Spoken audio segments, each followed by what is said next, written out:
There are strange places in the Lone Star State where the setting of the sun awakens the beasts. Beware. Is nature the art of God or the devil? Here lies an underworld. All hope abandon, ye who enter here. There is nothing else like it on the planet.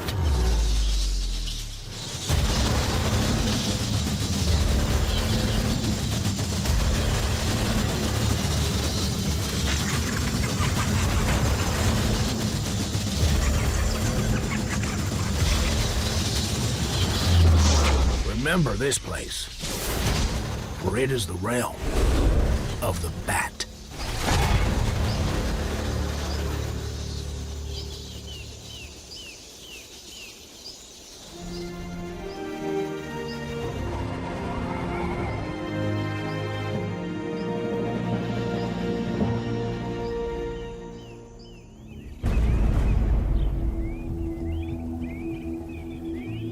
Texas is the biggest state in the lower 48. Fitting that it's also home to the biggest bat colonies in the world.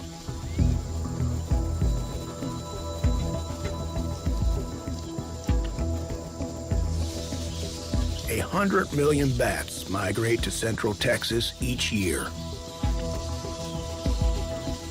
with one surprising feature in common. Almost every one of them is female and ready to give birth. They seek out their favorite roosting spots. They are hard to come by. Some take to the city. They roost in man-made structures like Congress Avenue Bridge in Austin. But that's an exception. Most bats seem to prefer life away from people. They return every year to hang out here. Bracken Cave, near San Antonio. At first, hundreds arrive.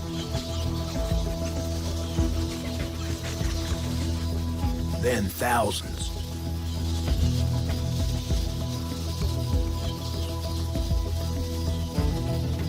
Then millions.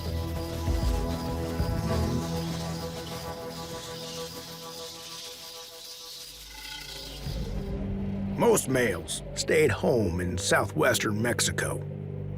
The females flew 700 miles for a June arrival in Texas. And like countless generations before them, they homed in on Bracken Cave.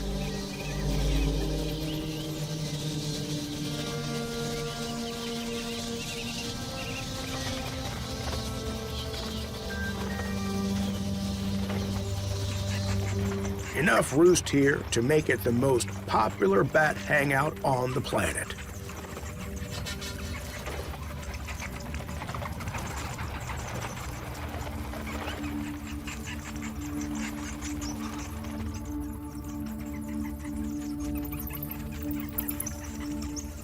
Almost every bat arrives here pregnant.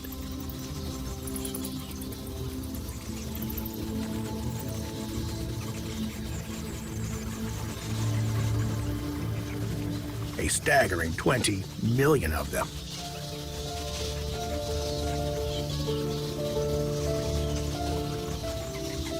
Now, each has a single baby.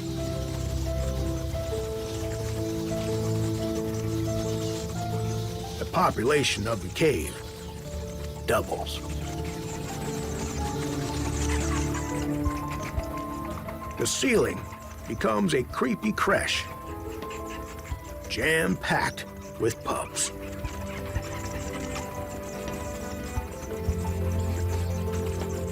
As many as 500 per square foot. It's a mother's club of millions. In a month or so, by the end of July, most of these babies will be strong enough to fly out with their moms. But until then, they are helpless.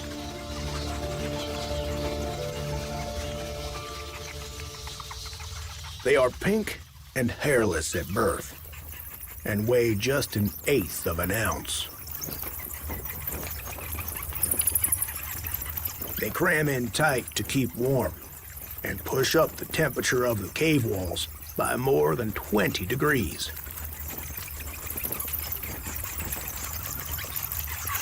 The mothers, somehow, single out their own young by how they smell. And they find them twice a day to nurse.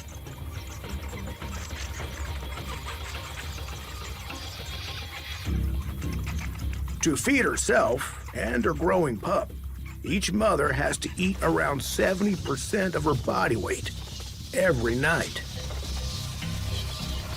And what goes in must come out.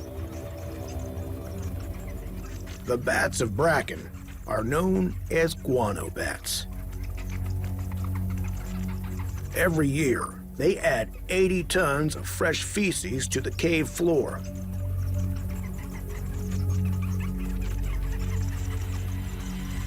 In some places, it's nearly 60 feet deep. Guano was the state's largest mineral export before oil. It was used to make gunpowder. And it's still manna from heaven for the creepy crawlies below. Lesser mealworms break down bat droppings. And in doing so, create dangerous levels of ammonia gas, which burns eyes and lungs, and can blind or kill.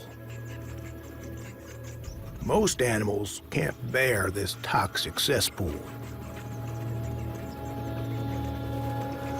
Only beetles thrive below,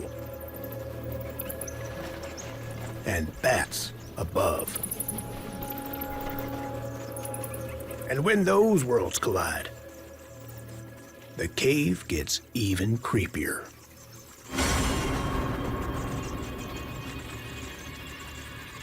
The cave floor may be one of the most horrid and toxic places on the planet.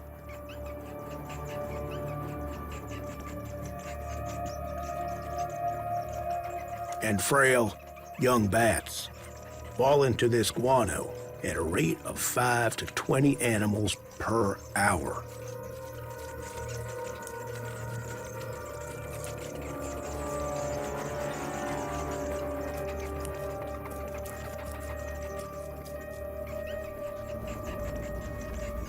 This baby bat desperately tries to crawl its way out.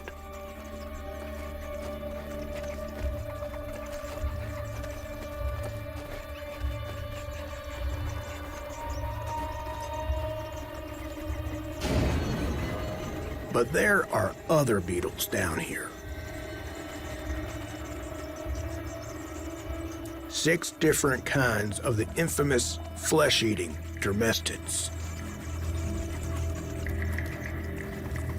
Museums and forensic labs use dermestids to clean the bones of dead animals. Here in Bracken, the beetles don't have to wait for an animal to die. They jump on and dig in. It's one baby against an army.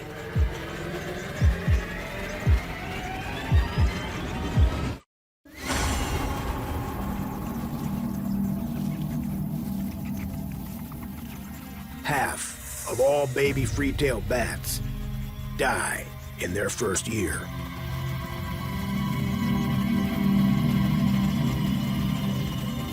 At Bracken Cave in Texas, it's the kind of treat dermestid beetles crave.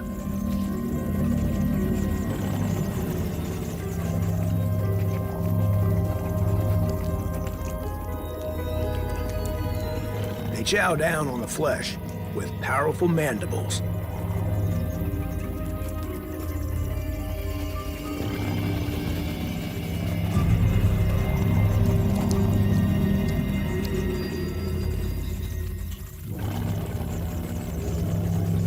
And as soon as they can, they get under the skin and eat their bat breakfast from the inside out.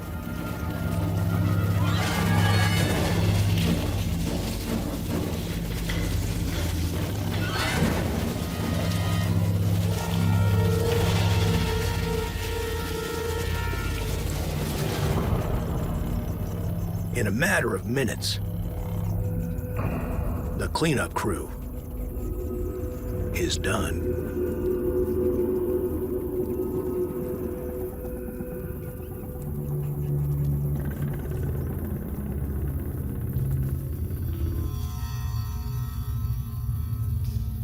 Even when the bats are not here, the ammonia from the guano is toxic enough to knock out or even kill a person.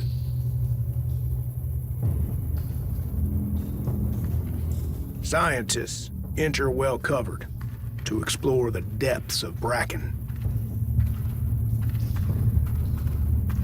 The relatively small entrance belies the scope of the chamber below. They have headroom. In some places, the ceiling is 125 feet high.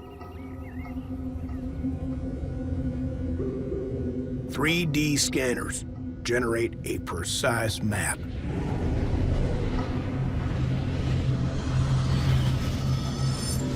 Bracken is a sausage-shaped cave, one long, slender chamber.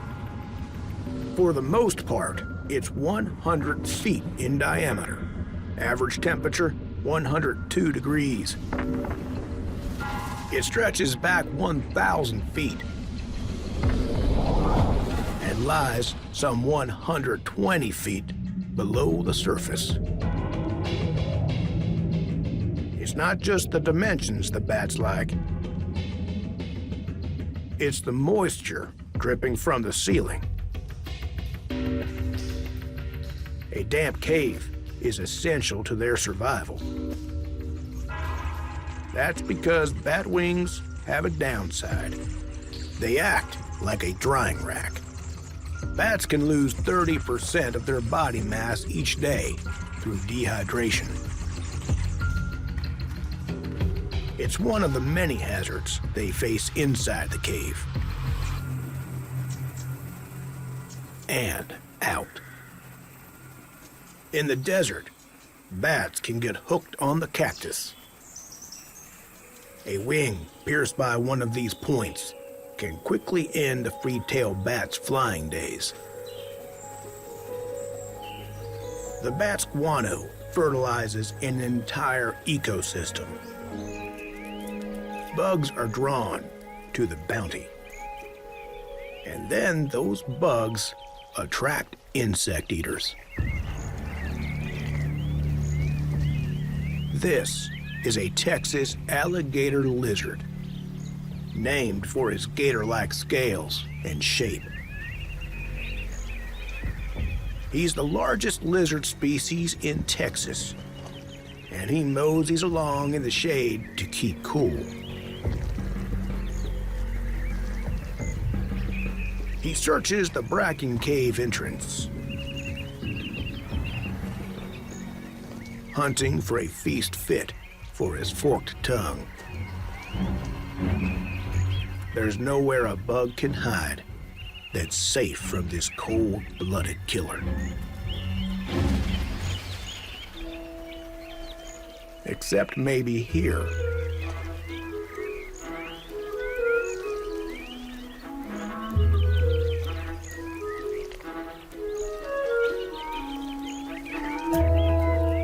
Or maybe here.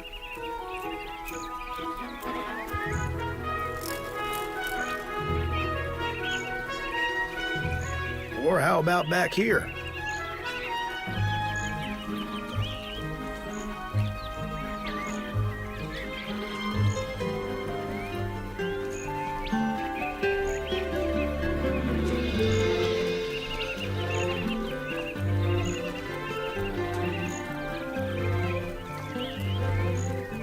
His pattern helps him blend in. Maybe a little too much. He's an unwitting taxi for any bug he can't shake off.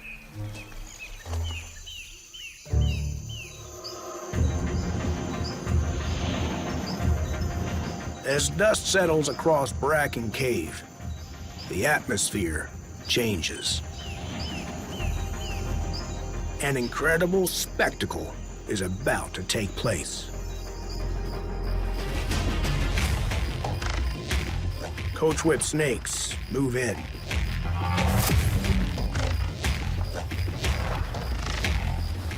And snag the best seats in the house. They're ready for a performance. The bats are about to emerge.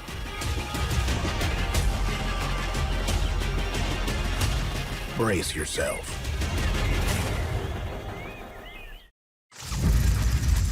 Each bat in Bracken Cave, Texas, eats a backwards breakfast.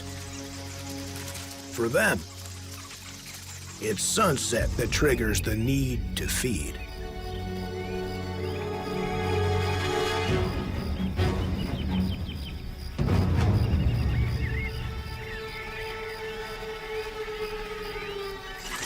It begins as a flutter.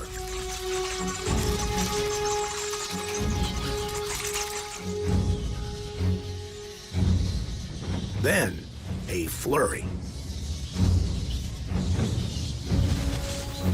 Millions of free-tailed bats want to exit the cave.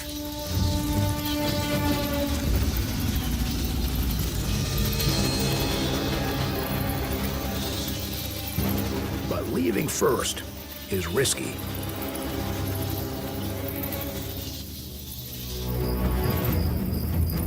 Their whirlwind reaches a critical density.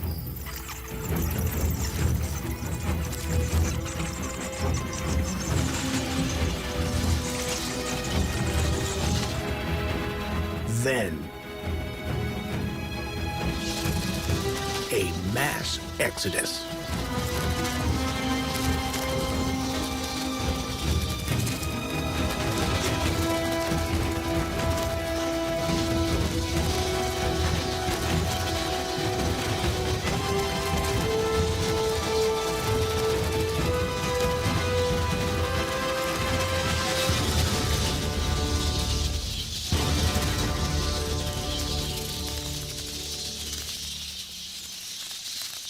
This frenzy happens twice, every single night.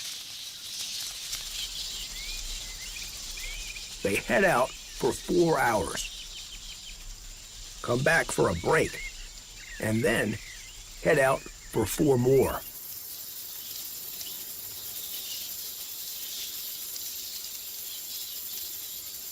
This is where they want to be. Out in the evening breeze, searching for the insects they must eat to survive.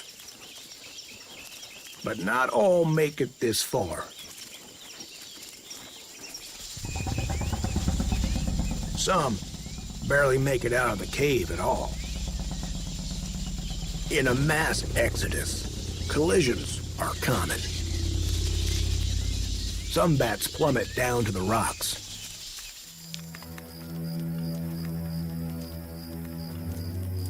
Few bat species can take off from the ground.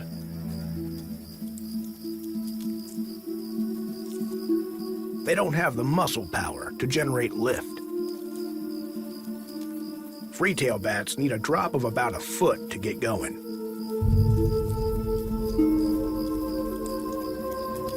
The downed flyers must move to high ground. They struggle.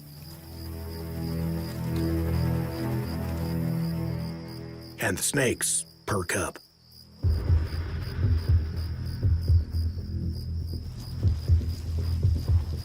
Time to join the show.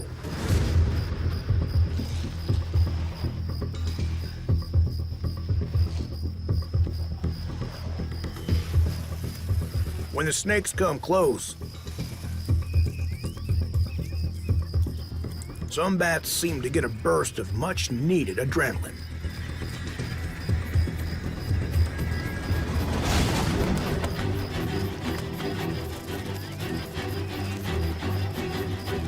Coach whip snakes may be North America's fastest snake. But they don't have venom. And they don't constrict. They must rely on their speed.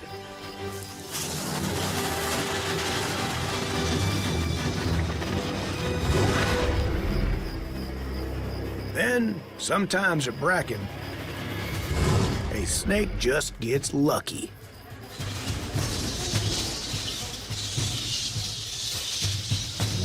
Other snakes take the balcony seats a little higher up.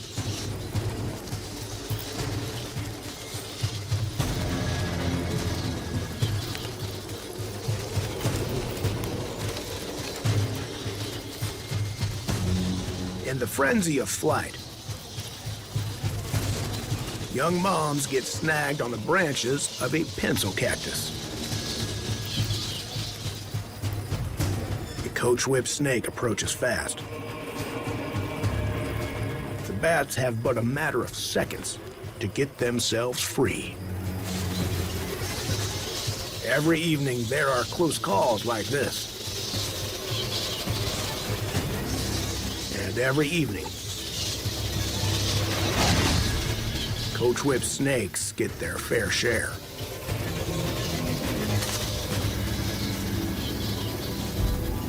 Each snake will eat several bats if they can.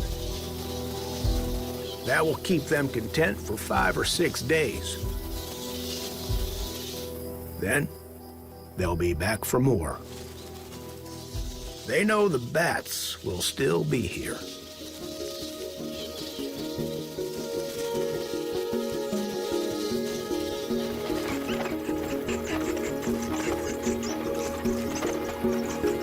A full exodus from Bracken Cave takes hours. They swirl upward in great numbers.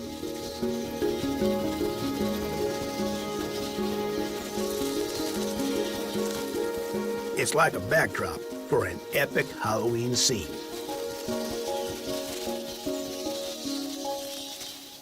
In the foreground, it's more like Thanksgiving. There's a gobbler in the gallery. This young wild turkey has lost its flock.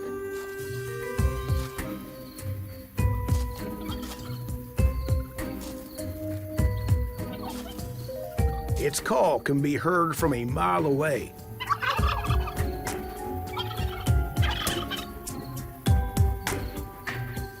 But so far, no response. There's no need to panic.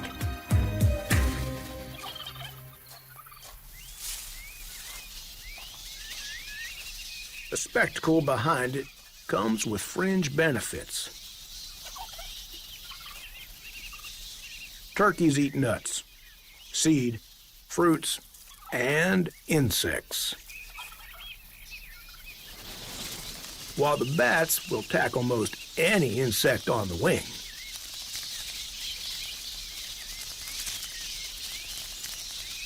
Bugs on the ground are free for the taking.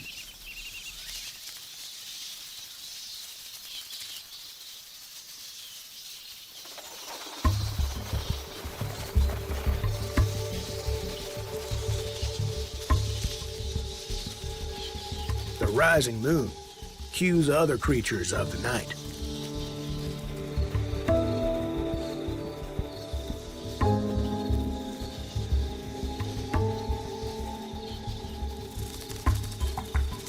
It's a siren song for a midnight jamboree of sorts. A cave rave. The first party-goer moves in. And she's a beauty. A ringtail cat. Not truly a feline, more like a raccoon with an extra long tail. You don't see these American natives often. They sleep by the sun and only swing by the stars. Just like the bats. The next party animal has a way of clearing the dance floor.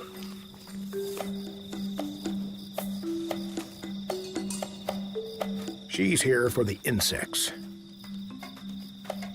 There's no shortage. And it seems safe enough to make it a family affair.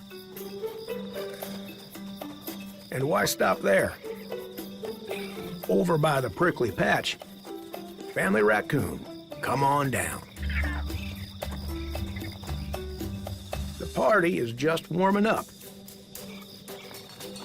This raccoon's 4 kits are 8 weeks old. Still learning how to move with the midnight groove.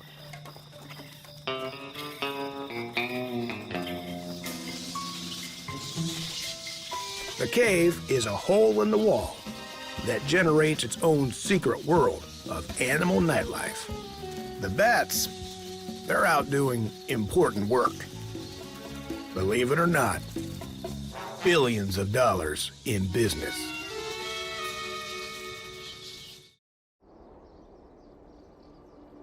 When the free-tailed bats of Bracken Cave head out, they sweep across the wide-open plains of Texas.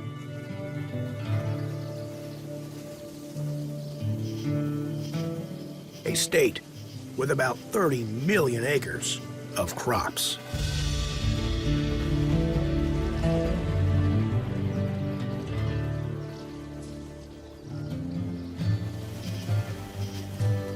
Corn alone is worth $1.2 billion to Texas.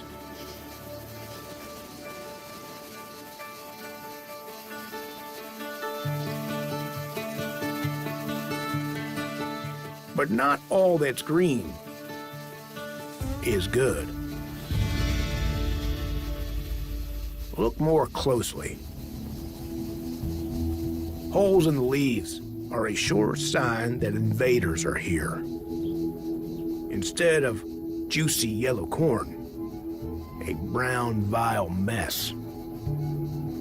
And the culprit is still at the scene of the crime. The corn earworm. One worm may not seem like a big deal, but the destructive power of an infestation is enormous. Each year, waves of pests descend on Texas farms. The cornworm is just the beginning. Cabbage worms damage leafy greens and broccoli, and hornworms devour tobacco and tomatoes. After less than a month of eating their fill, they drop and burrow themselves into the ground. Here they stay while their outer layer turns hard and their bodies undergo a stunning metamorphosis.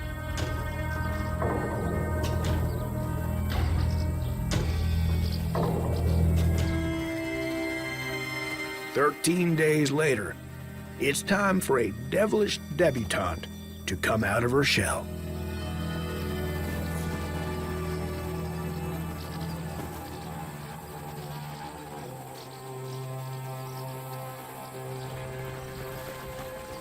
She emerges from the earth, tail first.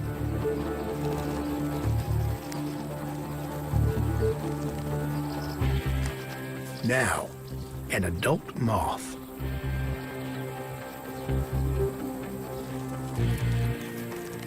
Her days as a hornworm are over. Her main purpose now is to ready the next invasion. Over 3 weeks, each female will mate and lay as many as 1,000 eggs. Right on our crops. Unless the bats get them first. It's a battle for the farmer's land.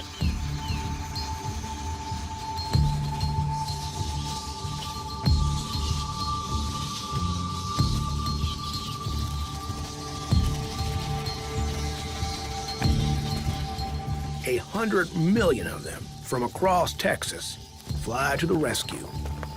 Up to 30 different species.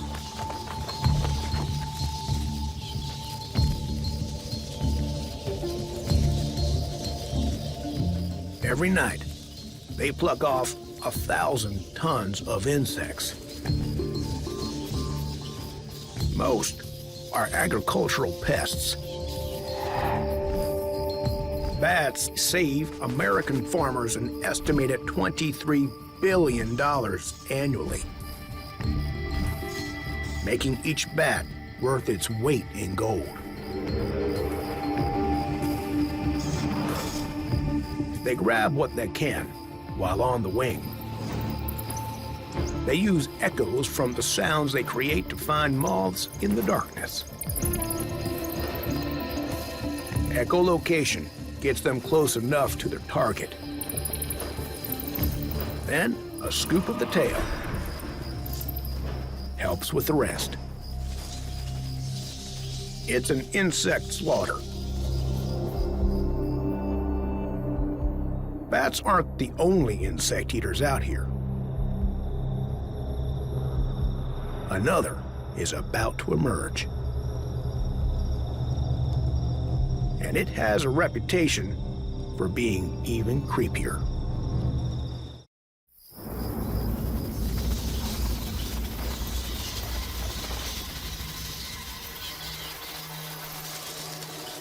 While millions of free-tailed bats fill the big Texas sky,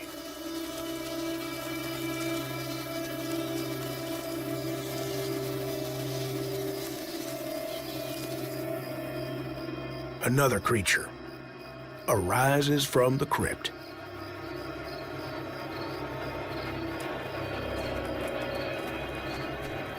The Texas brown tarantula isn't as lethal as it appears in the movies. Its bite is usually no worse than a bee sting. But if threatened, they'll also eject the bristles on their abdomen and cause an irritating rash. Excruciating if inhaled. This one is on a search for love.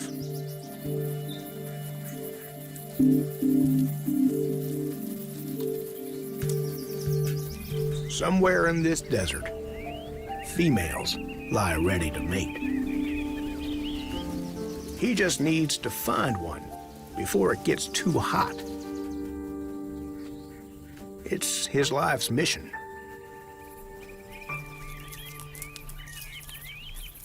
He searches as fast as his 8 hairy legs will carry him. Count quickly, and it may look like 10 legs. But the short ones at the front are called pedipalps, and are more like arms that can taste and smell.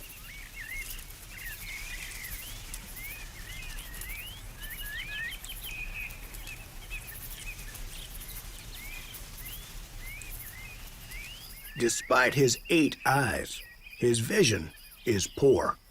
If he nears a female, he'll need his pedipalps to catch a whiff of her perfume, a strong pheromone scent that he can follow to her burrow.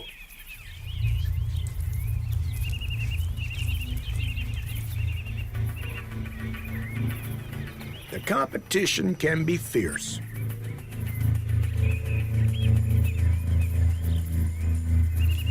This other male searches high in vegetation. This one along the rocks. Thousands of tarantulas in Texas have been struck with the same desire at the same time. It's an epic expedition that may take him as far as a mile a day. Dawn reminds him of his deadline. Soon, it'll be too hot to continue. And now, another obstacle.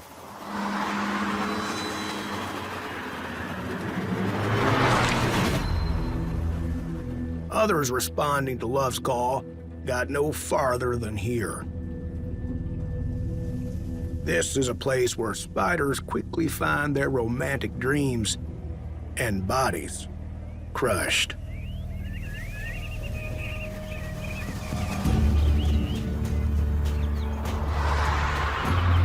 He can't hear, but the hairs on his legs can feel the traffic through the ground as it zooms by. Still, something calls him to the other side.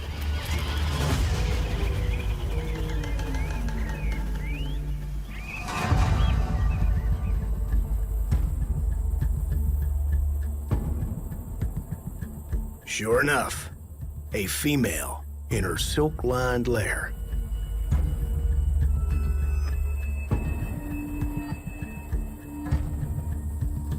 She waits for a male to call her out by drumming on her doorstep.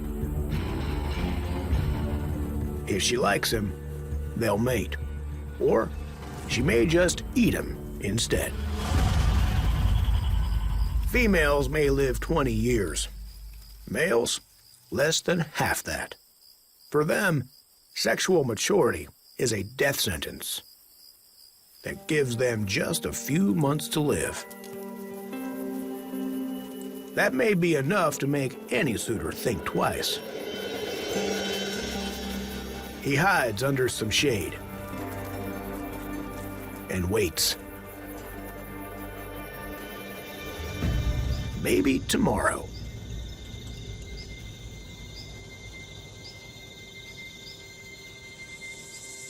By dawn, the bats of Texas have eaten 8,000 tons of insects.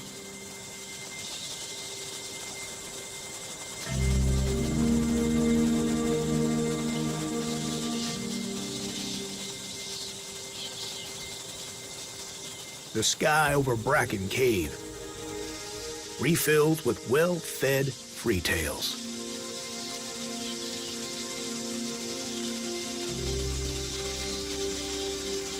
With the cloak of night fast disappearing, they're again visible to predators. To stay out of harm's way during the day, they must jam back into the dark confines of the cave.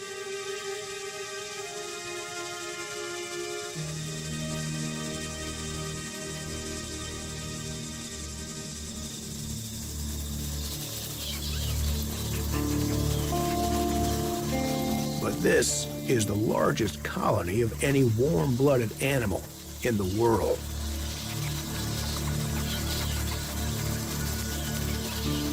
Rush hour, again, becomes a choke point. And that attracts some unwanted attention.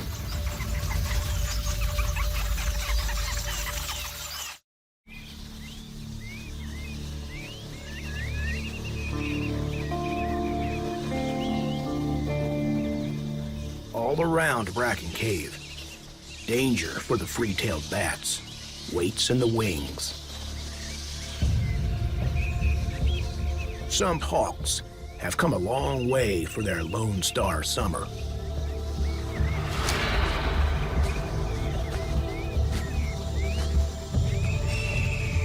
Swainson's hawks migrated around 5,000 miles from South America.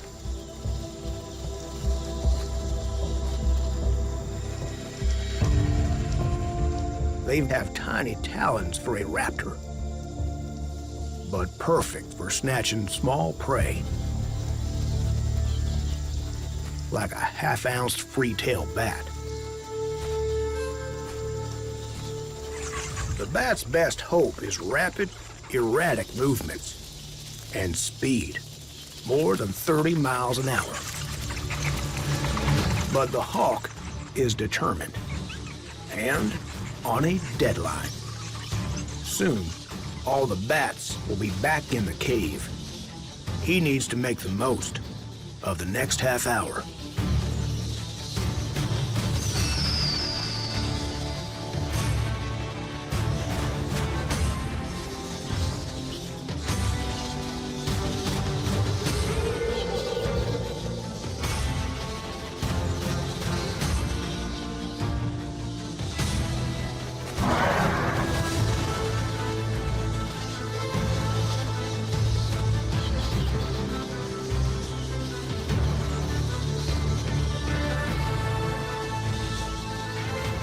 The numbers are on his side.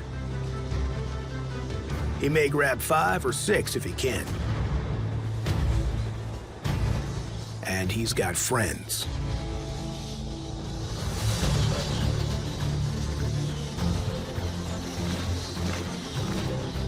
Swainson's migrating groups of 20 to 100. Also here, a red-tailed hawk. And a peregrine falcon. They dine and dash as quick as they can. Eat on the fly. It's a bat buffet.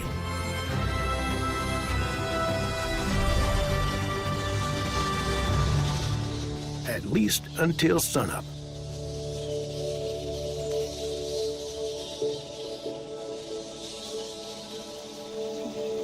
Most of the bats dodge the predators. They stream and circle into the depths like raindrops down a drain pipe. This kind of funnel flying also forces fresh air into the cave. Inside, safety awaits.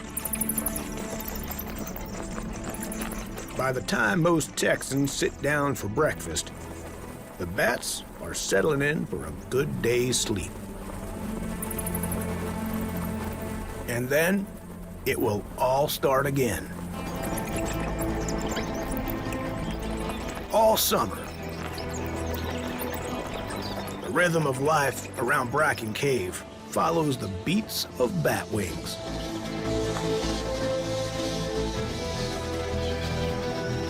It's a pop-up ecosystem where the bats feast and are feasted upon.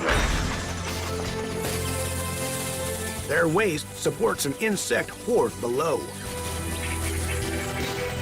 and feeds others. Then, these farmers' friends call it a night. The bat moms and their babies leave Bracken Cave. Nearly 40 million strong. They vamoose and return to Mexico. A season's work is done for another year.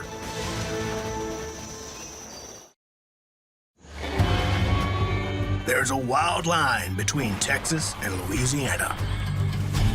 It snakes its way through swamps and wilderness on an epic 265-mile journey. Amongst the bogs and bayous, killer plants and savage beasts. Some even claim it's the home of Bigfoot. Now, navigate the maze that is one of the most unusual boundaries in the lower 48. Both border and swamp.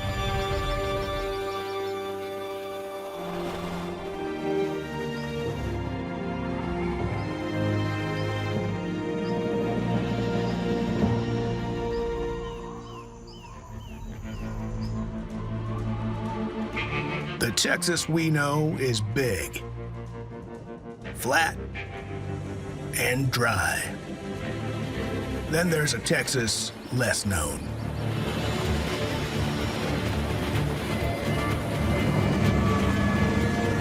Wetlands.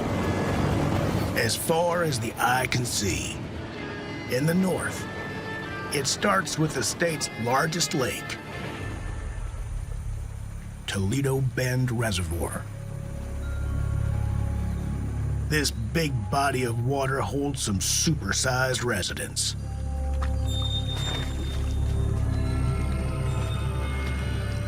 gators.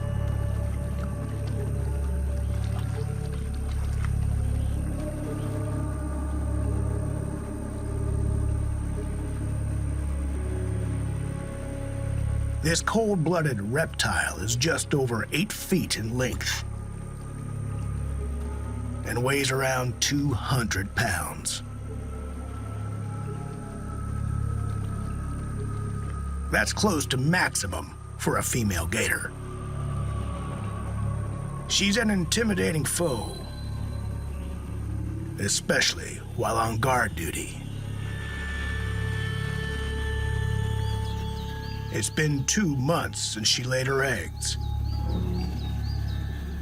And now, her brood is close to hatching. Her babies will have a choice of home state. About half of this lake also lies in Louisiana.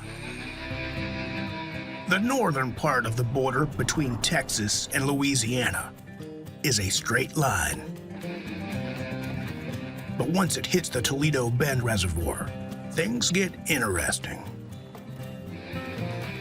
And from here, the Sabine River continues the state border south, winding nearly 300 miles, all the way to the Gulf of Mexico.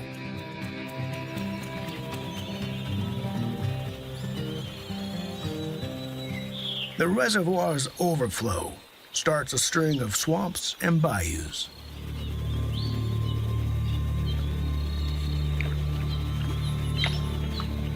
Birds flock in for a feast.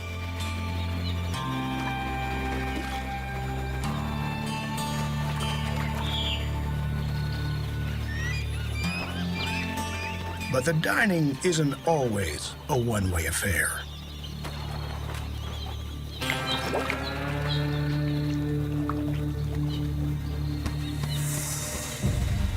Mom has left her nest in search of a snack.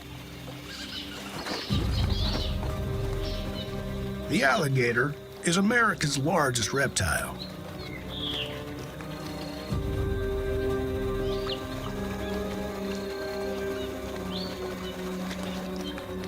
A permanent smile plasters her face. Perhaps that comes from being at the top of the food chain.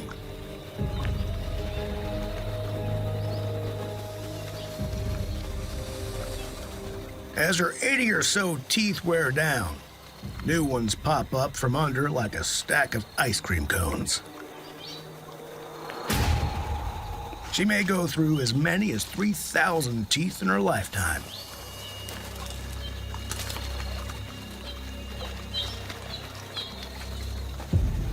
Especially if she targets a meal like this. This red-eared slider may look like a tough nut to crack,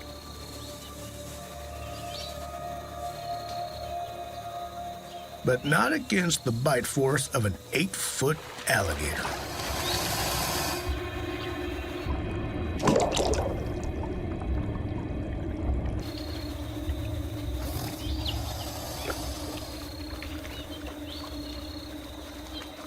The gator hunts on farther away from her nest.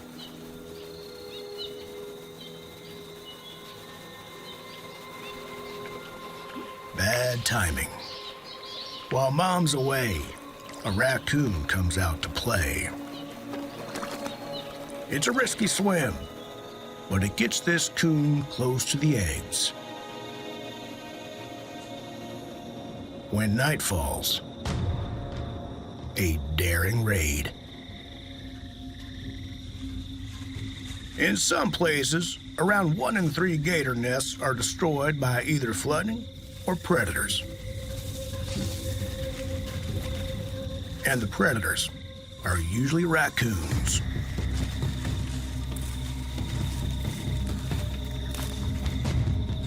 Under the cover of darkness, he uses his highly sensitive paws to find his food.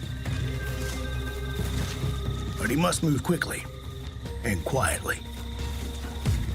If Mama comes back, he may pay for this raid with his life.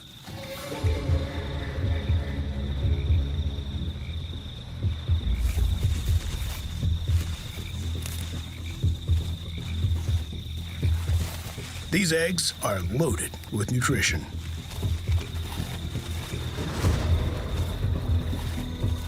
But enough is enough. This is not a place to push your luck.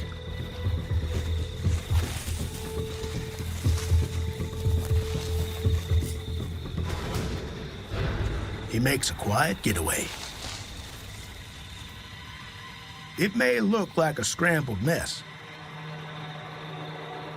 but some eggs survive.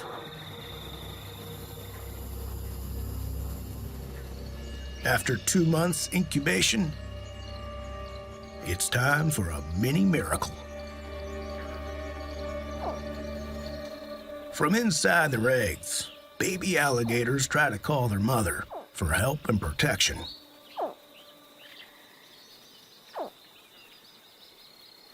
But she's out again. They'll have to do this on their own.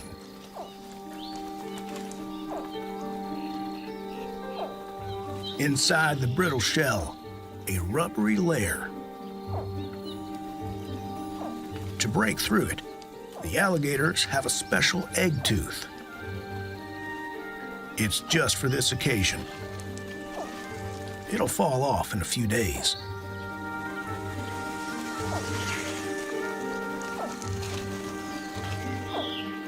Welcome to the swamp.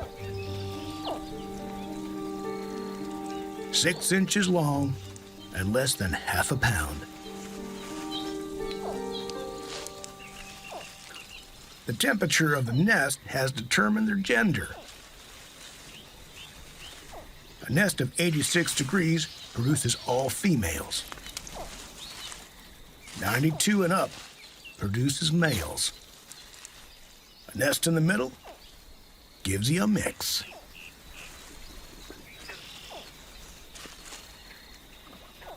These siblings are ready to take on the world. They continue to call for their mother with a distinctive chirp.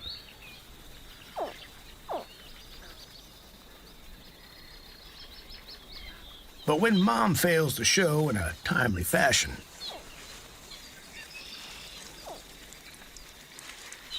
they head out to find her. It's a dangerous proposition. They're not top of the food chain until they reach about 4 feet in length.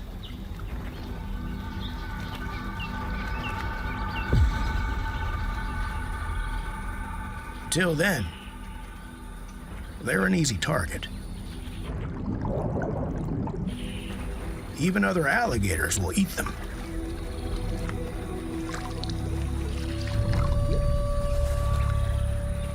This one strayed right into hot water.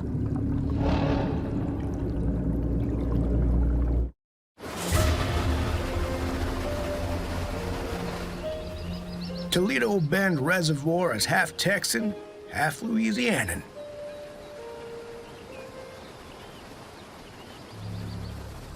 But the cuisine is all the same to those on the hunt.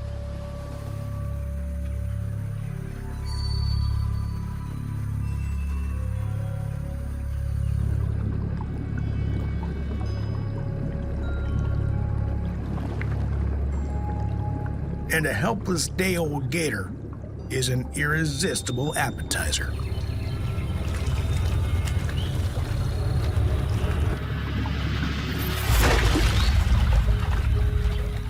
Gobbled in the blink of an eye.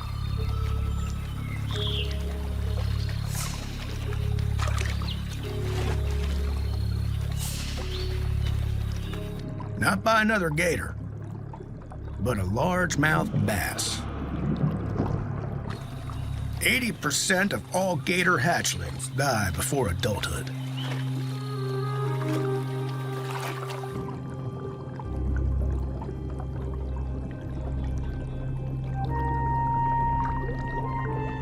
For the others, Mom finally returns.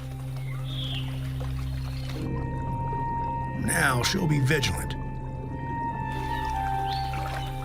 She'll look after her young for a year, maybe as long as 3.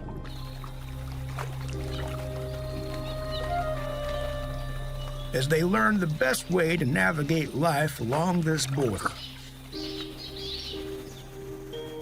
In the lake and in the swamps below. The Sabine River takes the outflow of the Toledo Bend Reservoir and heads south through the bayous.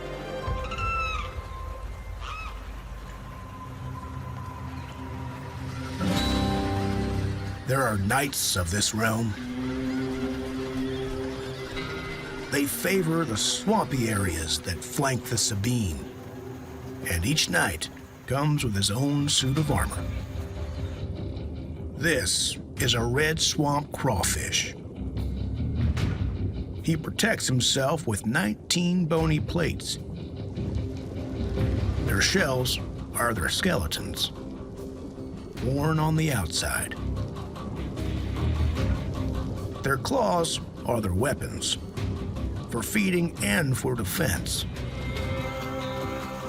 And sometimes for much more. The summer sun starts to dry out their stagnant pools. Now, they must become excavators.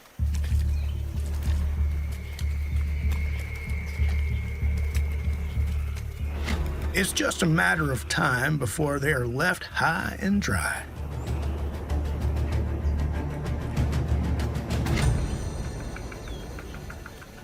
The smart ones get a head start on creating some alternative accommodation.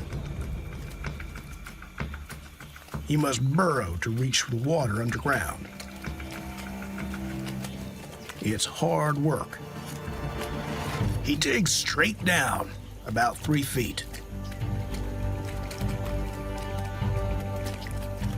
Once there, he has protection and water.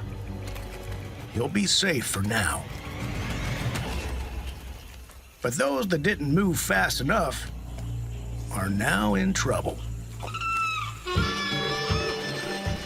Every man, woman, child in Louisiana eats an average of 10 pounds of crawfish each year. And ahead of them on the food chain, millions of migrating birds.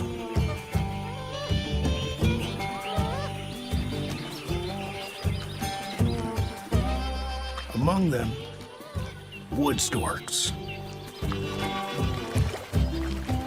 ibis, egrets, and roseate spoonbills eat so much red swamp crawfish that their feathers turn pink.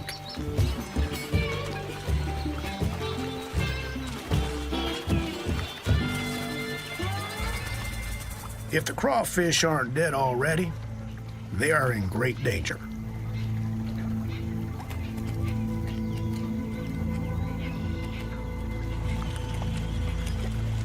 Around here, red swamp crawfish are a true delicacy.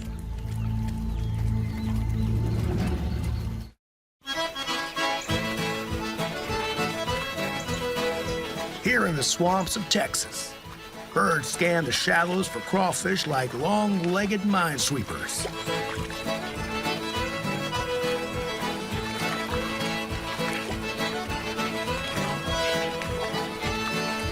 For them, it's not just a feast, but a dance.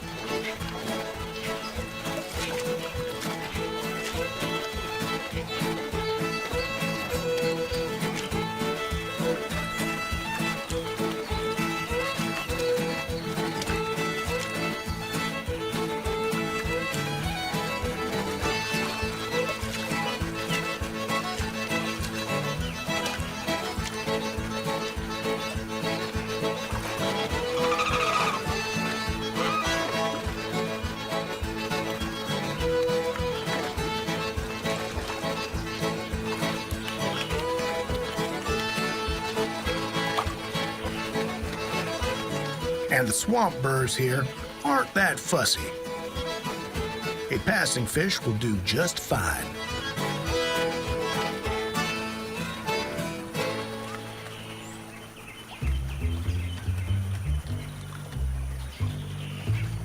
I'm fishing, yeah, I'm fishing. Fishing till the sun go down. I'm fishing, yeah, I'm fishing. See them fishes swimming round. Find myself some mud where there's worms below. Gonna dig them up, I'm ready to go. I'm fishing, yeah, I'm fishing. For my honey, baby, and me. Them fishes taste as fine as could be.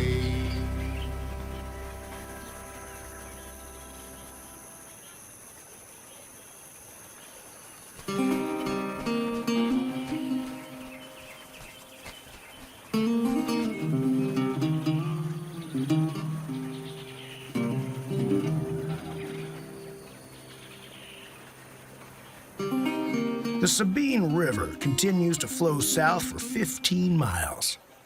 And reaches Burr's Ferry Bridge. Named after the second cousin of Aaron Burr, the vice president who shot Alexander Hamilton in 1804.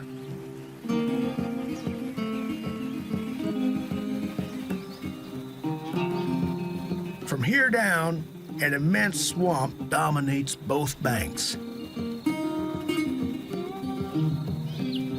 This is no place for landlubbers. Creatures like this water moccasin embrace the wet.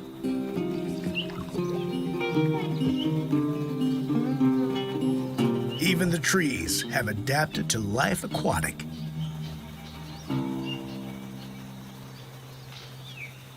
These bald cypress got creative. Their wood is extremely rot resistant. Their upshoots are like knees that help support them in the wet soil and perhaps take oxygen down to the submerged roots.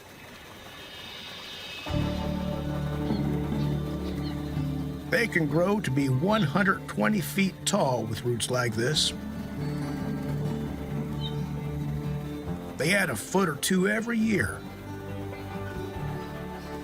And the big ones are more than 600 years old. Maybe even 1,000. Cyprus gave this river her name. The Spanish word for cypress is Sabine. They decorate themselves with flowers that hang like haunting tassels. And they cross two worlds to shelter both birds and fish. Even a dead cypress offers a safe hideout for catfish to spawn and for young fish to grow. But danger is never far away. A primeval monster lurks in the gloom. Not the alligator, but the alligator gar. This fearsome fish is a 4-foot-long fossil. His species first appeared over 100 million years ago. Older than the first T-Rex. Gars will eat anything that gets too close.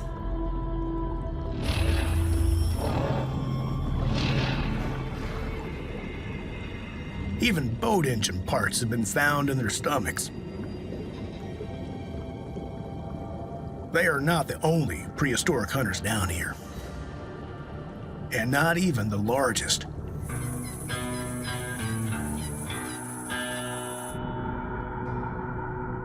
A snapping turtle prowls the bottom of this water swamp, but keeps a close eye for movement at the top, so he can ambush from below. A baby gator wouldn't even see him coming. Snappers are omnivores. About a third of their diet is green. And for now, this tough guy just orders a salad. But he does have a cousin nearby who seems more interested in a meaty main course. The alligator snapping turtle is the largest freshwater turtle in North America. It can grow to weigh more than a fully grown man. He stands out because of his size and his shell. 3 rows of spike plates match his prehistoric persona.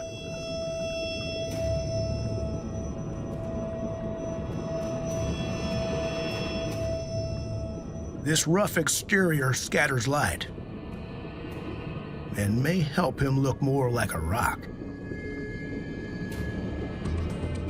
It's important camouflage when you have big fish to fry.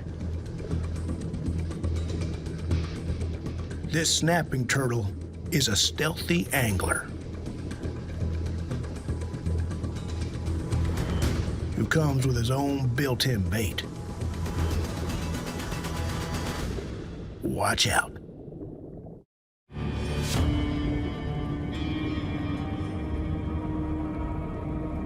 Sure, it's rude to stick out your tongue.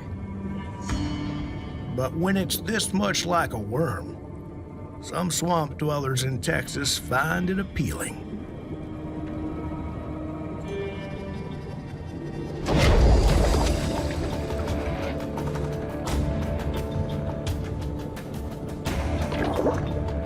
Dinner is a 3-step trick for this underwater magician.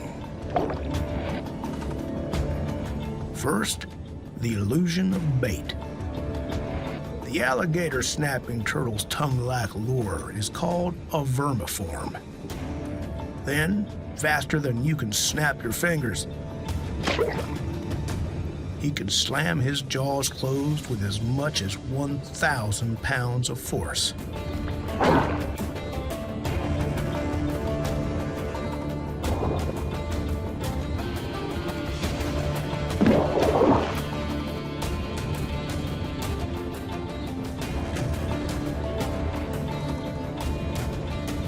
Then, the finale.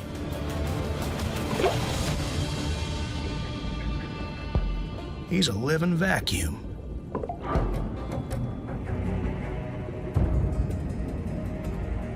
Fish have little hope of escaping such powerful suction.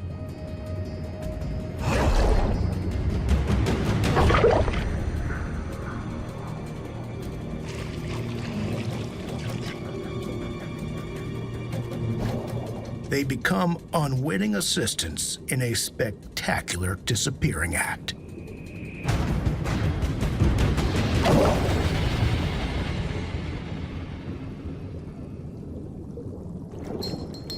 Adult alligator snapping turtles have no natural predators out here. And they are now protected against commercial harvesting. But they were overhunted in the 1970s and 80s for their meat and shells. Hidden areas of the border swamps may have helped them survive. The landscape appears wild. Untamed terrain.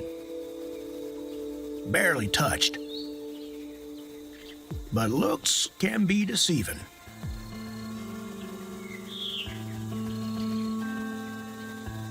Among the cypress, superhighways.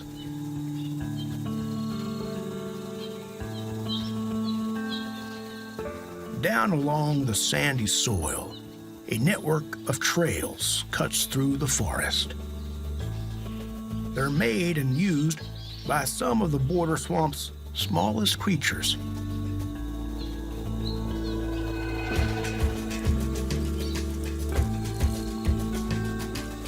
Leafcutter ants are specialists, and their forte is foliage. Millions of them fan out across the forest with a driving need to tackle leaves. Some more than 20 times their size and weight. They can wipe the leaves from an entire tree in just one night. And a single nest can clear 5 acres of small trees in a month.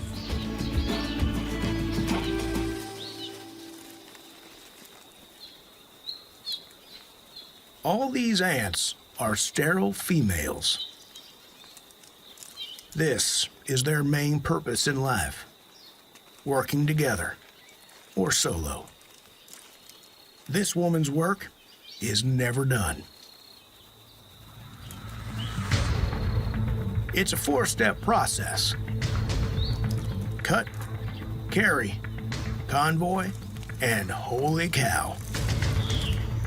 First, the cut, done with powerful mandibles. Then the carry.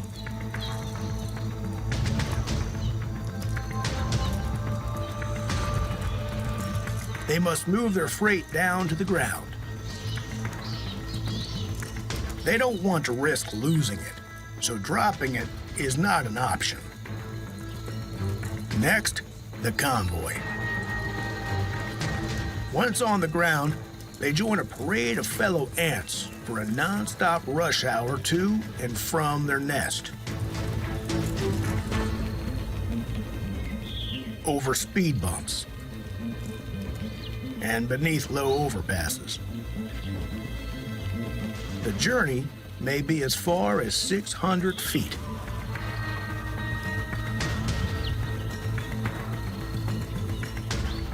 Most remarkable is what's next, the holy cow. These leaves aren't for shelter, nor for eating. They're used in a production that must be seen to be believed.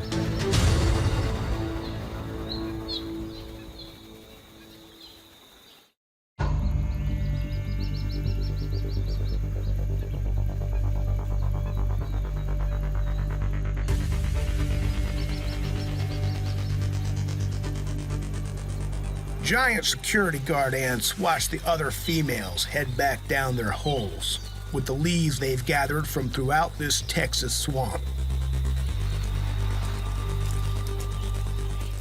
More females bring up waste and debris to make room for the fresh shipments. Down they go, as far as 8 feet deep, and along tunnels up to 500 feet long.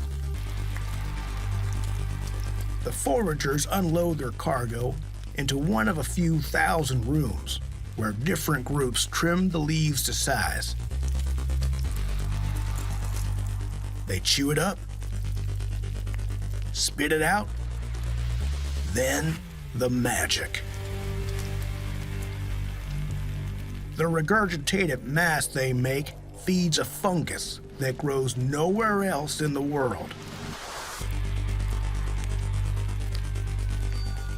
It's a living wall of underground grub. Ants that act as gardeners open and shut tunnels to regulate the temperature and humidity down here.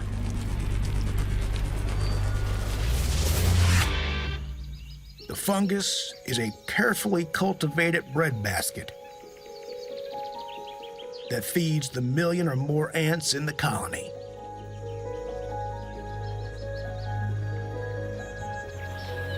In a swamp, you need creativity to get your share of the resources.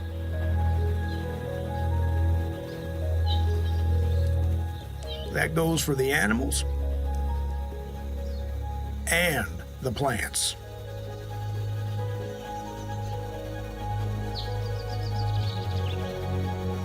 Among the trees, fronds, and orchids, the pink sundew blooms every April.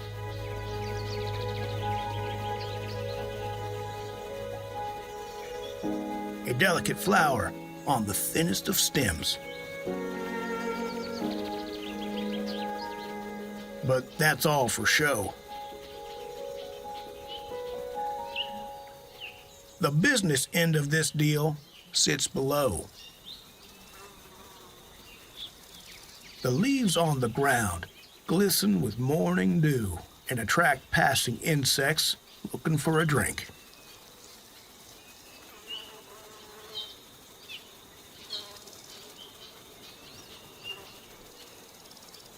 But it's a trap. It's not dew, but glue.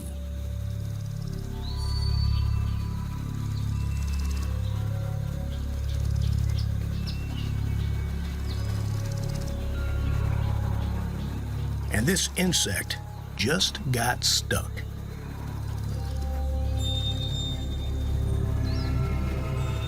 If sand or a leaf drops in, nothing happens. But if the sundew feels a struggle, it releases its digestive acids.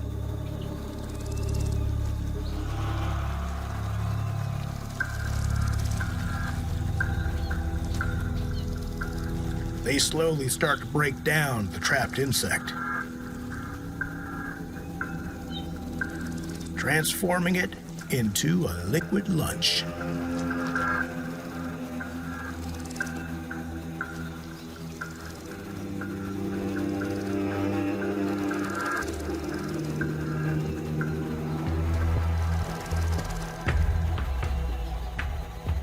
Four of North America's 5 carnivorous plants live right here, quietly devouring the hapless. And not all that's green is good for you. There's one predator in this swamp that's a threat in many colors. This little gal isn't just any lizard, but an anole. That means she can change color, kinda like a chameleon. There are 391 species of anole in the world, but only one of them is native to the US of A, the green anole. This is her favorite spot to hang out. She can blend in with the twigs and leaves, and the swamps have ample food. She'll try to eat anything smaller than her head.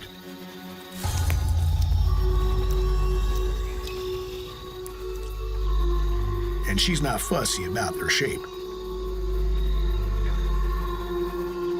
The grasshopper tries some camouflage of his own, but the wiggle of a brown antenna gives him away.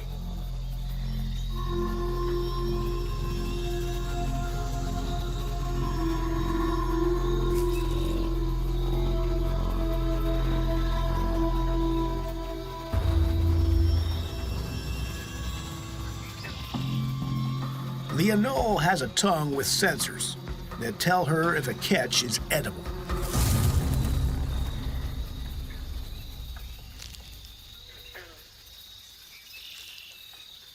Down the hatch.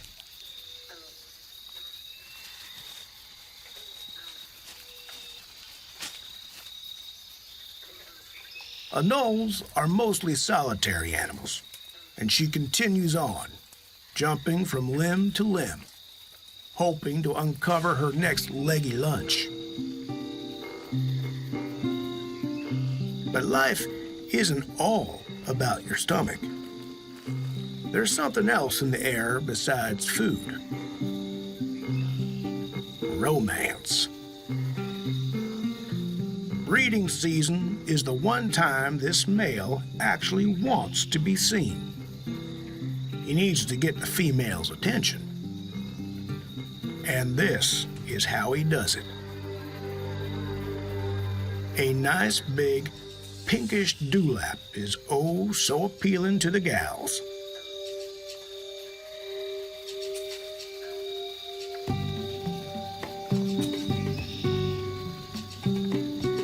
Just the very sight of this flap of skin makes the females more fertile.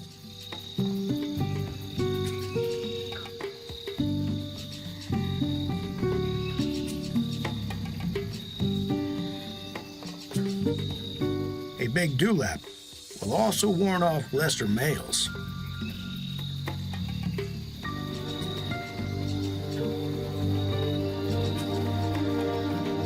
One day, this nearby juvenile will be a contender for such affairs.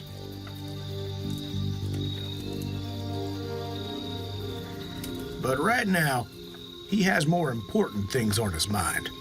Or rather, his body. He's growing so fast, he must frequently shed his skin. When he's an adult, it'll be just a few times a year. But until then, growing pains include regularly scaling up. He tries to bite off the old skin to speed up the process. There's less camouflage while he's shedding. And there are enemies nearby. Just above him, latched onto branches, is what looks to be a curly pink tree snake. The Sabine River continues south towards Orange, Texas.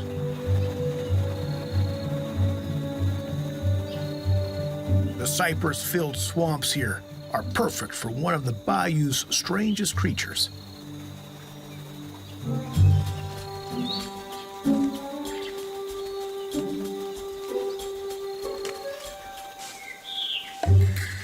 Not Bigfoot,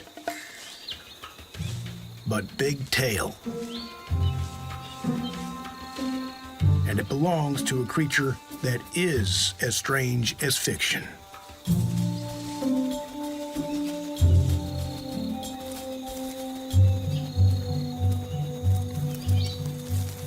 Possums grip bark with sharp claws and den in the safety of the tree canopy. Her tail could hold her weight when she was younger. Now she's too big. It just gives her support and balance. Possums are North America's only marsupial, so she has a pouch like a kangaroo and will carry her young in it for up to 2 months.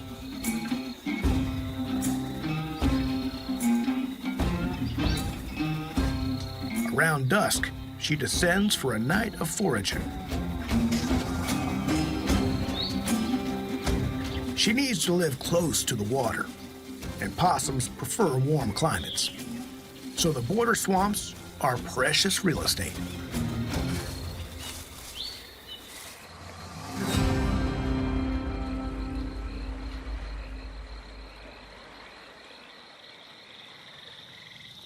Throughout her life, she may roam up to 500 acres, have multiple den sites, and climb hundreds of trees.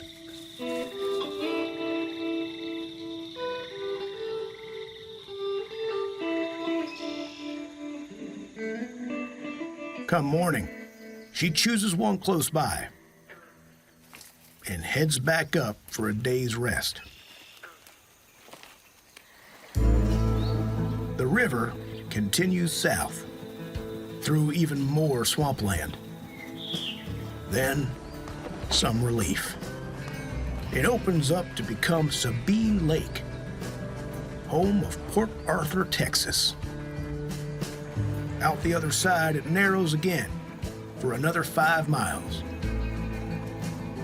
Finally, the border between Texas and Louisiana enters the Gulf of Mexico. Fertilizer from farms upstream and runoff from roads end up here. They join excess nutrients flushed into the Gulf by the nearby Mississippi River and feed massive algae blooms every summer. When the algae die, they starve the region of oxygen.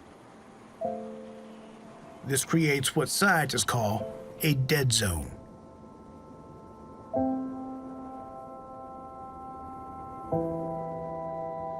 Only Only one type of animal thrives in this aquatic wasteland.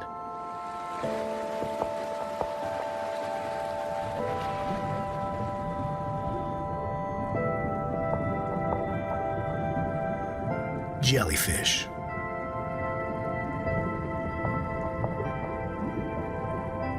The alien-like moon jelly can survive in water that has almost no oxygen.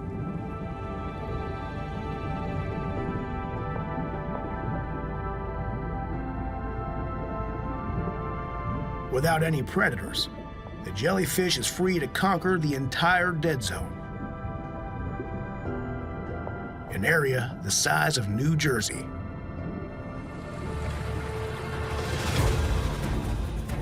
That life can live here at all is the surprise. The final surprise in a string of marvels. On a map, the Texas-Louisiana border is just a squiggle. But on the ground, it's a wondrous world ruled by stealth. Is Bigfoot here? Maybe not. But swamp dwellers are experts in camouflage. Life survives here by remaining hidden. The miracles of the border swamp don't know if they're Texans or Louisianans. Their allegiance is not defined by a state, but by the shared swamp lands that give them cover and make this place so truly wild.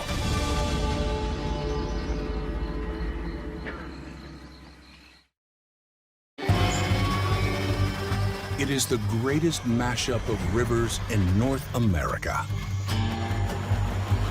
The Mississippi meets the Missouri, and then hello, Ohio. Together, a torrential team.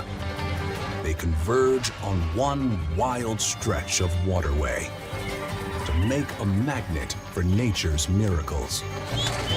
The sweet, the savage, and the strange, all hidden within the mighty Mississippi.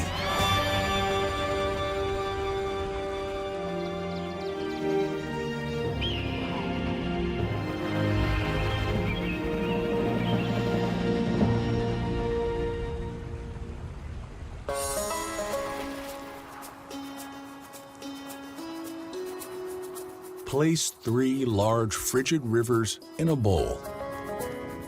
Take all the ice and snow they've collected over winter and apply heat.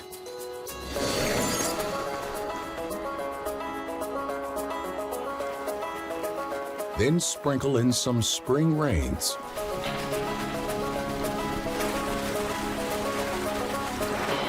It's a recipe for disaster. There's a part of the Mississippi River where such a flood can run virtually unchecked.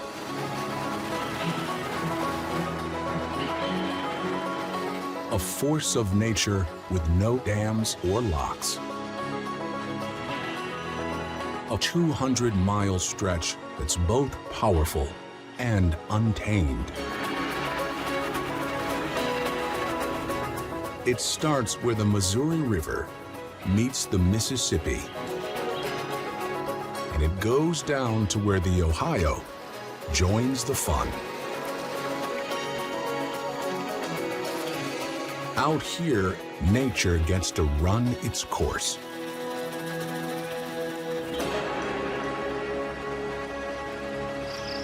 But all this water threatens dens among the banks.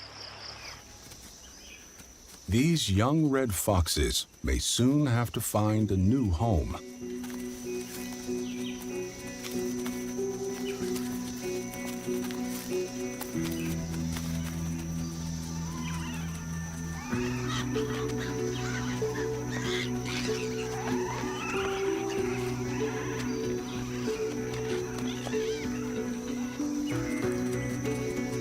They're only pups, but they're ready to explore.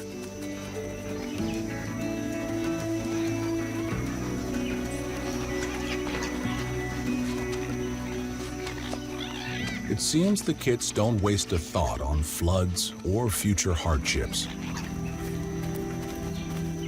But Mom knows it can get tough.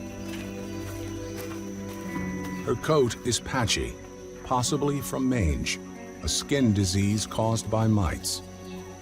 Her partner, he's around less, now that the pups are getting older, but she still has to care for them.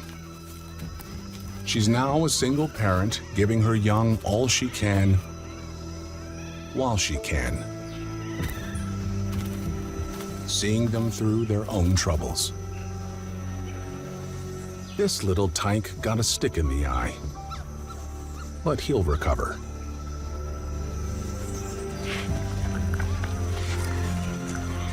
Thanks in part to the scraps his mom brings to the table.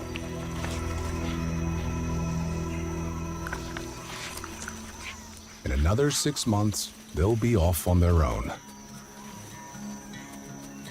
Red foxes roam more of the planet than any other canine species. But their footprint is firm in the middle Mississippi. It is an area unique in all America. It's the home of the biggest river rendezvous in the lower 48. First, the mighty Mississippi. Then, north of St. Louis, bring on the Missouri. And just 200 miles or so farther on, in Cairo, Illinois, they meet the Ohio to make a triple header.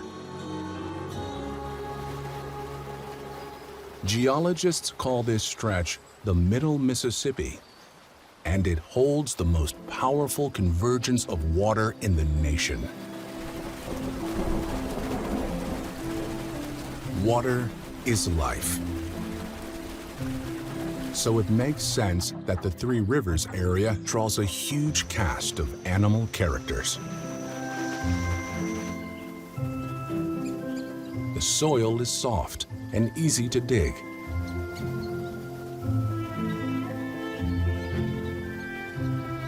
The grasses provide food, and the trees give shelter from the elements. Thousands of birds use nest boxes that conservationists have been building for them for nearly 100 years.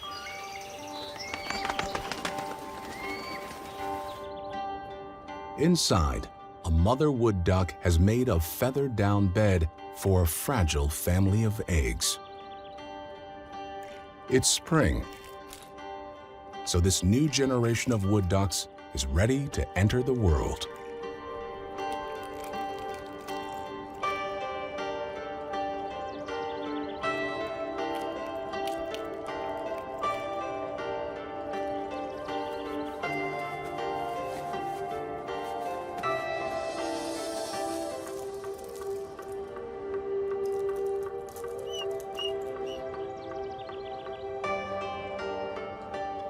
At birth, they are about as helpless as it gets. But the learning curve is steep for these guys. There's no food up here, so they have just 36 hours to leave the nest or starve. And it's a long way down.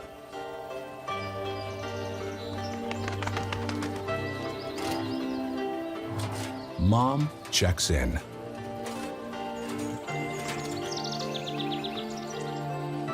Once most of her babies have hatched, she signals them to come on down with a special call she uses this time each year.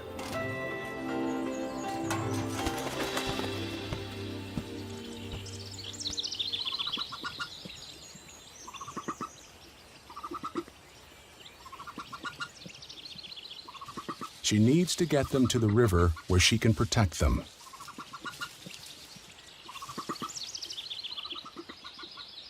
First step, get out of the nest.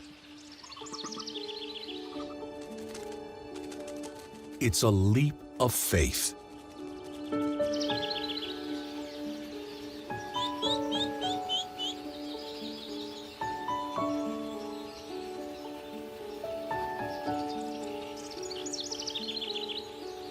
Their tiny wings can't carry them. But hey, you gotta try.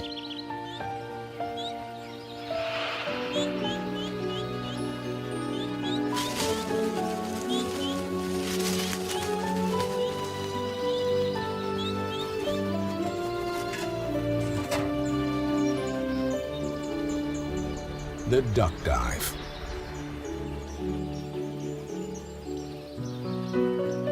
The backflip.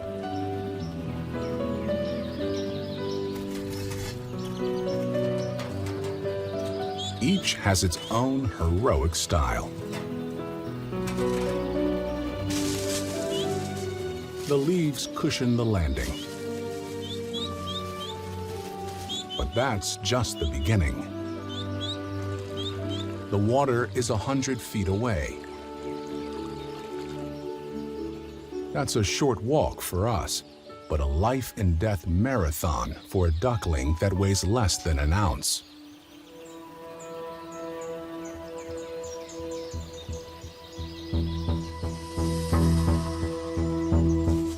Mom leads the way. But there are some stragglers. It often happens.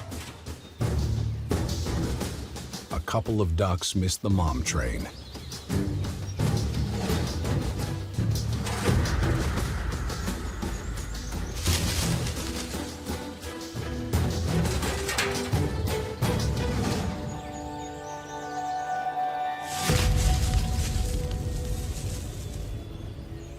These two siblings may pay dearly for their tardiness. Now they must tackle the path ahead all by themselves.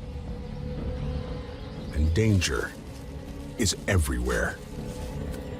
Foxes, bobcats, raptors, and one hungry black rat snake right at their level. Less than 2 days old, and the journey of a lifetime.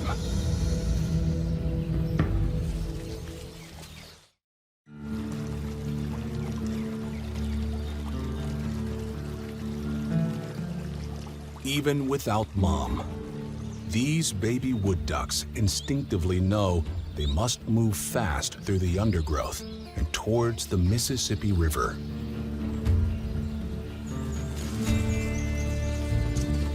They run a gauntlet where they may be the main course. All they have on their side is each other. How long their little lives will last may depend entirely on how this journey ends.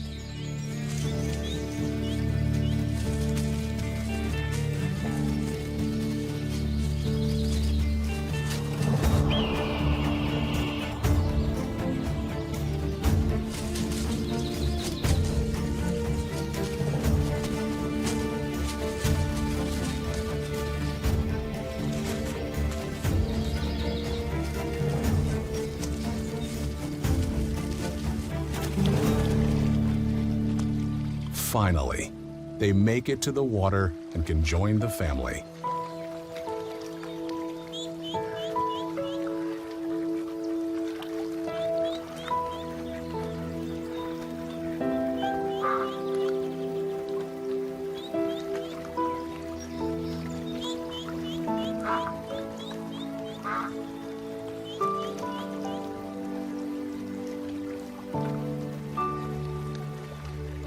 Here in the heart of the Three Rivers, Mom can keep watch while they eat their greens and bugs and grow strong. But there are still threats. Some of the biggest are just around the bend.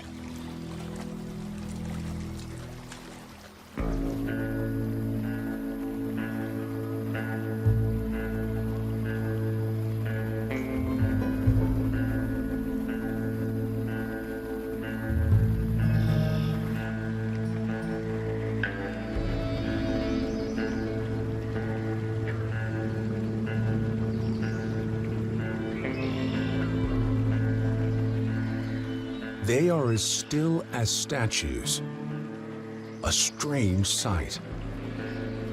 They appear as rocks. But this is flesh and blood. They're at the surface to breathe, but frozen. Their metabolism is slow, and they have a lifetime of practicing stealth. These are alligator snapping turtles, famous for their powerful jaws.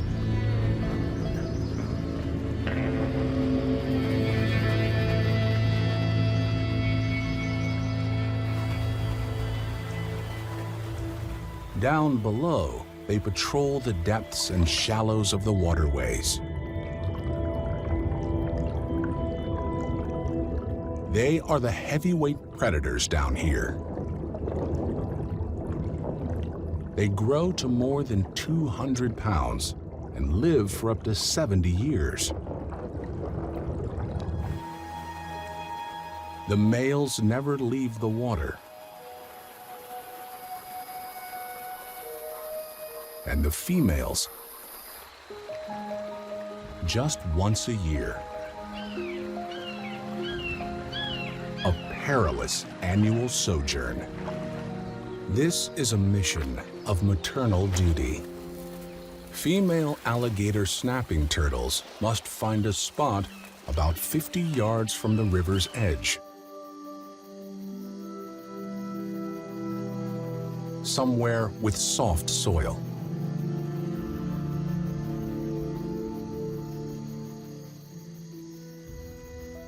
And she begins an excavation.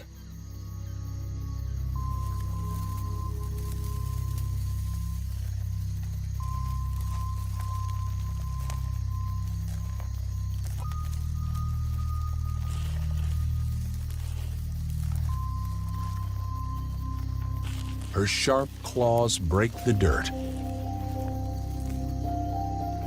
and her hind legs work like shovels. It can take hours, well into the night.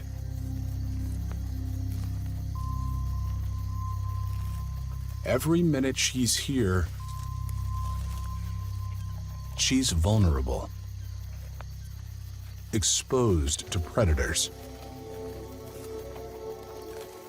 Even the bugs seem to know she won't move until she's done. This is a job that can't be rushed. She appears to enter a trance. Then, at last,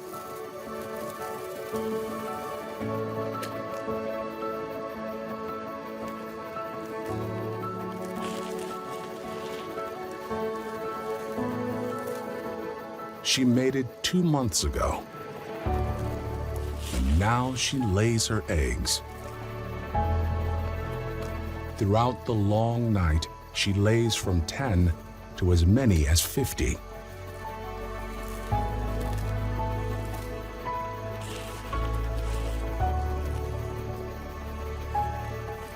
This may be the only contact she ever has with her offspring.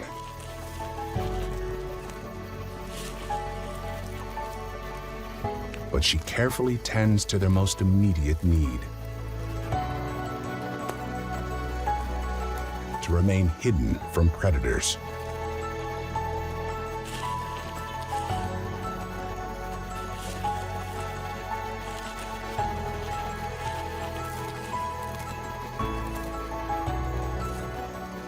It's been a hard night's work. But will her eggs even make it to morning? She returns knowing nothing but exhaustion.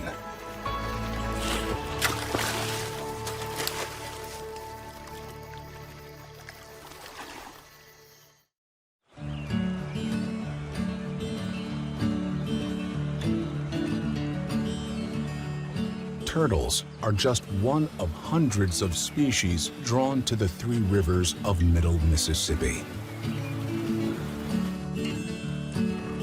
The rivers also attract people, especially those who like to fish.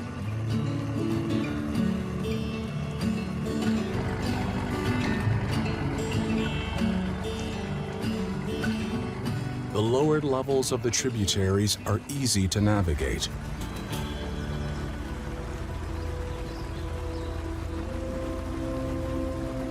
In some sections, the channels are only 6 feet deep.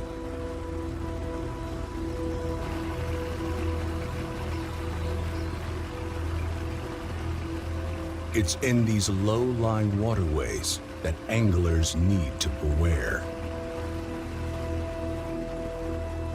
It's calm on top, but there is great danger below.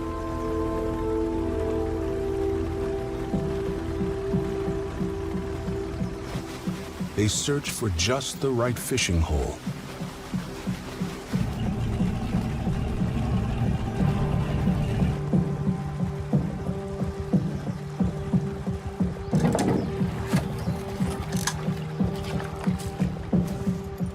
Hoping to catch a white bass.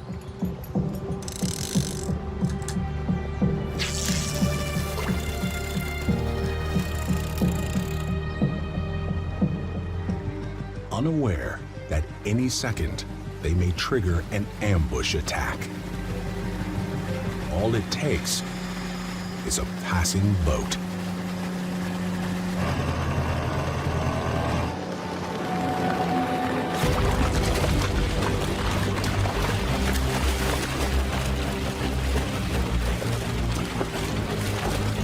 Asian carp jump en masse.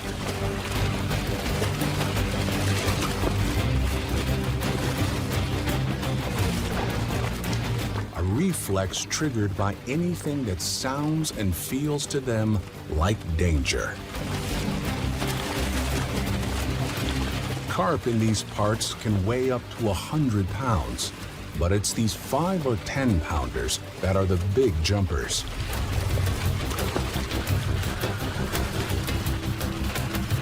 No surprise for seasoned anglers out here. But the carp have broken noses and knocked people unconscious.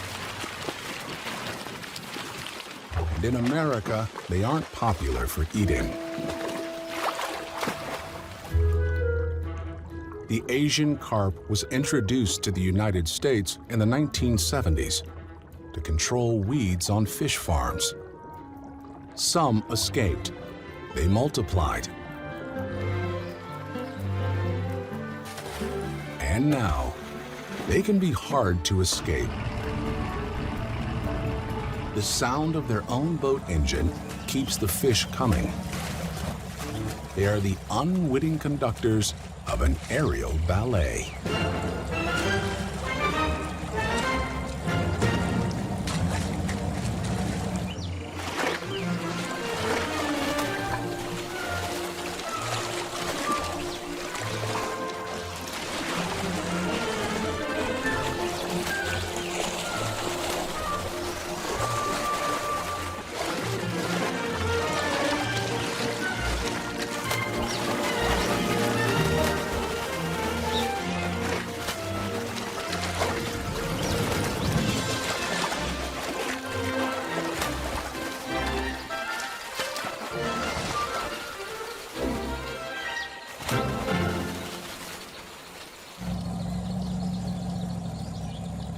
Asian carp continue to spread throughout the convergence and farther north.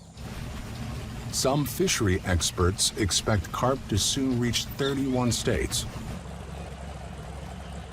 taking over the Three Rivers area and 40% of the waterways in the continental United States.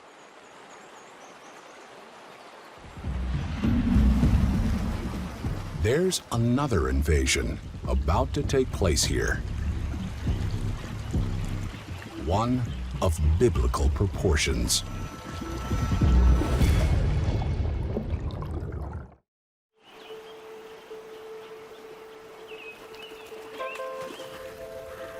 Every year in the Middle Mississippi area, one of summer's cooler days triggers a landmark event.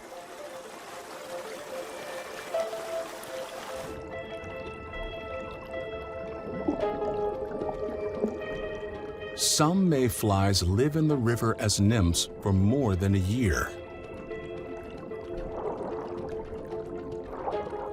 Now they hatch with wings and surface all at once.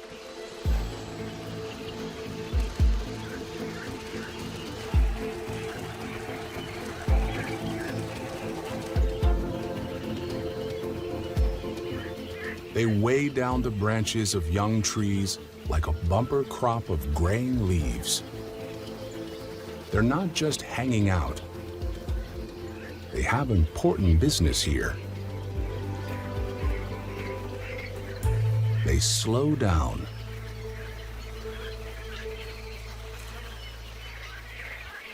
And one by one,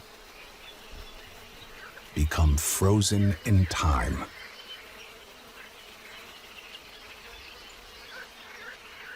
At least on the outside.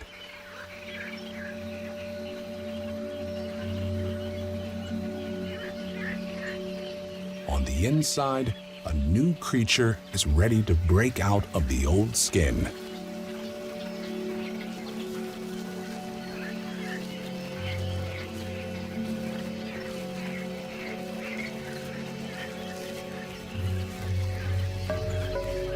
This molting is their final transition into adulthood.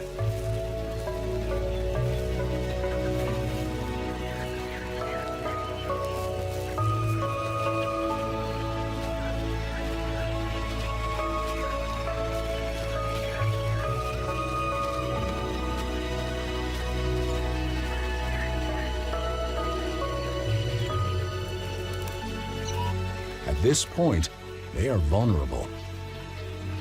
And the blackbirds and grackles know it.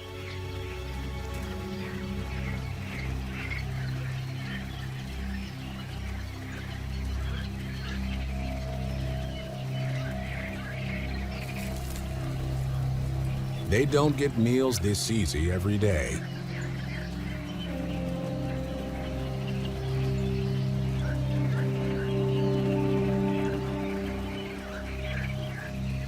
This is a special feast that happens on just a few days each year. Those mayflies who do make it emerge with a brand new body and ready to find a mate. There's only one catch, but it's a doozy. This is the last day of their lives. Most will only live for the next 24 hours. No time to waste. They must find a mate in the frenzy, and the clock is ticking.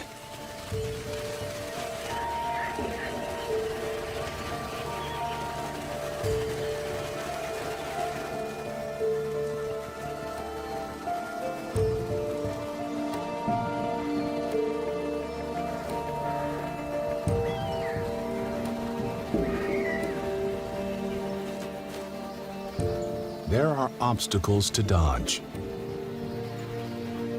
but most won't be stopped. Not today.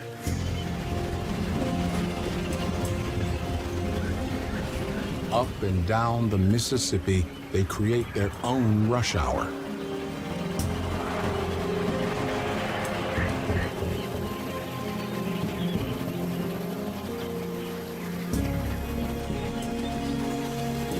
Numbers grow so dense they can appear as clouds on Doppler radar.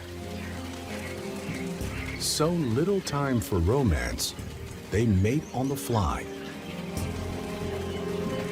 The females then lay their eggs in the river, as many as 10,000 of them each. They danced in the dark, a party fit for their final day on Earth. Now they return from whence they came, as corpses. to the swelling waters of the three wild rivers.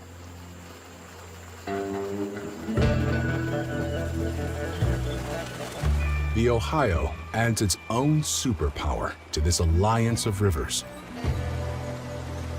By volume, it is the biggest contributor to the Mississippi River. And she doubles the discharge rate to nearly 500,000 cubic feet of water per second.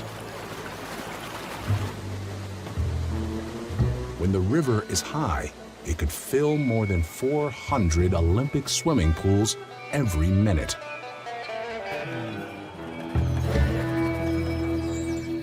The only thing that helps temper the flow is the season. It's getting close to fall.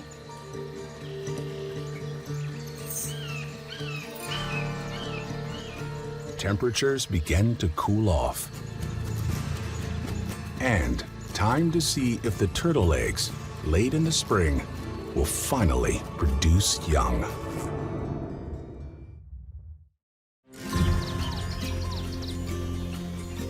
The alligator snapping turtle eggs have been incubating in the ground for 3 months. Now, this. They don't crack like a bird egg.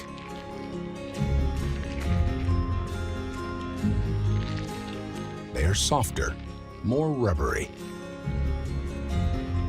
It takes a good bit of pecking and clawing to get out and into their nest cavity. As with many epic journeys, the first steps can be the most challenging and the stickiest. They still get nutrients from the egg sac attached to their bellies. When it's gone, instinct drives them to dig their way out.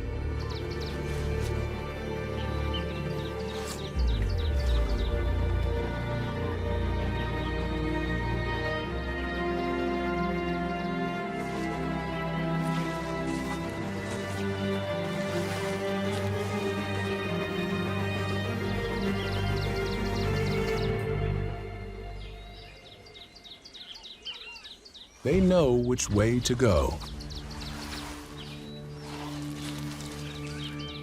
But, like the wood ducks, getting there alive may be the biggest challenge they ever face.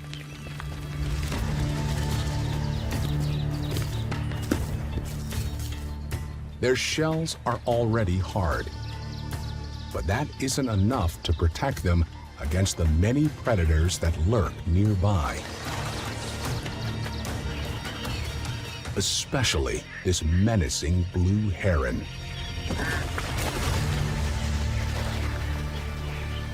This time, a sunfish.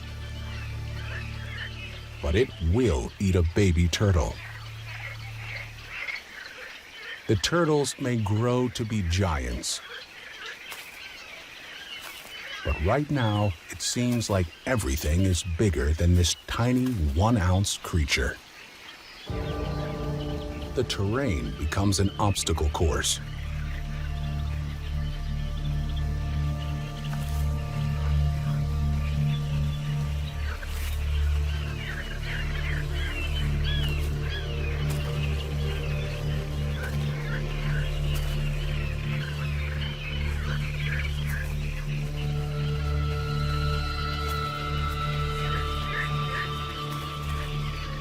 Finally, entrance into their new home. Water never tasted so good.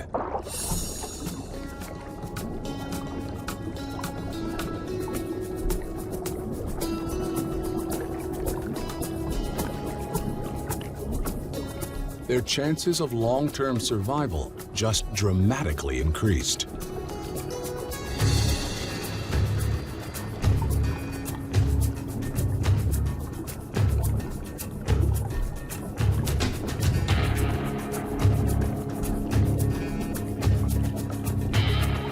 On their side, they have camouflage.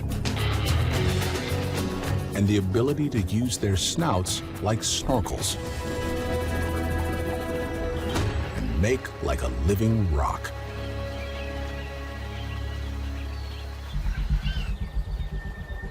The return of winter is now just a matter of time. Creatures on all three rivers must prepare. This muskrat works on a hut that would make a beaver jealous. A giant mass of grasses, mud, and cattails. It's a sturdy home, with just one flaw. It's not soundproof.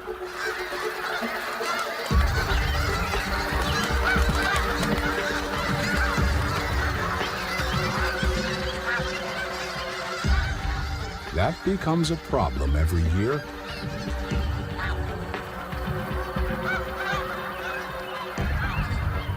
When something extraordinary happens.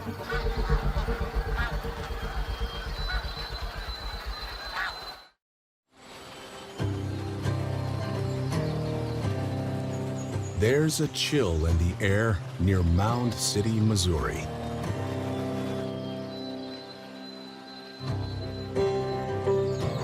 Snow geese stop here on the Missouri River each winter to freshen up. They're migrating down from the Arctic, headed to the Gulf of Mexico.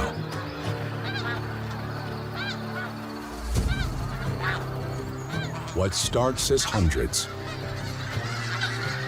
soon grows to thousands. Then tens of thousands filled the sky.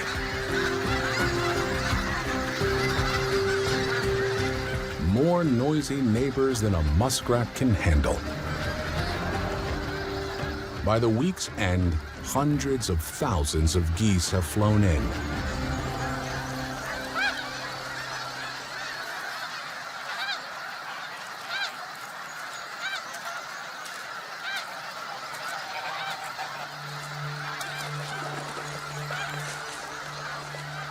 Not all will leave alive.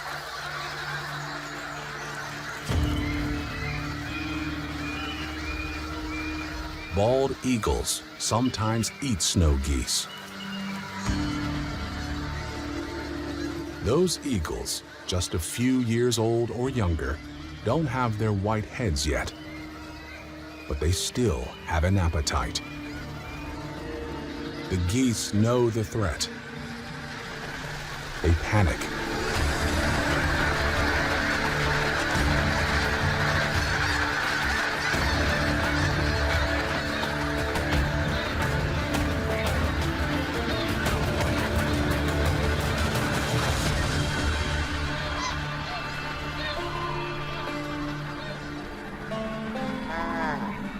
They leave a sick bird behind, and with little hope.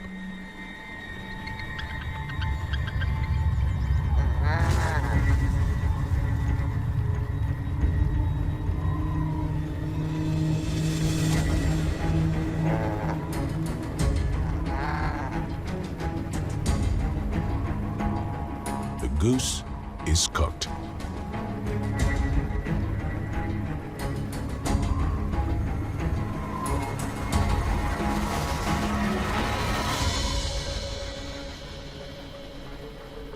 The eagles fight for pieces and argue over the spoils.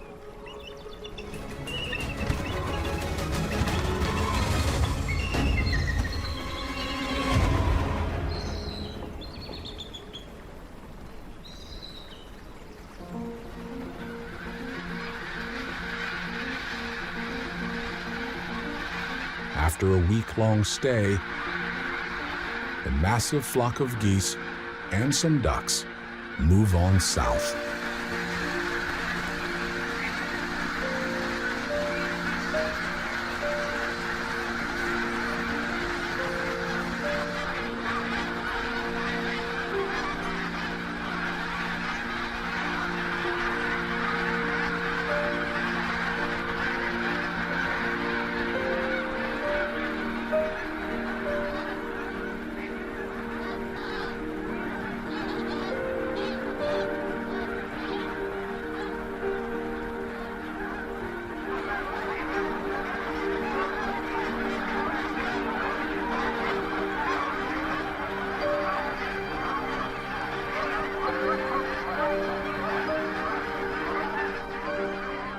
aerial calligraphy.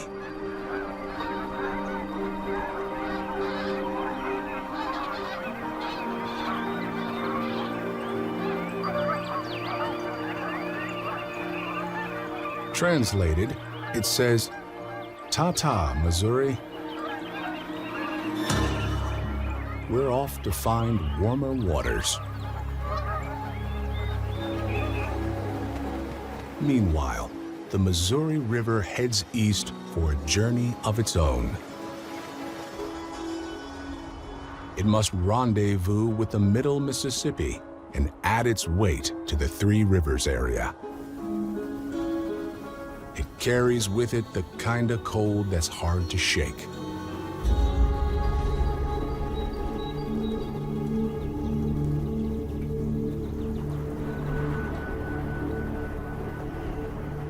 Yet, even in the darkest depths of winter, there is life.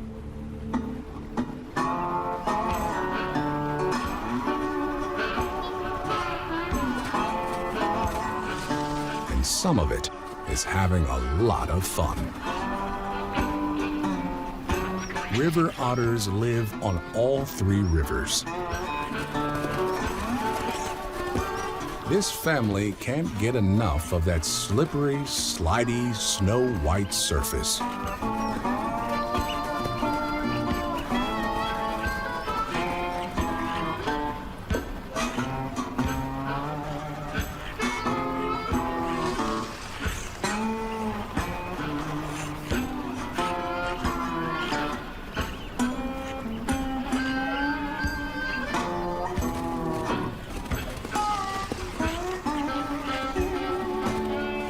No need to hibernate like other mammals. River otters have oily, waterproof fur to protect them from the cold.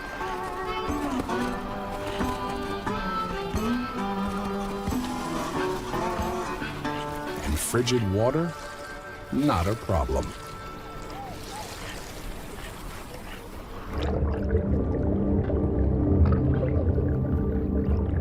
They can stay under the ice hunting for 3 to 4 minutes. And sometimes they need to. They'll eat as much as 20% of their body weight every day.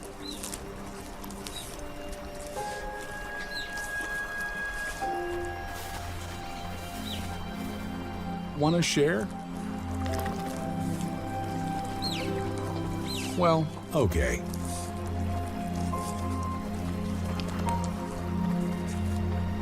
And an otter family that hangs together, plays together.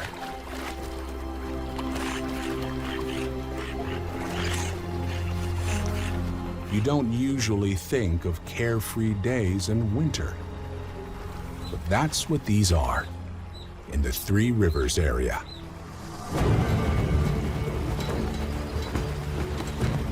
In this water, there flows the essence of America.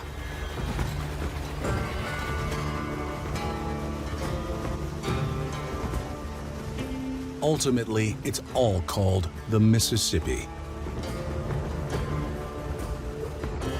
But that's water from 31 of the lower 48 states, 2/3 of the country. And it's the Middle Mississippi where most of that comes together. This special section represents the country in another way, too. The 200 miles from St. Louis down past Cape Girardeau and to Cairo, Illinois, is a powerful and wild stretch of the Mississippi.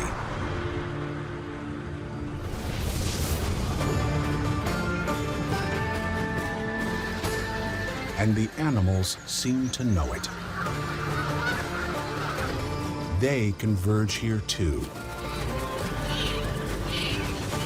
for a taste of what all these rivers can offer. To live in this part of America, where they, like the rivers, can flow free, roam wide, and remain wild.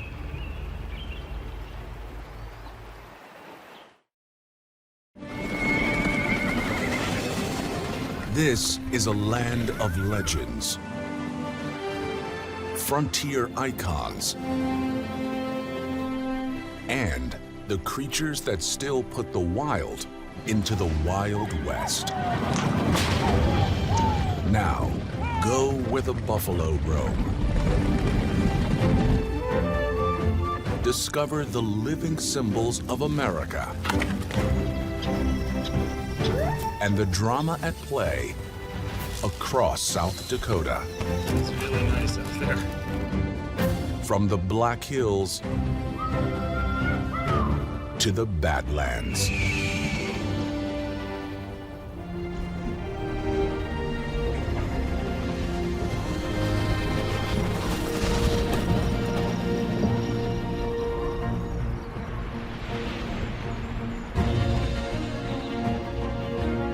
Step back in time. These are the Black Hills and the Badlands of the Wild West. Towering spires, sweeping plains,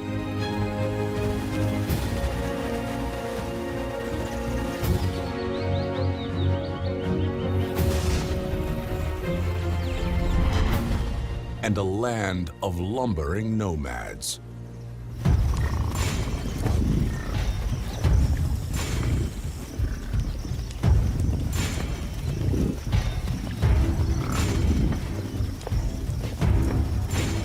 Buffalo, officially known as bison.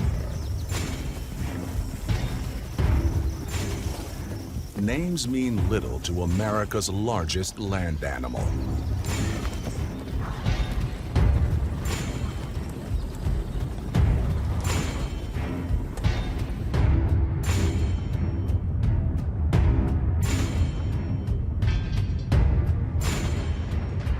About 1,300 run wild in South Dakota's Custer State Park. They eat grasses on the go and can grow to a ton. Most of the year, the gals hang with the gals and the guys with the guys. But late summer is a mixed social. And this big bull owns the dance floor.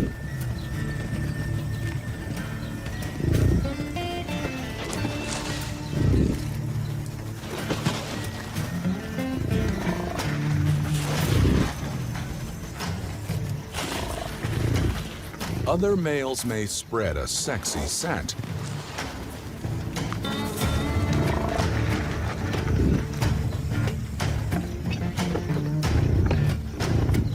but none of them can match the moves of the boss.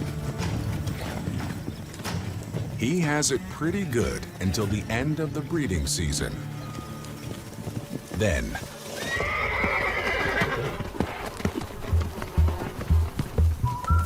there's a posse coming his way. A showdown. It's a band of cowboys and cowgirls with one aim. They get these wild buffalo into a corral. It's roundup time.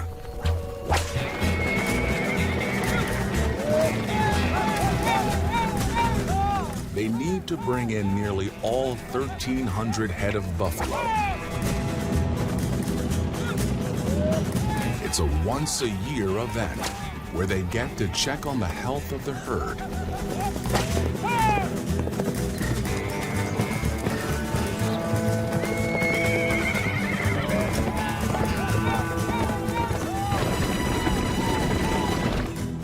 Buffalo only barely survived decades of slaughter in the 1800s.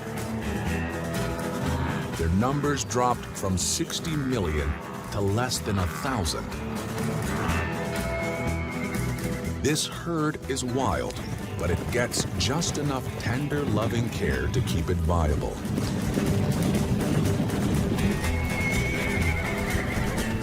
For those on horseback, it's the biggest ride of the year.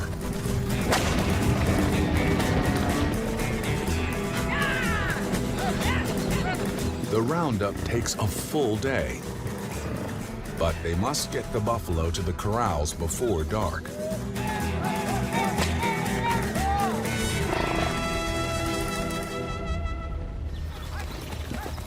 The cowhands ride through an area of South Dakota known for its stunning landscapes.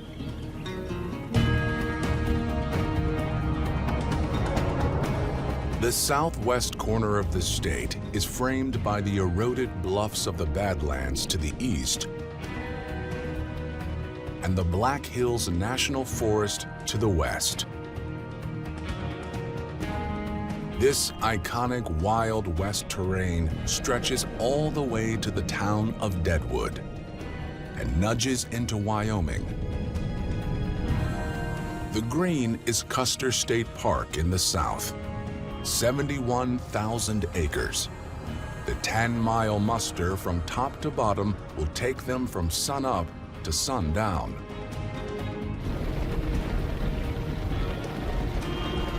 Wherever they move, in their wake, clouds of dust. And not so little reminders that something big was here. Let's call them buffalo cakes.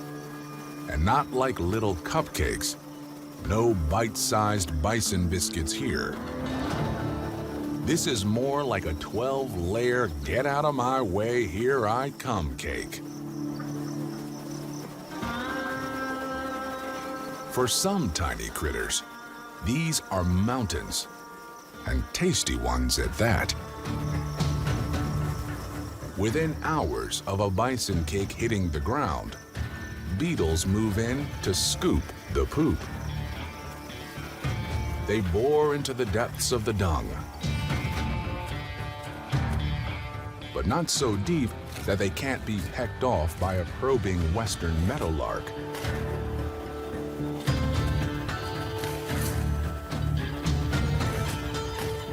It's a prairie party.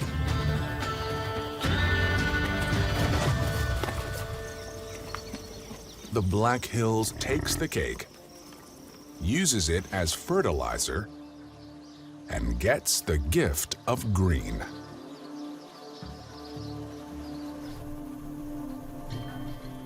One animal has this prairie in its blood and in its name. The prairie dog. These rabbit-sized rodents are all about kinship. Each family has a dad, a mom or two, and 3 or 4 pups.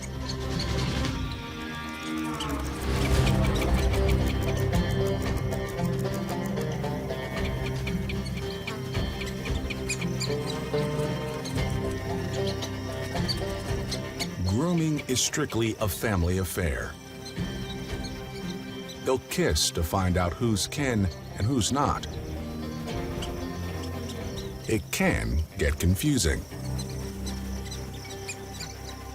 Immediate family is only the beginning of their social network.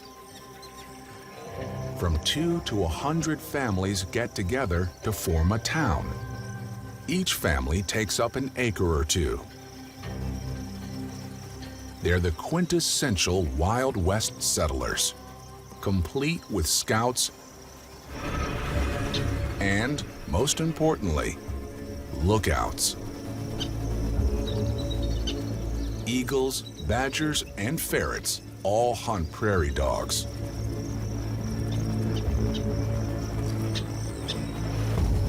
So does this guy. A hungry coyote. A quarter-mile out and closing in.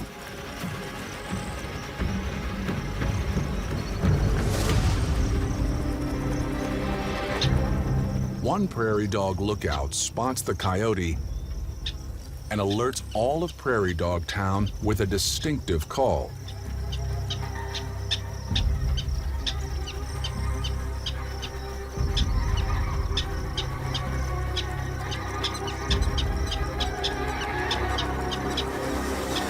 Yips and jumps may tell other prairie dogs even more than you think. They may spell out the location, size, and speed of the approaching threat.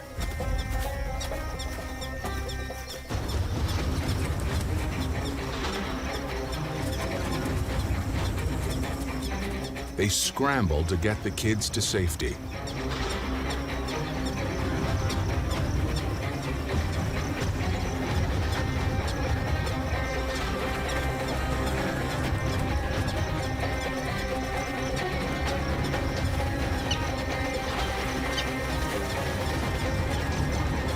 These lookouts wait until everyone is safe to take cover.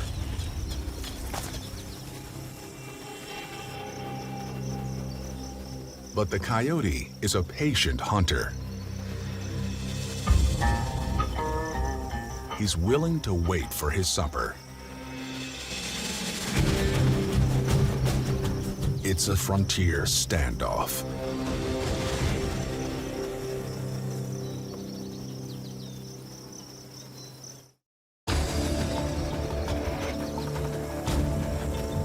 The creatures of South Dakota's Badlands and Black Hills are persistent.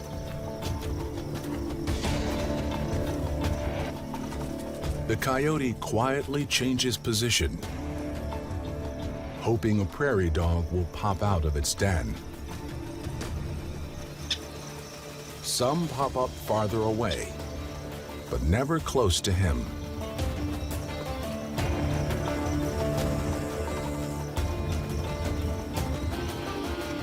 For nearly an hour, it's a game of whack-a-mole, without a single whack. Then, the roundup.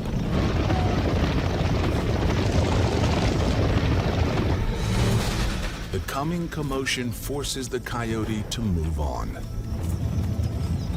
The buffalo charge right over Prairie Dog Town. A hoof and a hole would bring down one of these giants. But somehow they seem to avoid them. This annual roundup has been going for more than 50 years, and no one has ever seen a buffalo step in a prairie dog hole.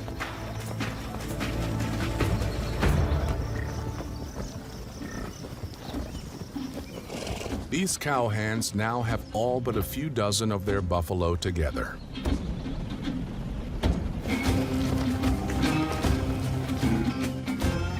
It's still 7 miles to the corrals of Custer State Park.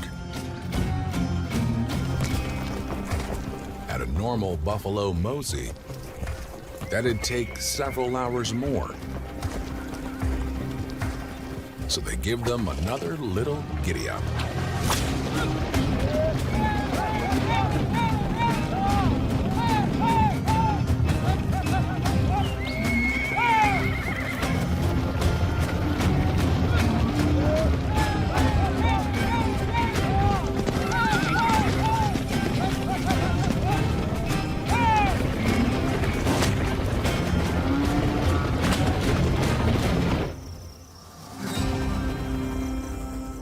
Once the big guys pass by Prairie Dog Town, the lookouts give a very specific signal.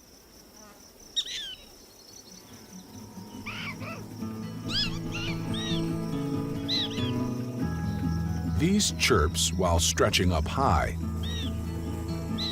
spell it out. The coast is now clear. Resume life as normal.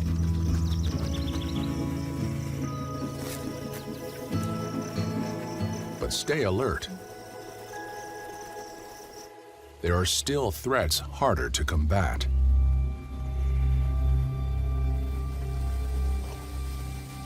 Snakes can follow them down their burrows.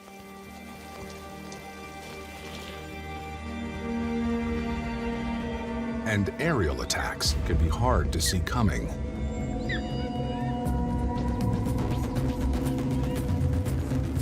This is a golden eagle.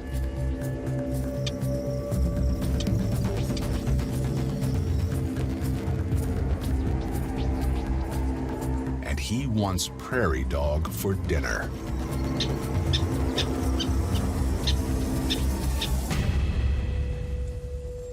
The golden eagle is one of the world's largest raptors.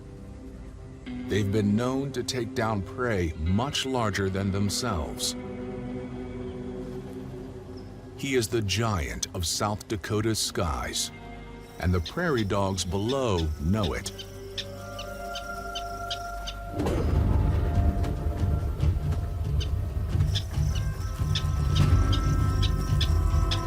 Quick chirps alert most of the town to the new threat. It's hard to hide a wingspan of almost 8 feet.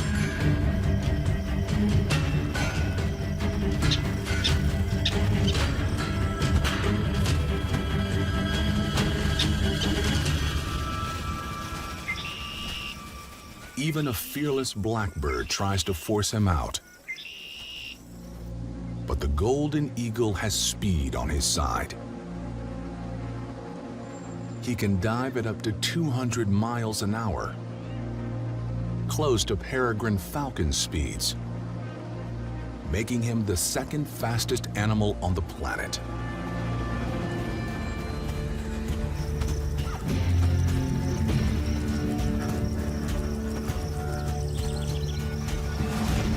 It's not good news for a distracted rodent who's missed the alert.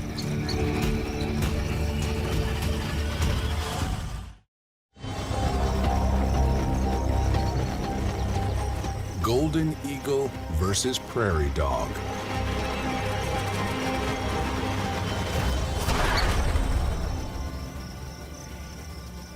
South Dakota sees this scenario every day.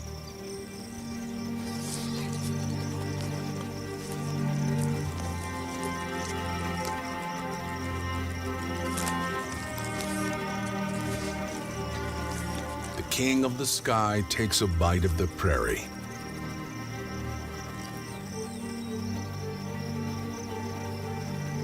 And saves some to share with his mate.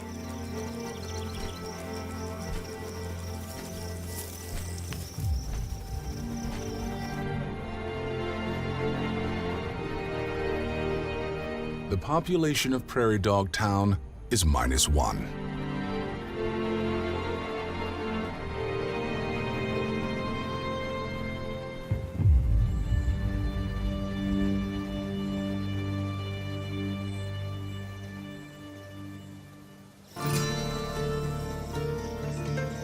The colony as a whole will endure for years to come.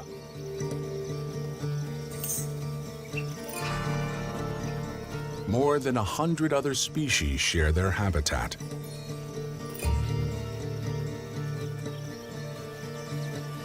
And some, like the burrowing owl, will even move in on their old homes. Burrowing owls live in the ground and line their holes with bison dung just to attract beetles for dinner.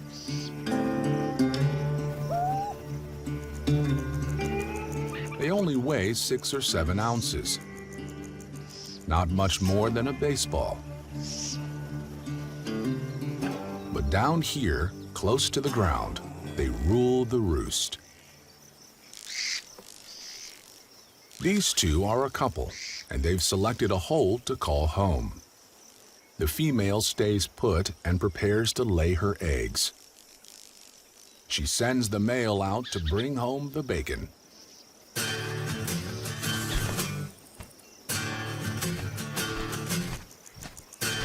There are a lot of insects to choose from in the thick of the prairie. Grasshoppers are rich in protein and worth a chase.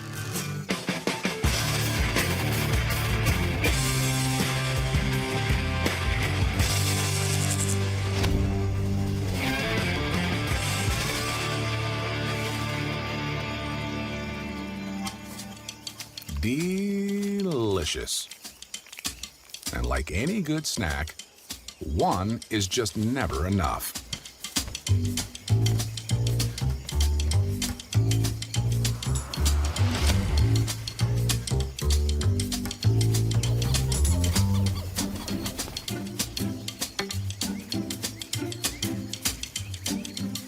But he's forgotten something. Or rather, someone.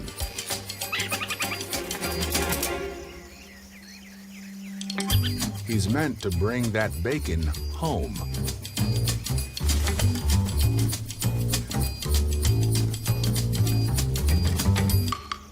Share and share alike. Burrowing owls don't dig their own holes out here. They rely on prairie dogs, who leave behind burrows with nurseries, sleeping quarters, bathrooms, and 30 or more entrances each. Craters at some of the doorways protect against flooding. And in the Black Hills, just a little farther below, nature has made even larger and more elaborate tunnels. South Dakota has some of the longest caves in the world, including Wind Cave, the first cave to be protected as a national park. A whopping 140 miles of it have been mapped, and that's just a small fraction of its estimated footprint. On the ceiling, rare honeycomb-like mineral formations called boxwork.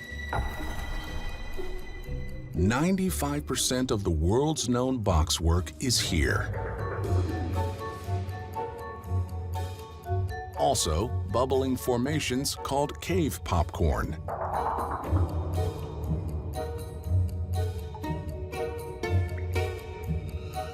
And a kid favorite, cave snot.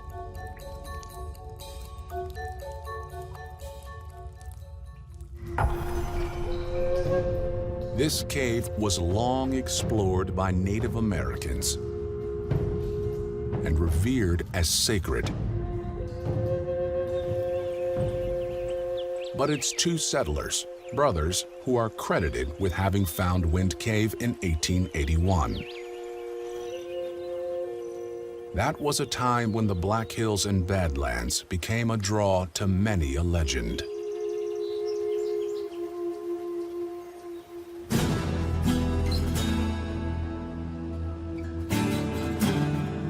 Just north, Deadwood was a famous Wild West town. Buried here, Wild Bill Hickok, a lawman, a gunfighter, and a gambler. He was killed while playing cards. His last poker hand lives on in infamy. Aces and eights, forever known as the Dead Man's Hand.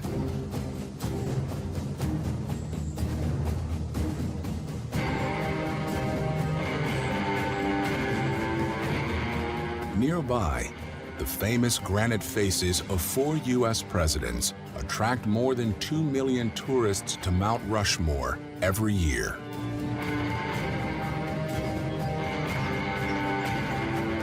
Today, just under Abraham Lincoln's chin, visitors with their own stately beards. More than 87 mountain goats scale the slopes of Mount Rushmore. They munch on just about any greenery up here. These rock climbers aren't native to South Dakota, but descended from 6 animals that broke loose from a zoo in the 1920s.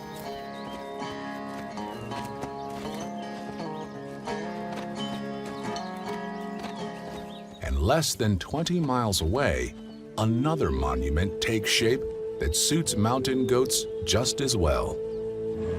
It's taken more than 70 years to get the Crazy Horse Memorial this far. With many more lifetimes to go before completion.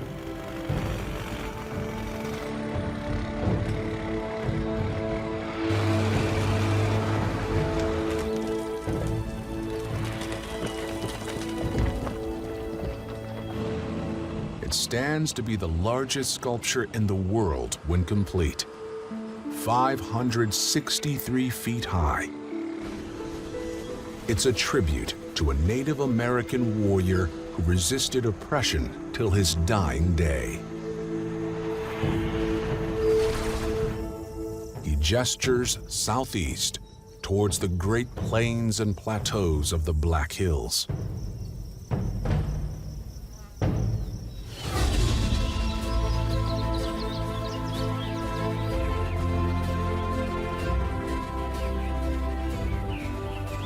When Crazy Horse rode this unfenced land, it looked much like it does now.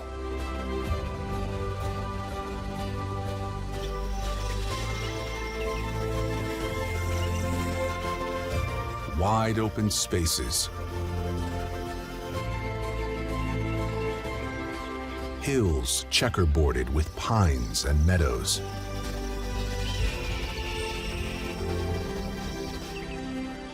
That all eventually flatten into plains.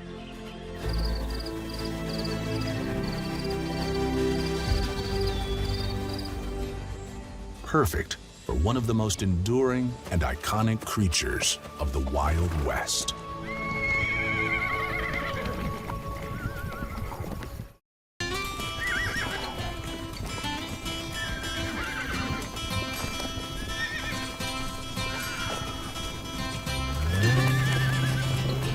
The Badlands and Black Hills of South Dakota are the perfect backdrop for a creature emblematic of freedom. An 11,000-acre sanctuary here holds around 500 Mustangs, with new foals every spring.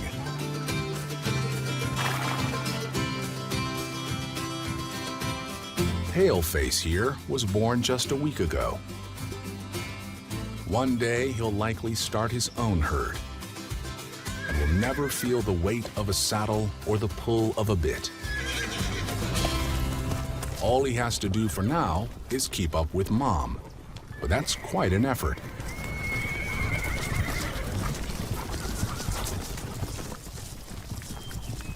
These Mustangs may travel more than 10 miles a day grazing.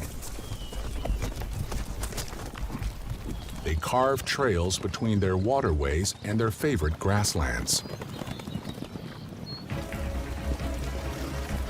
In the 1800s, as many as 2 million wild horses roamed the United States. Now, around 75,000 remain. Horses were absent from North America for more than 10,000 years, until the Spanish reintroduced them in the 1500s. Now, once again, they are part of the land, part of the culture. Both those roaming the prairie and those used to work it.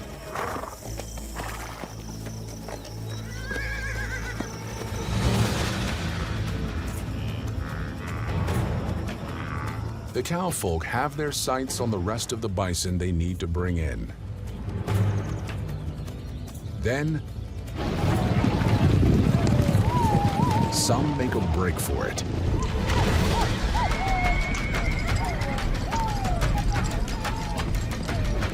Buffalo have gored and killed horses in the past, one just a few years ago. The cowhands must rely on intimidation.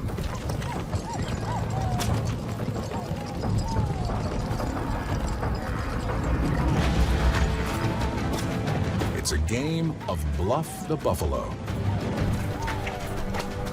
Those whips never hit them, but the sound is enough to get them going in the right direction. Now the cowhands can herd the group as one, They just have to weed out some hangers-on.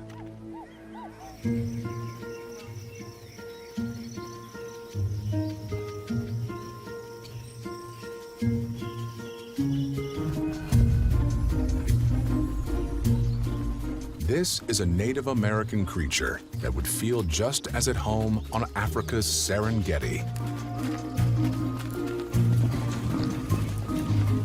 The pronghorn likes lots of room to roam. About 50,000 of them thrive in South Dakota. But the young are vulnerable. Even an eagle could take down this newborn. Mom keeps Junior close.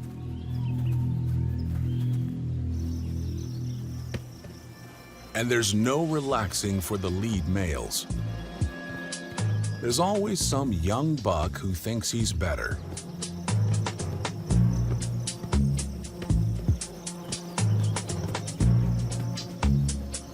That's where those prongs get put to use. They're fixing for a fight.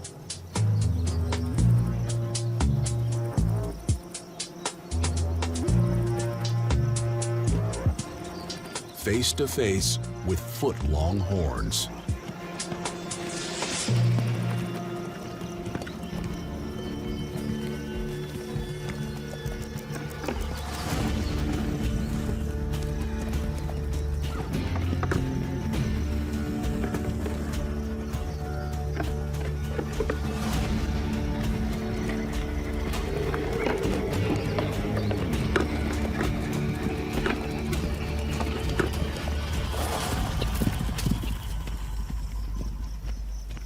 The lead male wins the day, and the girls.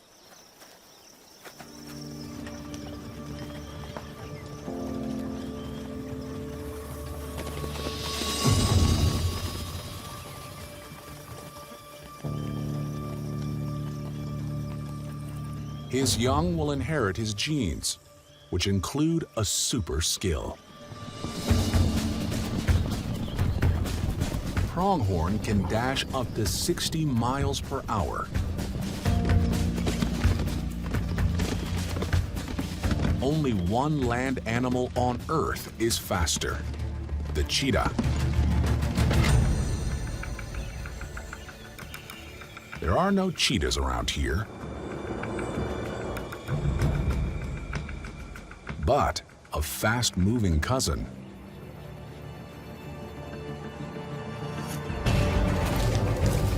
This bobcat is on the hunt.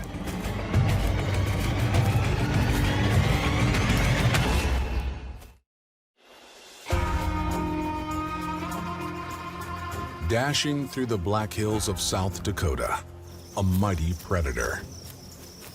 In winter, when food is scarce, this bobcat will take down an animal 8 times his own weight. Today, the sun is shining on one of his favorite meals, rabbit.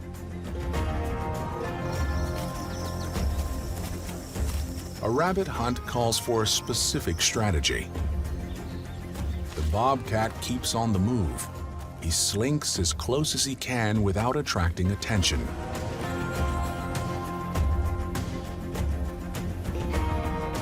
He needs to creep within striking distance.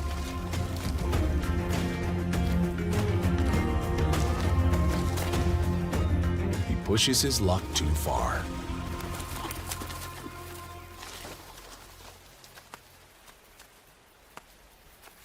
He finds a smaller target and uses a new strategy.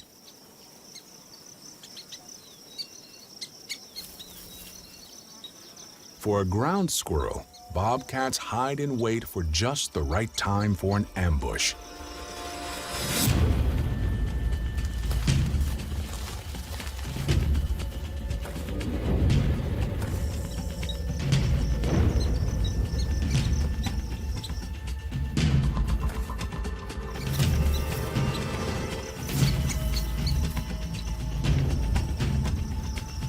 Then it's down to speed and luck.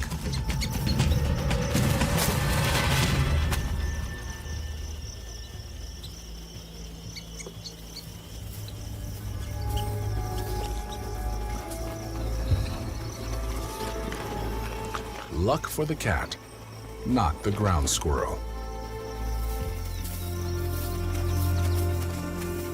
His work is done for the day.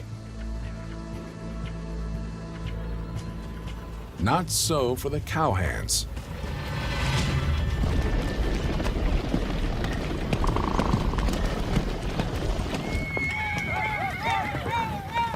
They turn most of the 1,300 bison toward the corrals.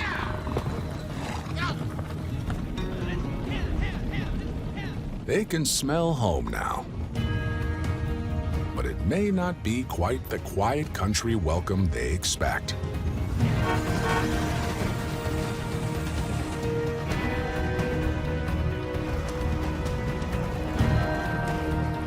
More than 20,000 people have driven in to see the annual roundup.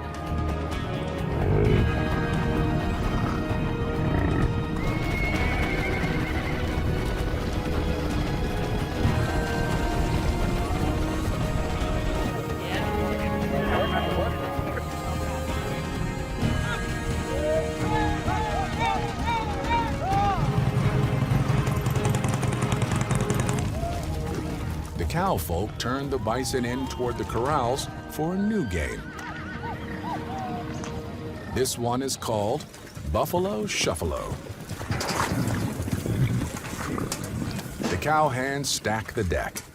They let just a few in at a time and force them forward with a tractor.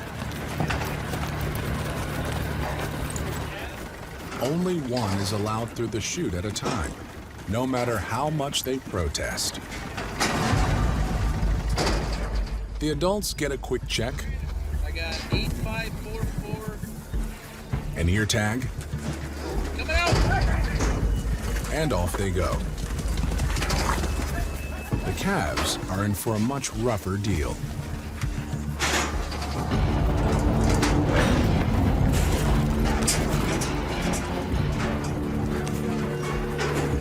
The cowboys of Custer State Park hit the young buffalo with everything at once. They're ear tagged, dewormed, tested for disease, and branded. It's a tough game, but it's over fast. Then a new deal. Their return to the corral, soon to be released with the herd.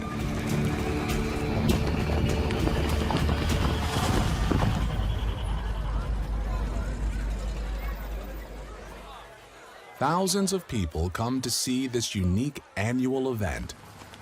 But it's not all one-way viewing. One creature comes here every year specifically to see the people. Hi.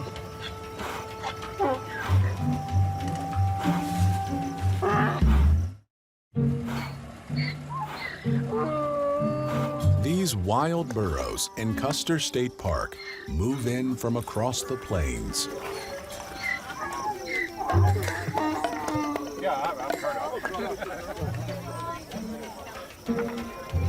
They know where there are tourists, there'll be free handouts.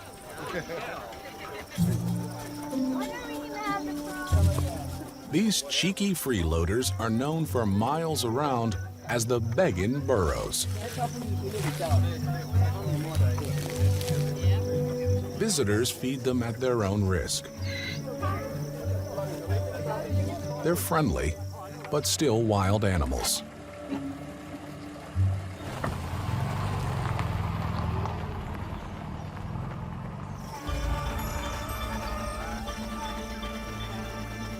Some working donkeys were set free last century and left to find their own way.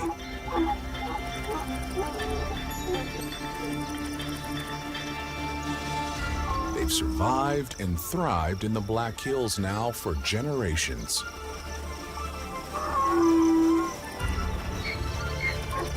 These burrows are descended from pack animals that used to help hikers climb nearby peaks.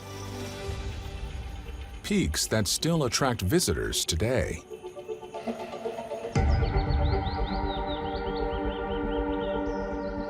They call these needles. Granite outcrops eroded by wind and water for millions of years. Whether you call them pillars or spires, it's all the same. You got it here? I think I have plenty of draws. Some just call them a challenge.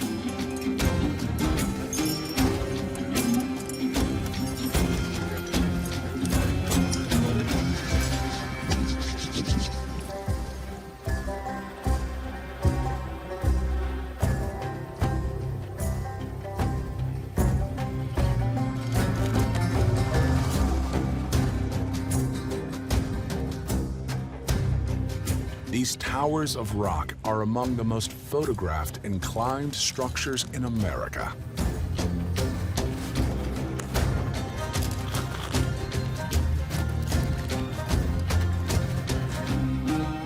Climbers named their areas and their routes. Totem pole, 10 pins, monster, chopping block. This needle is called Shipyard Rock. Yeah, that is really nice up there.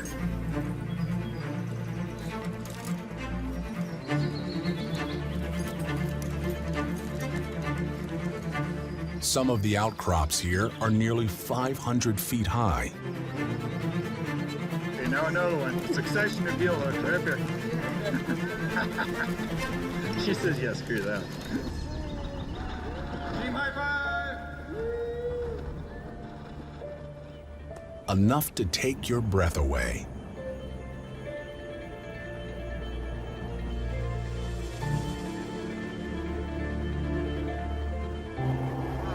Where to stand? Breeze, but The reward, a bird's eye view of this spectacular landscape. The Black Hills and the Badlands have long been the home of the brave and the land of the free.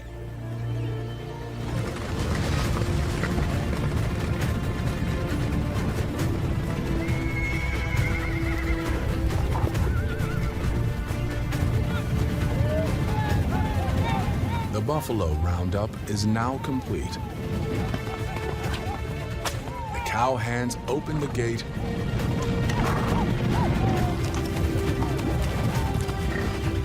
the herd returns to the prairie, free for another year.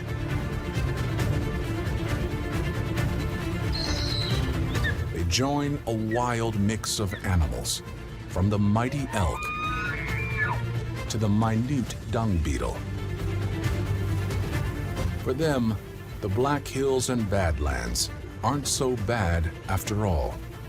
This is their home. Just how they like it. Untamed. And a living symbol of America's great frontier.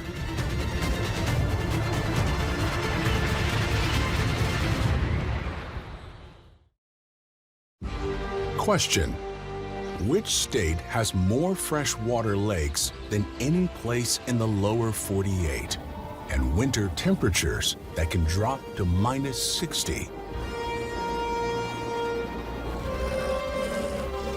The answer: Minnesota. Its wilderness tests the American spirit and the mettle of our hardiest wildlife. Now, see what it takes to survive the winter and manage the thaw in the land of 10,000 lakes.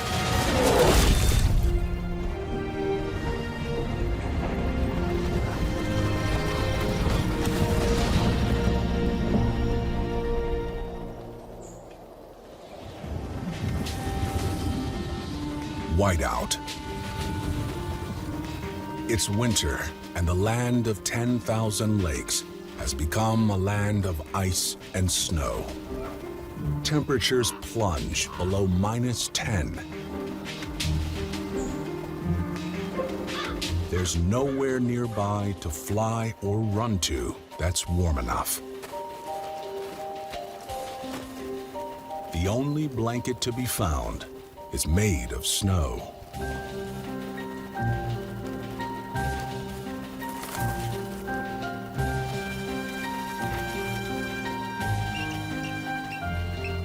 Minnesota has more than 1,000 bald eagle nests, more than any other state in the lower 48 except Florida. And those Florida ones, they got it easy. You gotta be at least as tough as a bald eagle to survive winter in Minnesota.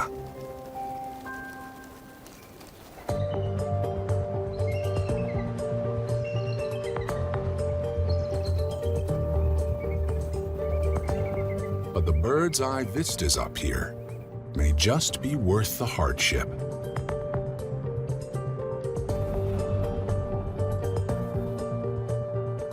No one knows how Minnesota got the nickname Land of 10,000 Lakes, but that number holds up.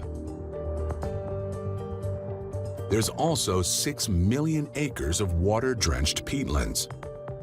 That's 10% of the state. Prairies once covered the west, and the forest is split in two. More evergreens in the north, and in the southeast, trees that shed their leaves. In winter, it's a good place for a fur coat.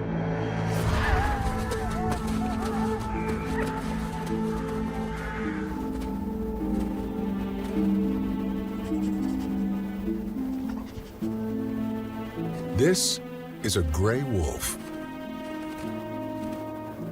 also called a timber wolf. He may grow to weigh up to 175 pounds. It all depends on how much he can find to eat. Right now, he's got more on his mind than himself. He's starting his own pack. He bonded with this female after the first snow. In 9 weeks, she'll give birth, somewhere between 1 and 11 pups.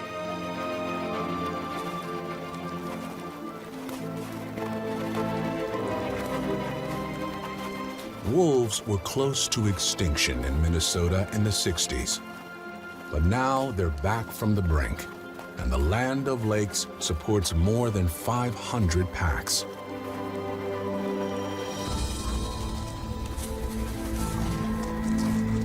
They mostly hunt after dark, and a few nights ago, these two made a kill.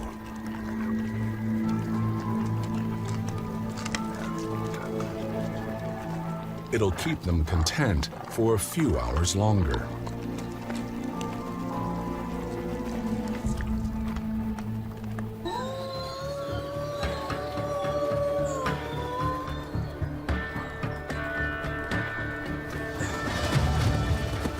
Wolves are always on the lookout for a feed on 4 legs. But there is one menu item up here that gives them pause.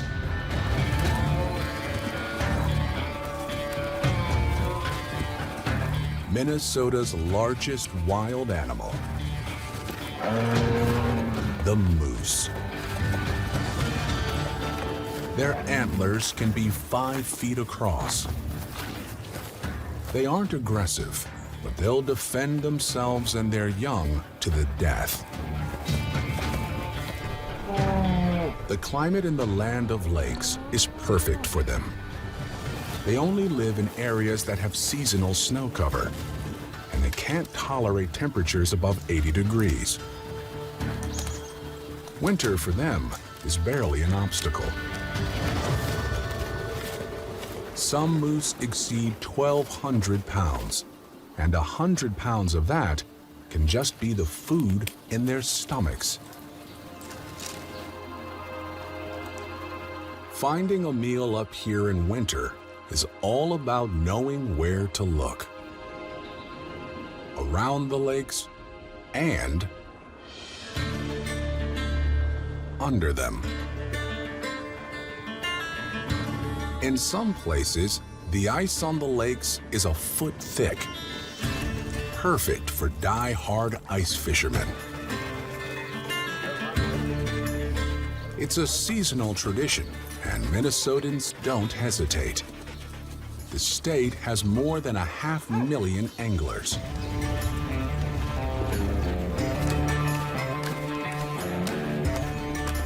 Experience alone tells them just how thick this ice is.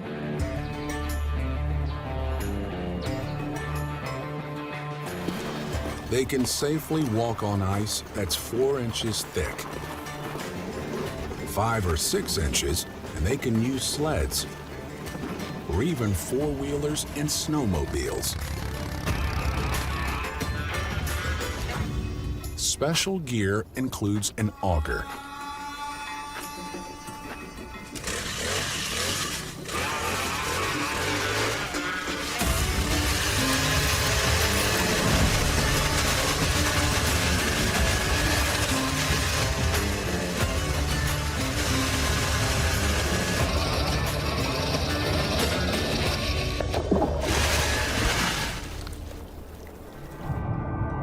After that, it's pretty much like any other fishing trip.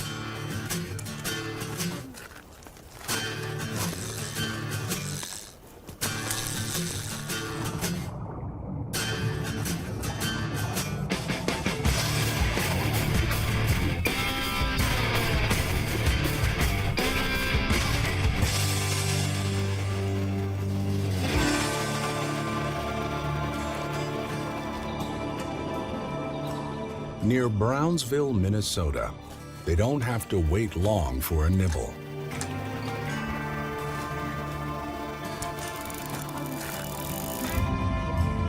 From the depths, it's a one-way ascension through a tunnel to the bright, shiny light of the surface. But all the glory goes to the fishermen. Catch another couple more of those and we'll have a meal.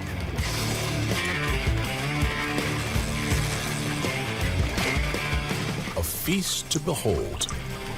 Not a favored walleye or a pike, but bluegills are a popular pan-fried fish. And out here, you can work up an appetite.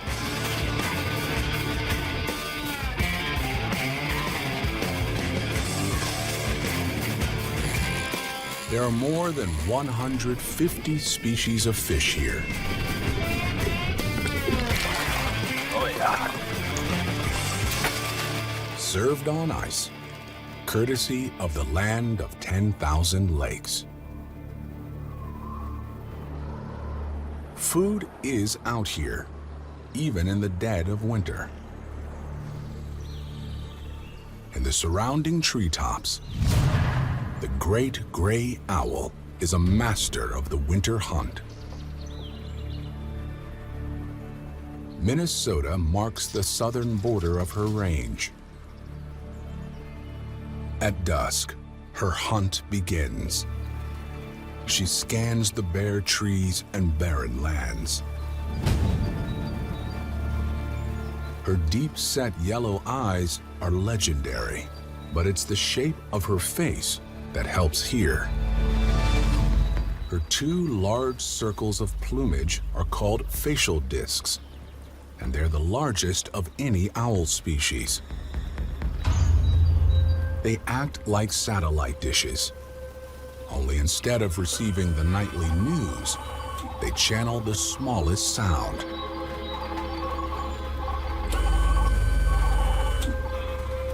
Even the scurry of tiny rodent feet.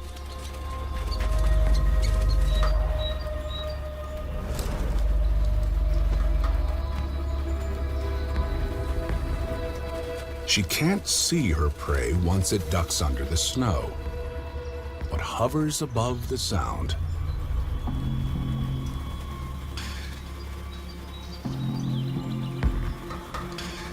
Then, an incredible maneuver, rarely seen.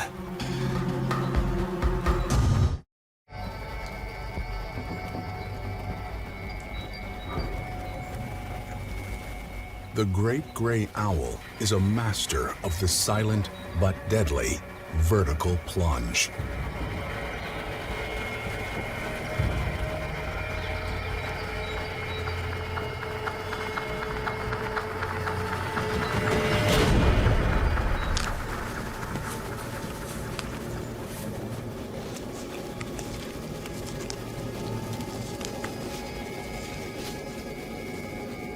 It's one of only a few species that will drop deep into this Minnesota snow for a rodent, like this field mouse.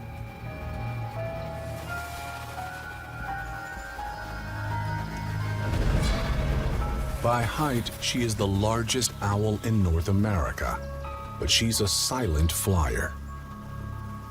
That's why Minnesotans call her the Phantom of the North.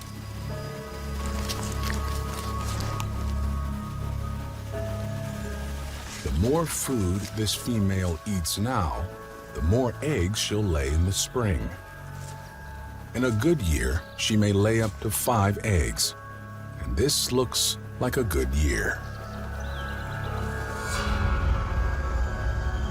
The land of lakes serves up a feast, and the bounty continues each night, through the heart of winter and into the big Minnesota melt. Hard luck for this frozen treat. This gray tree frog, partially froze inside like a slushie.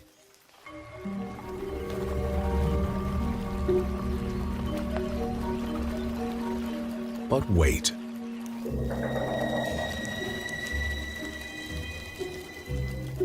As the land thaws, so does the tree frog.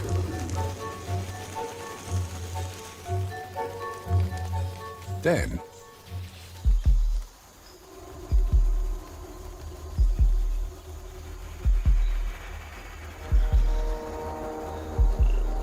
no worse for wear, he moves on.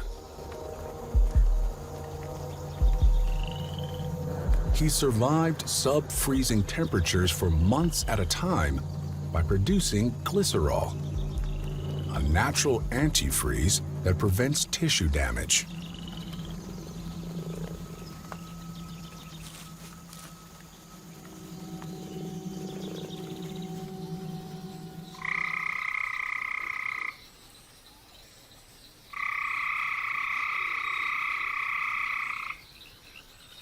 At night, he sings in the spring with other recently defrosted males. 14 frog and toad species withstand the chill in the land of lakes. The gray tree frog prefers limbs to lakes and spends most of his life in the canopy. Their climbing skills may not match a monkey, but they know how to stick to a stick.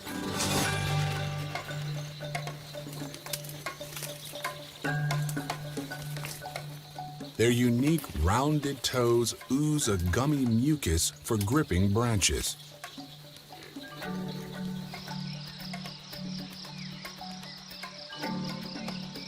They hang out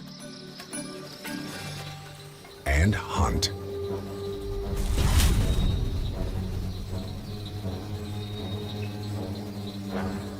In their arsenal, patience, stealth, and a sticky tongue.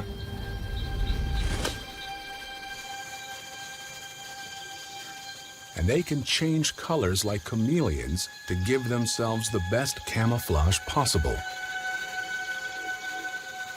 They only leave these trees after the thaw to search for mates. This season for sex is also a time of terror. Down at lake level, these hunters become the hunted.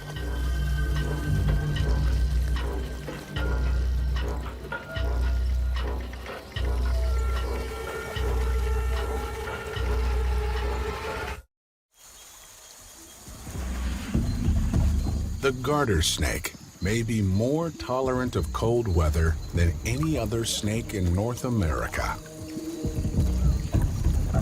The tree frog's best chance is to stay still and make like a log.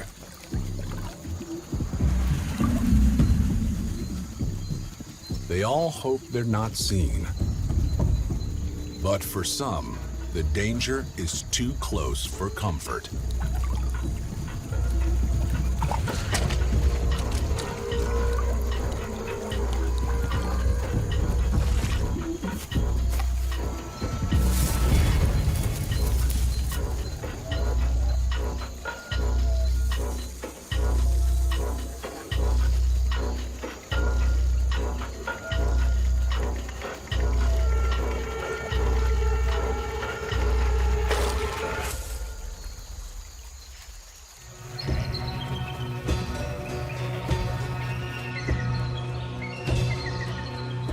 It's March, and the eagle nest is now free of snow.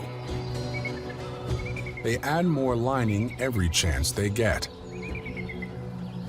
Their powerful wings, nearly 7 feet across, help them do the heavy lifting.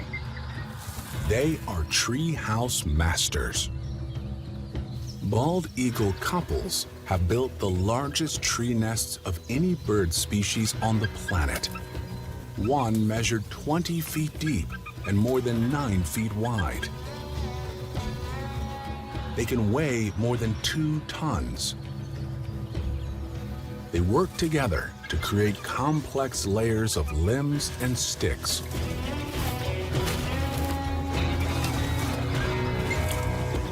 And pack it with soft grass in the middle to protect some valuable merchandise.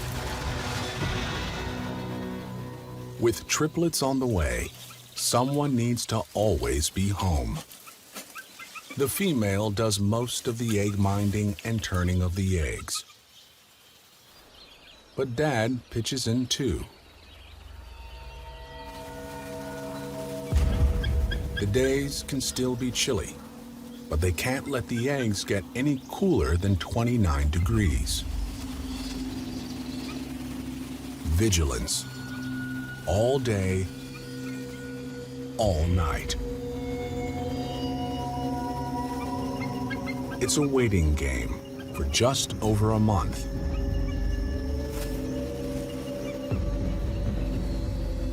Then, it can take up to 2 days for a chick to break out of an egg, but eventually, one little fluff ball.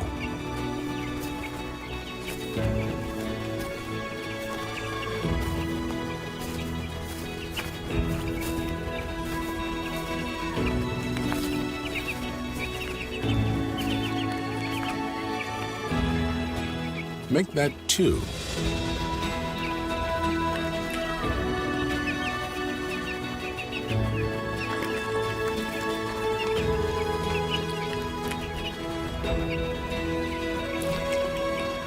Number 3 takes his time, but soon enough.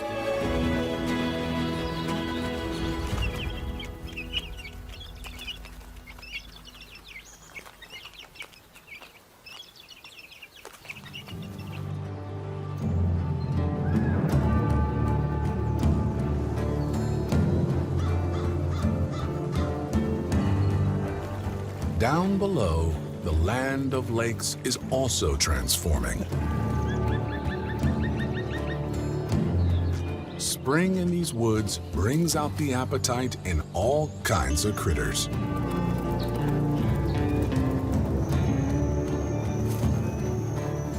This is a long-tailed weasel.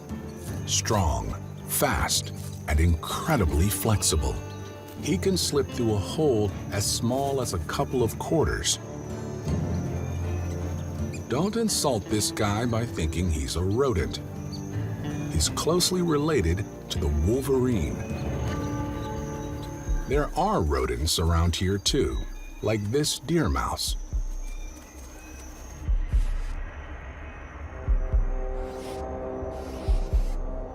He survived all winter in his warm, safe den, but now he's on the move, spreading his scent. A deep hole will keep out most predators, but not the long-tailed weasel.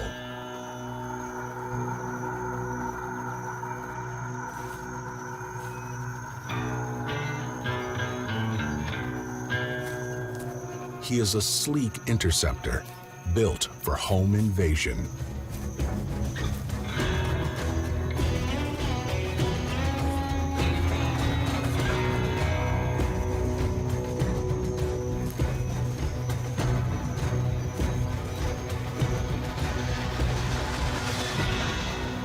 He follows his nose. Escape for this deer mouse seems impossible.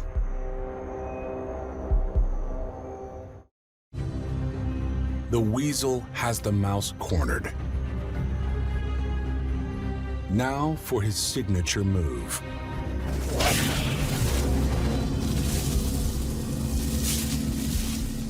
A lethal bite to the back of the neck, and a grip like death.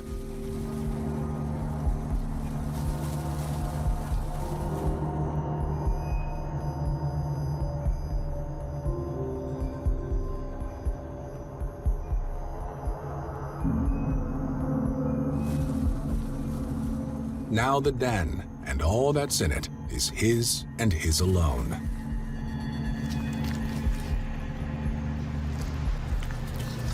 He has a choice of home, but he'll take his log for now and keep watch to see what other juicy morsels enter the parlor he's just left vacant.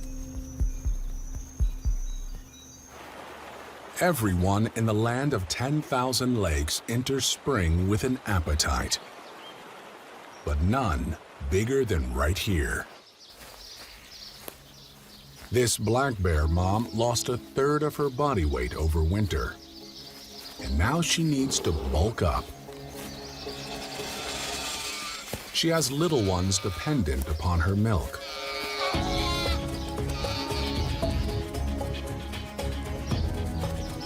Other bears in the area also emerge for a spring jamboree.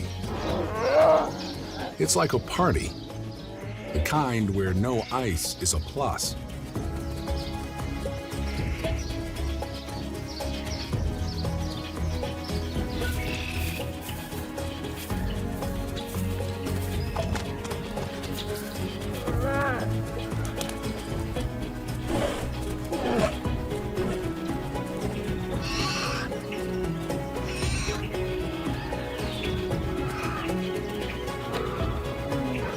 It's all fun and games, until this guy shows up. He's around 300 pounds of danger. Adult males sometimes kill cubs that aren't their own. It makes the mom nervous.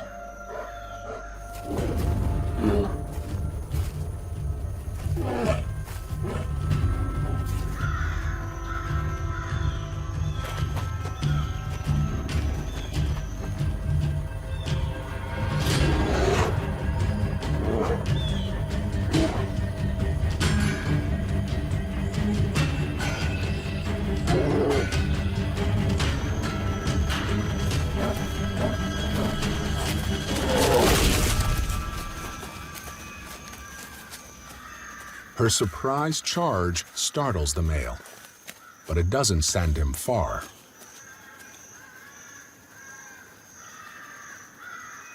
Now she has a problem.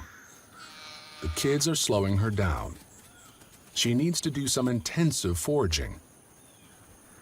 But she can't leave them alone with predators around. The solution? A babysitter in the shape of a tree. The cubs will be safe from attack if they can climb high enough.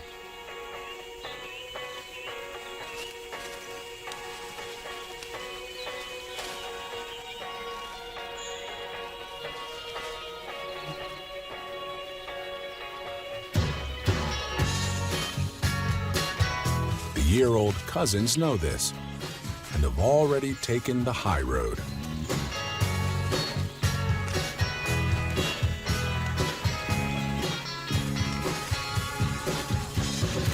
There are as many as 20,000 black bears in Minnesota.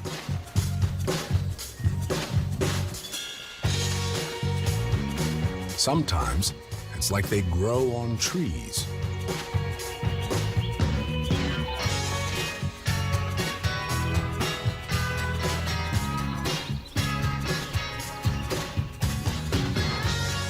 The cubs have no fear of heights, but that doesn't mean they can't fall.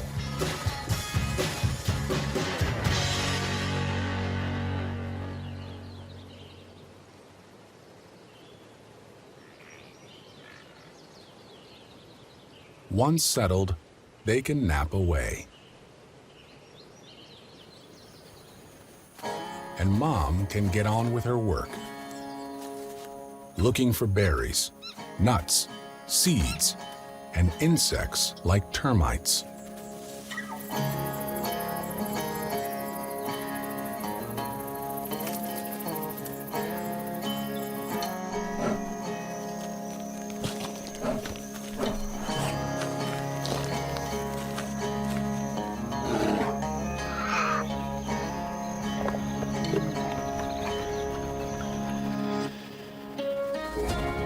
At the end of the day, one last task for the cubs to master: getting down.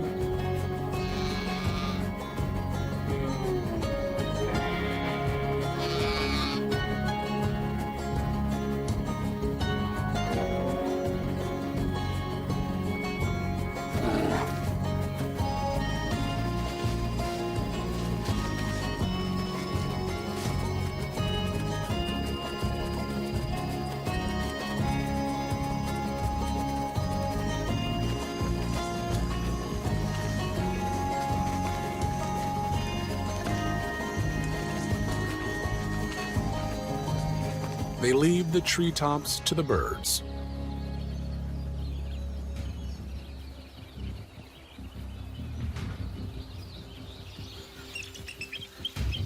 It's getting crowded up here in the eagle's nest, and there's a lot of mouths to feed. The most common treat, sushi. Everything these young need to grow big and strong.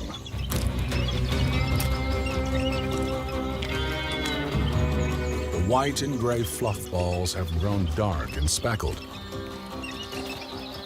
They won't get their white heads for another 3 or 4 years. Before they earn that sparkling white crown, they must master the sky.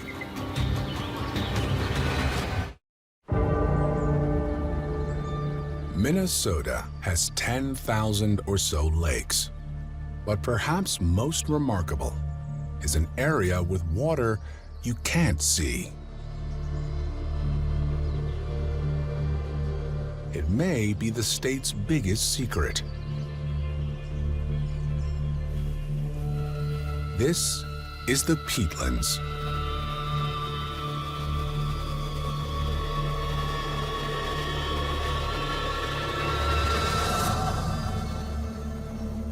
Few have heard of it. Yet this 6 million acre landform covers 10% of the state.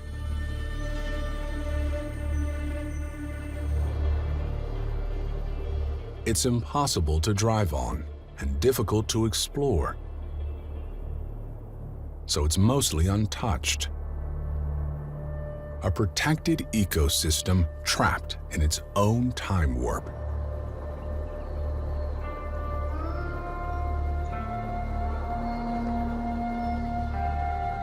These spindly black spruce trees may be more than 200 years old, but grow little more than 30 feet high. Nutrition is a challenge.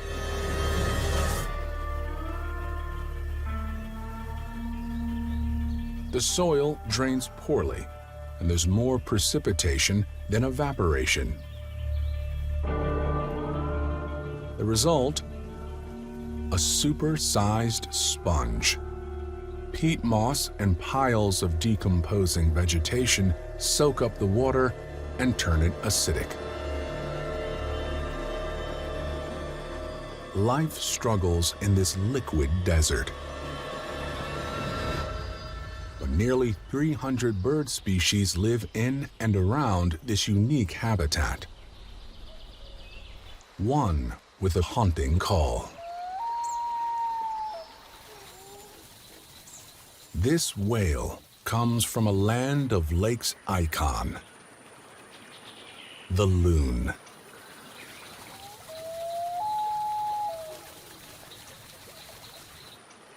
It's the state bird of Minnesota. There are about 12,000 here, more than anywhere else in the lower 48.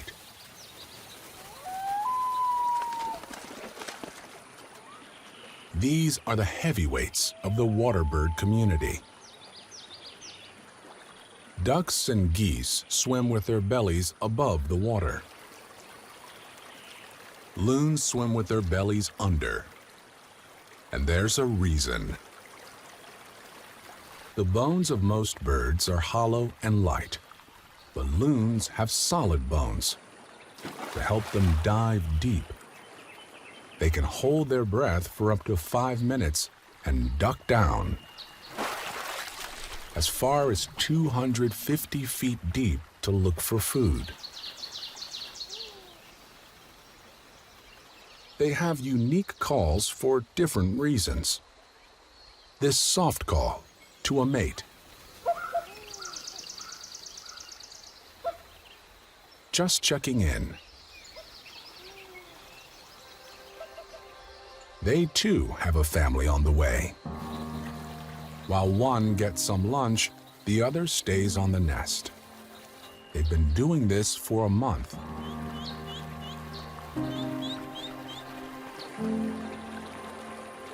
One chick has hatched, and already it's in the water, eager for Dad's protective wing.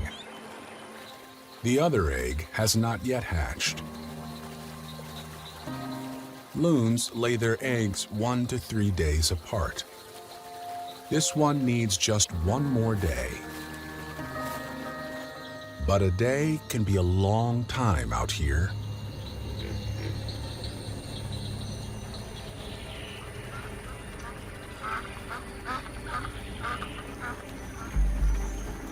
The threats are many. Vigilance is vital, 24/7. This raccoon is a night raider. He launches a surprise attack.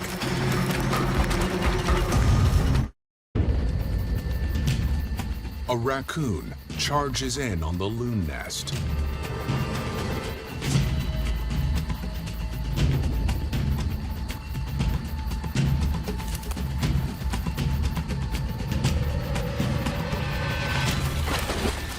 She fends him off with a sharp peck.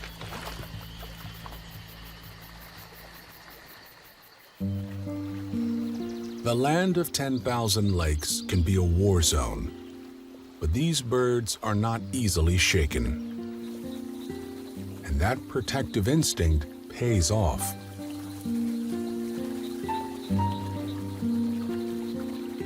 By morning, they have another little loon.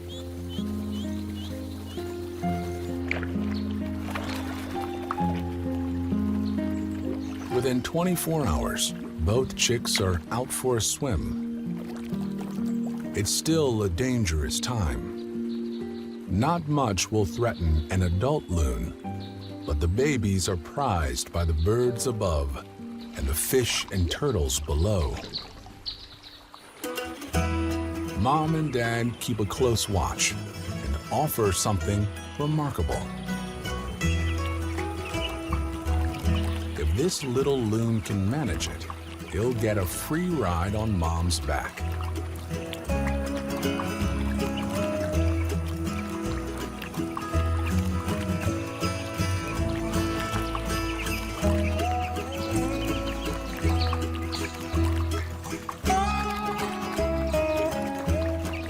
It's a mission to land on the loon.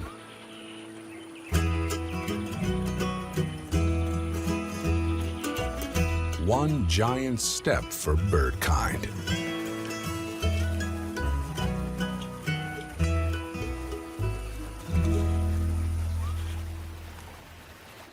It's the safest and warmest place for a chick. But there's still a threat to this family's harmony, and it comes from another loon. It's a male who wants to move in on Dad's turf. Now the signal is a yodel. All at once it says, "Stay close, dear," and "Back off, buddy."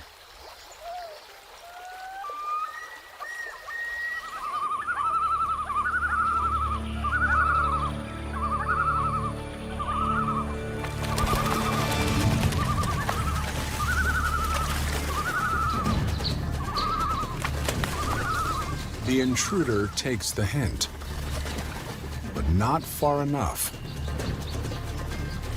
He sees them coming for him from below.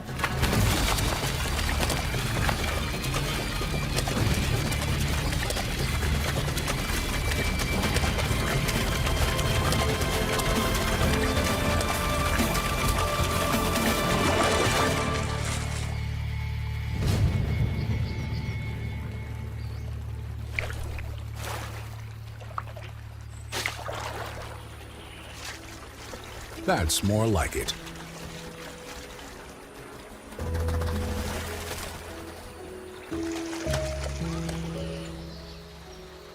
Peace is restored in the land of 10,000 lakes.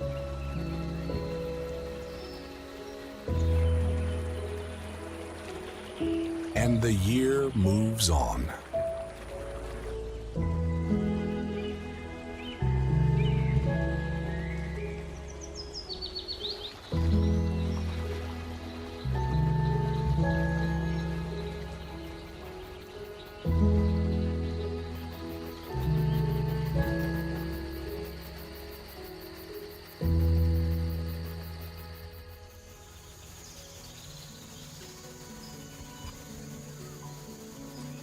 A sure sign of the changing season.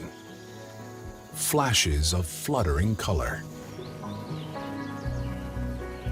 Once a year, monarch butterflies float into Minnesota to soak up the sunshine and some nectar from Minnesota's blooming wildflowers.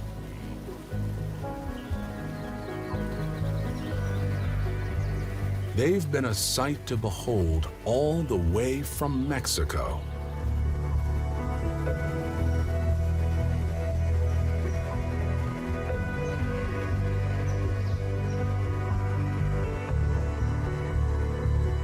But the journey has taken its toll.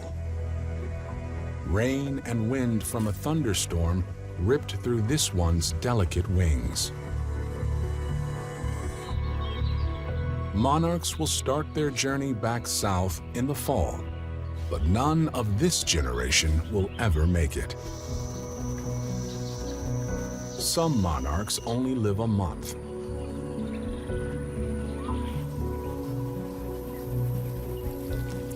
So it's their great-grandchildren who finally cross the Rio Grande.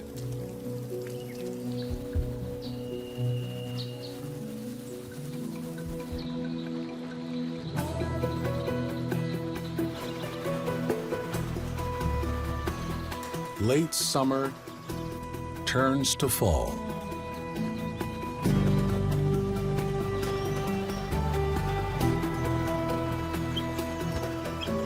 The young eagles are now in full flight. And they've learned a pretty nifty trick.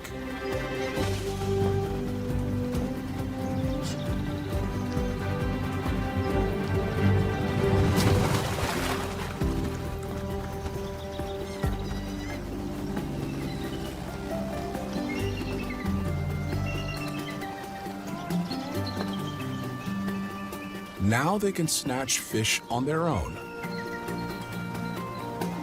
or sometimes steal a catch from a sibling.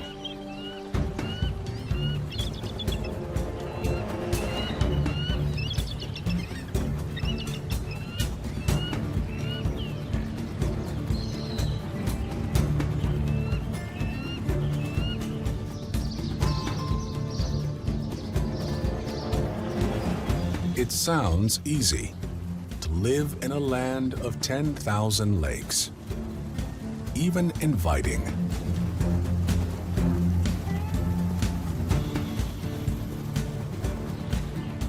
But now, these young eagles are getting ready to head into their first winter, continuing a tradition of toughing it out. Surviving year-round in Minnesota takes grit, skill, and adaptability. And it creates some of the hardiest creatures on the planet.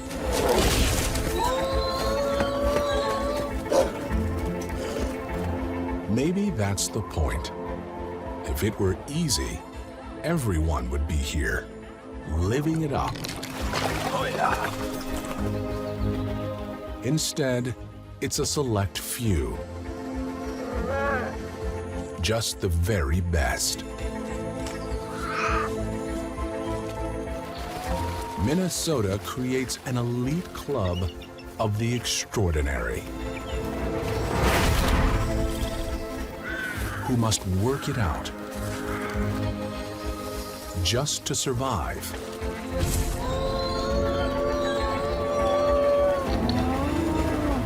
In a land of 10,000 lakes.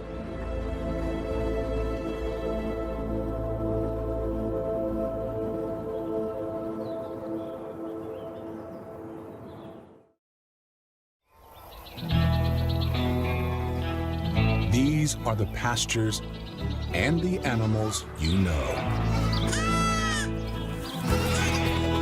They feed a nation.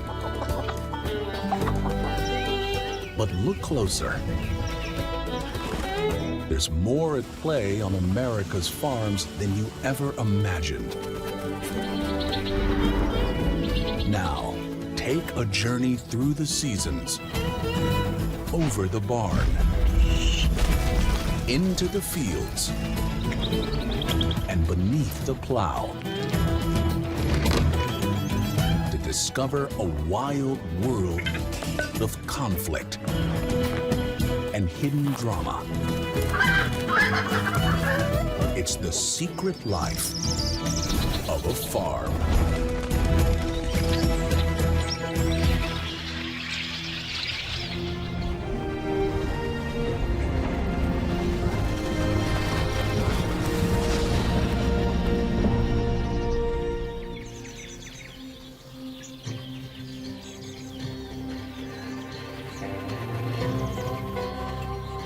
This little spread in Wisconsin has all the farm animals you'd expect in Midwest America.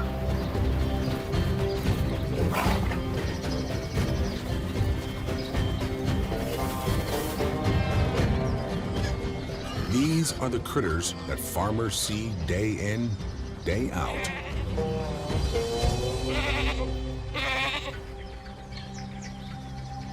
Then there are those that lurk in the shadows, watching, waiting.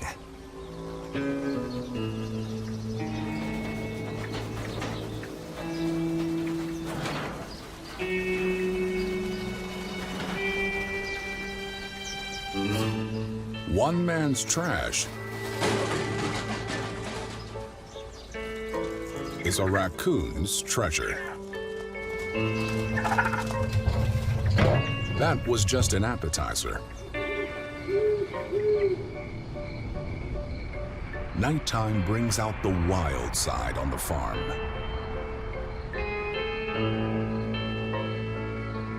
Four walls should protect a home from the vermin outside.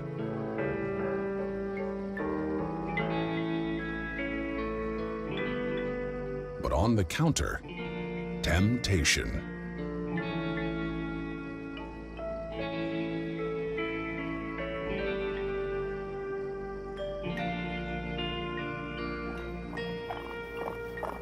This is a return visitor. Once more, a breach. Raccoons are known for their intelligence. Once they crack a puzzle, like how to access a quiet kitchen, they've been proven to remember that solution for as long as 3 years. Breaking and entering, no problem. Or should that be enter and break?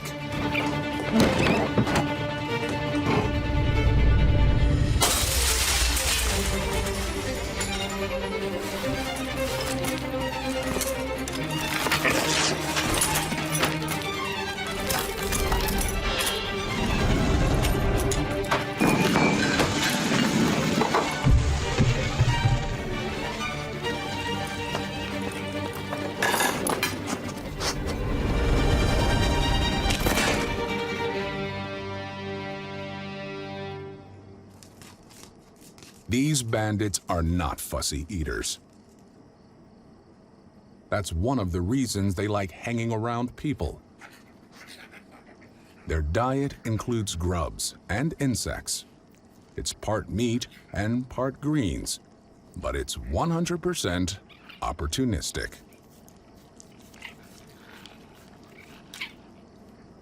There's good eating on the farm, but only 1 in 100 wild raccoons live beyond the age of 7. What can shorten a life? Getting caught.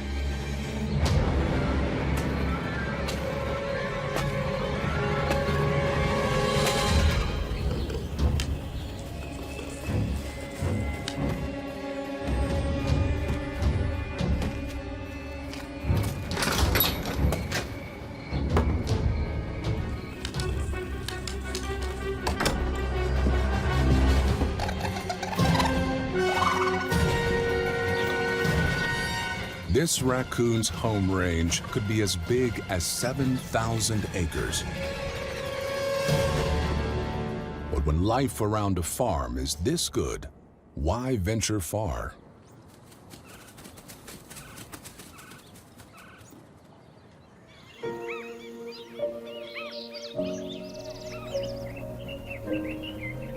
There are plenty of farms to choose from.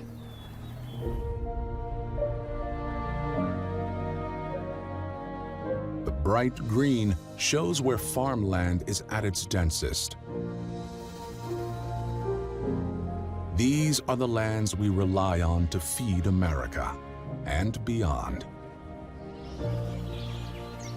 In the warmer months, wildlife looks to this land too.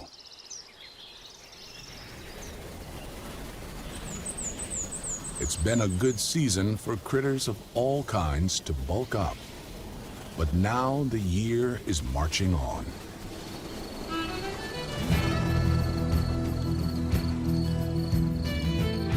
Summer soon becomes a memory and fades away. Fall drains the green from the landscape, and a chill sweeps across the farm. Much colder months lie ahead. Blackbirds and grackles will head south to avoid the worst of the ice and snow. not before one last banquet.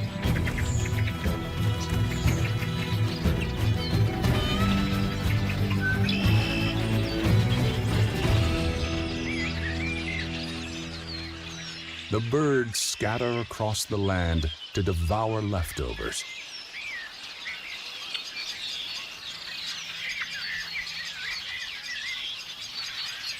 The farmer's waste is enough to feed a horde. Then,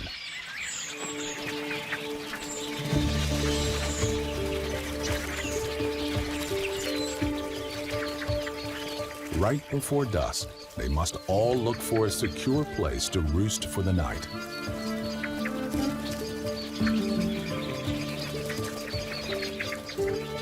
And there is safety in numbers.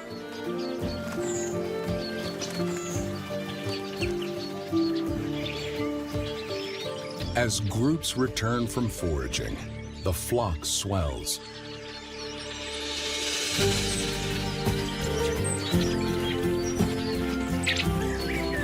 Each individual tracks the bird beside it.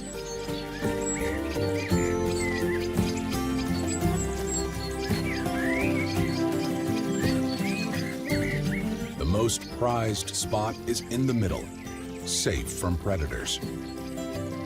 Birds on the edges risk getting picked off. Same with those who are first to land.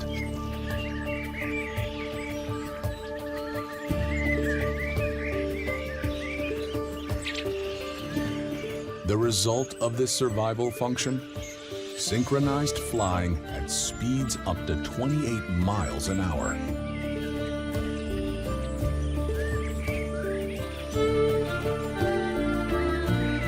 It's called a murmuration.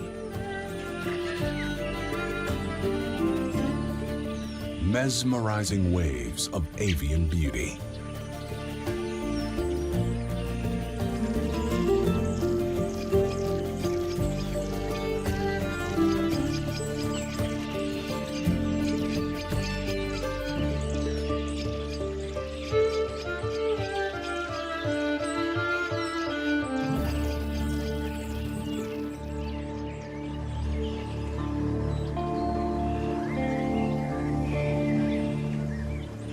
The ritual continues here every day throughout the fall.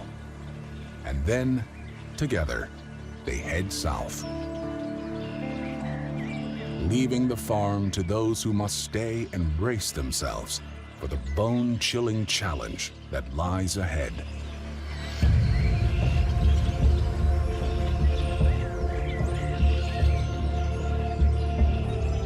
Among them, an animal that takes a page out of the farmer's almanac.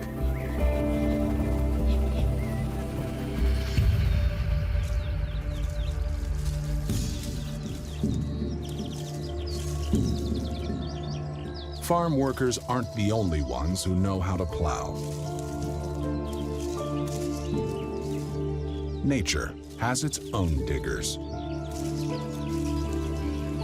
One sits among the strangest creatures on the planet. This is a short-tailed shrew. A little guy with a big problem. His life includes an extraordinary daily routine that defies logic.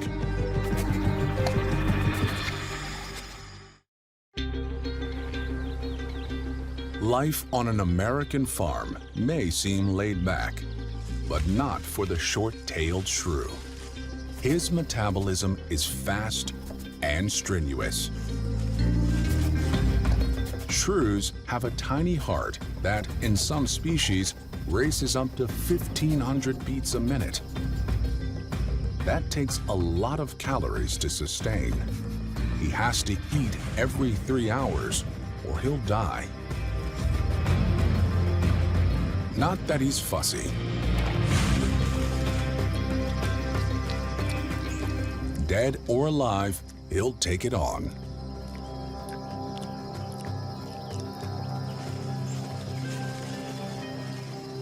There's not much he'll let stand between him and his next meal.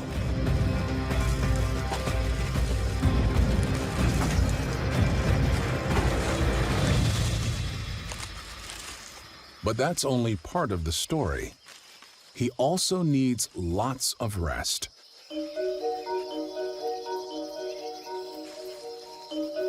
On average, he must rest for about 50 minutes of every hour.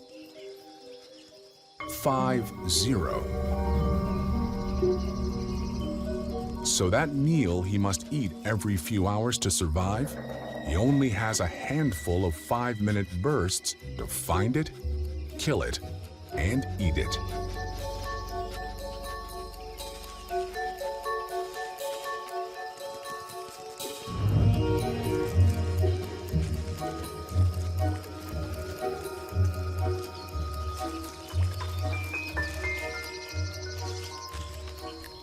It's a daily grind, down among the weeds, hidden from view.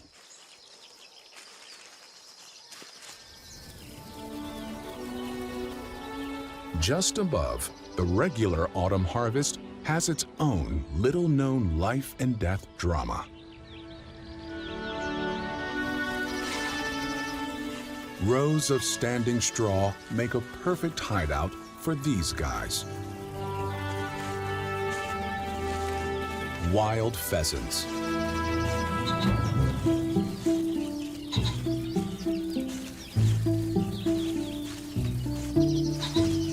The colorful one, that's the man of the house. He's happy to chill out here with his girlfriends to pick up spilt seed and search for insects. They blend in with the corn husks.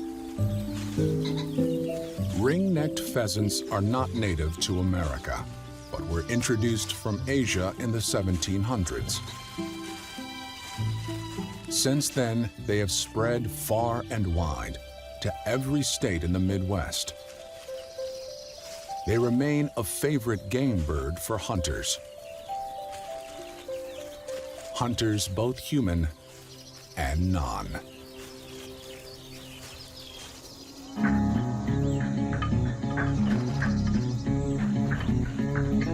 The great horned owl is one of the most powerful owl species in the Americas.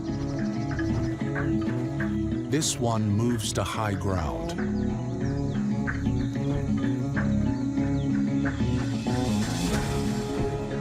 From up here, he can look down into the fields, into the standing straw.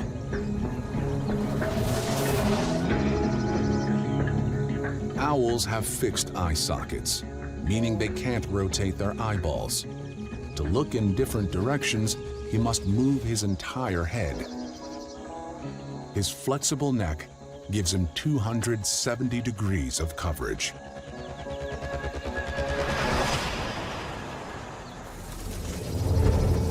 The camouflage isn't good enough for this pheasant, and she knows it.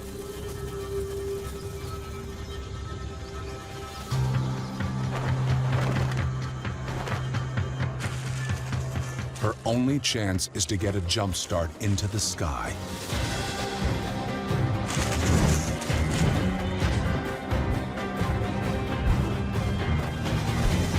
A chase of up to 40 miles an hour.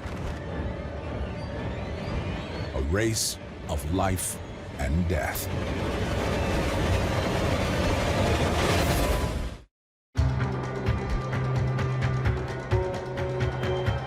In America's heartland, this wild pheasant swoops over the farm with a good head start on a great horned owl.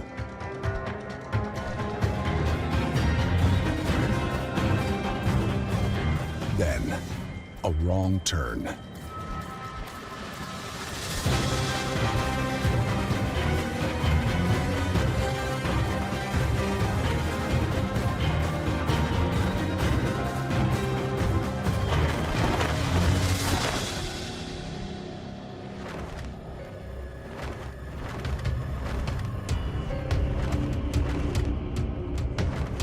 One less pheasant on the farm.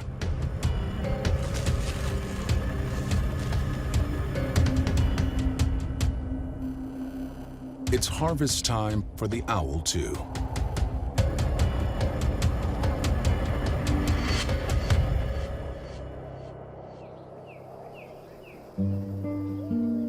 It's already winter. Soon it will snow. The great horned owl has made the best of fall. But from here on out, life on the farm gets tough.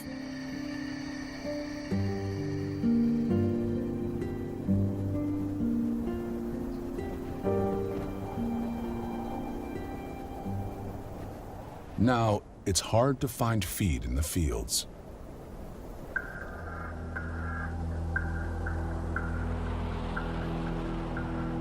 Enter a vermin new to these parts. Possums have stretched their range north, now reaching into farmland with colder climates. It's a risky business. Some perish in the harsher winters. Others get frostbite on their ears and tails. Possums are the only native marsupial in the United States, more closely related to kangaroos and koalas than anything in their home country. That means the males have a double-headed penis, and females carry their young in a pouch.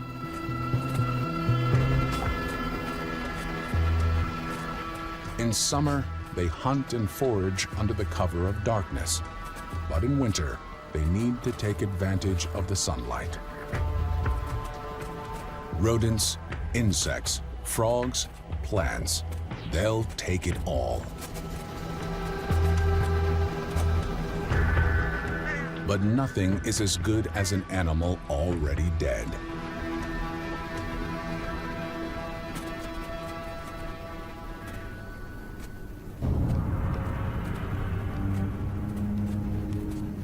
They ain't too proud to take advantage of another's misfortune.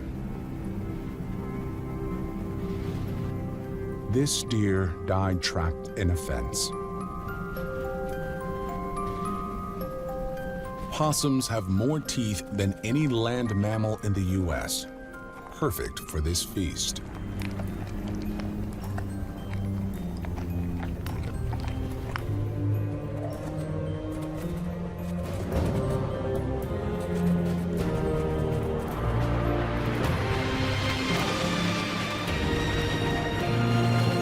He'll be back for more. On the farm, there's no rest for the wicked or the responsible.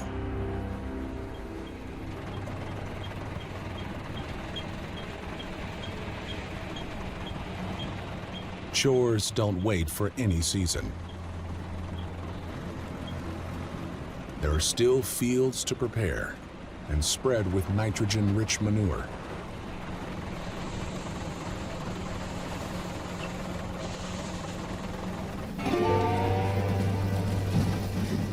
There's firewood to stack.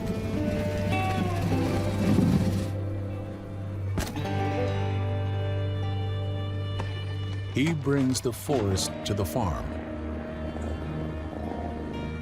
And with it, some unsavory critters. Spiders, maybe snakes. And of course, mice.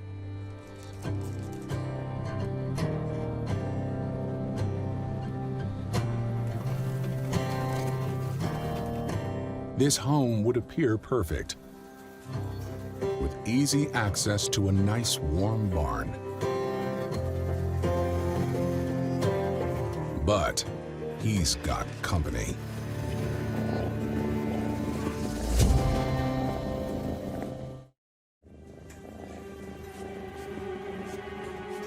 The job description goes like this. Wanted for America's heartland. One barn cat.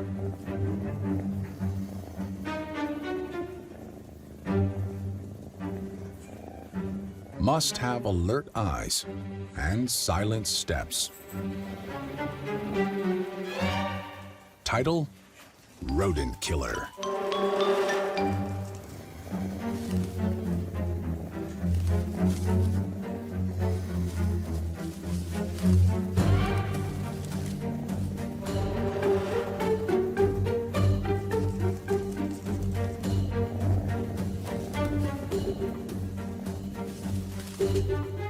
A good mouser can kill 3 or 4 mice in a day.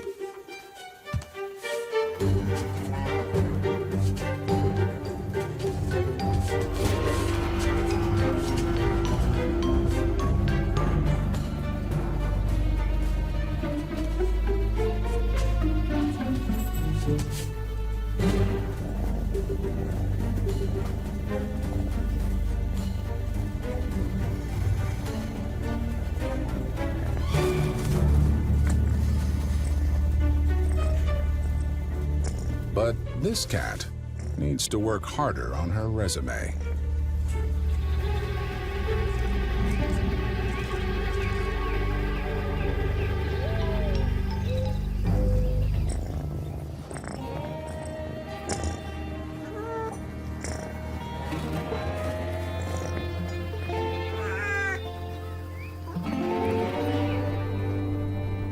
The barn has been an enviable shelter for 4 months.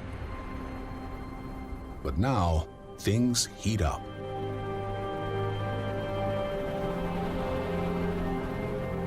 By April, the last of the snow is washed away by warm spring rains.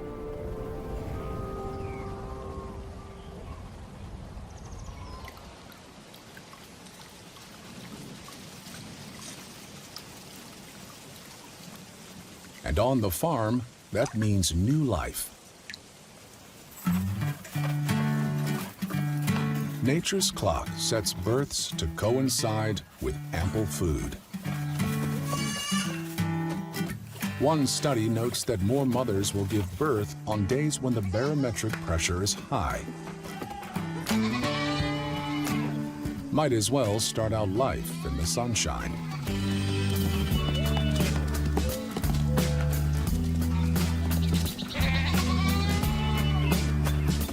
These are lazy days for the young, who spend it feeding and growing and learning to eat solid food.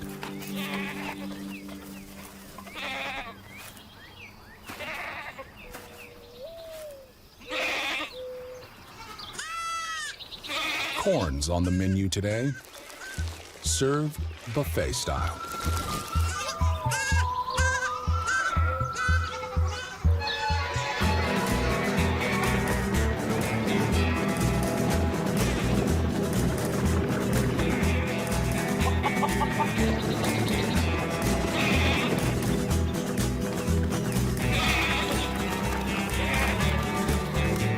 Under hoof, the ground is soft and spongy. That makes for easy plowing. Just ask the barn's most intelligent resident. Time to wake up and get to work.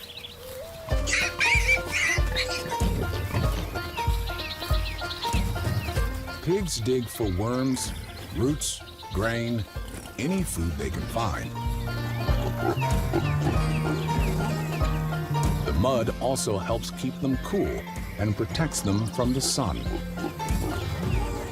They may also pee in it because, well, that's what pigs do.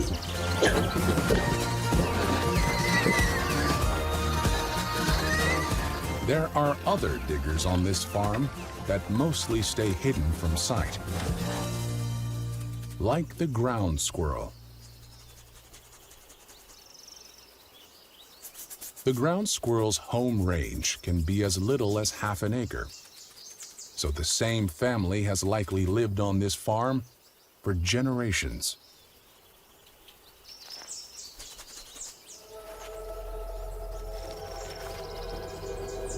But for them, spring is about to take a turn for the worse.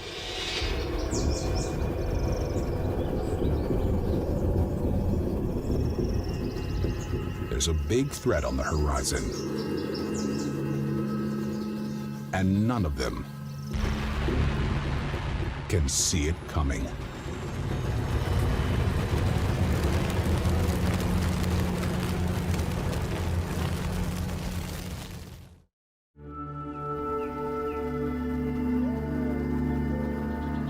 A year on the American farm means close attention to the elements.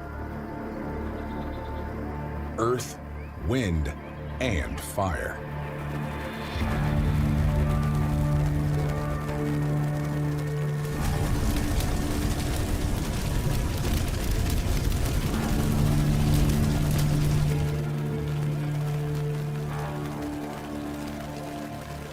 Fire is not a threat on this farm, but a tool to help native grass recover. The invasive weeds die off in the burn. The native grasses have deeper roots that survive. Some of the creatures who call these fields home are caught off guard.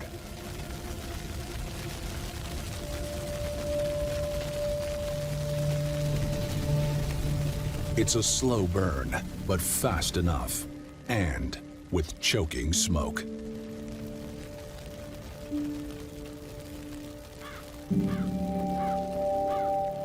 At least ground squirrels have a natural fire escape.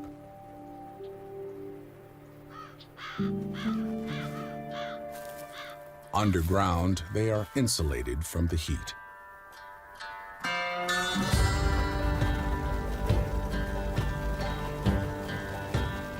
It's May, and in just a few weeks, spring bounces back through the black and the smoke.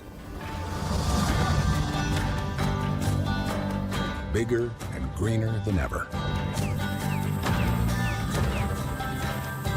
That makes the fields here a promising spot for a couple of hungry red foxes.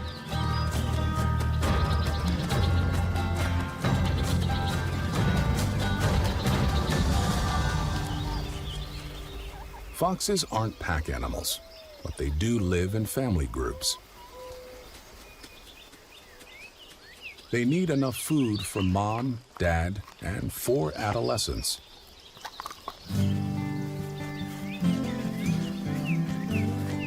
For them, this farm and its fields are brave new worlds to explore.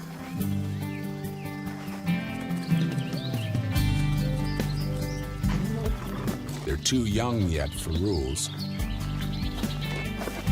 It's carefree play all day long. Learning to fight and tussle. They can play a game of who's on top for an hour.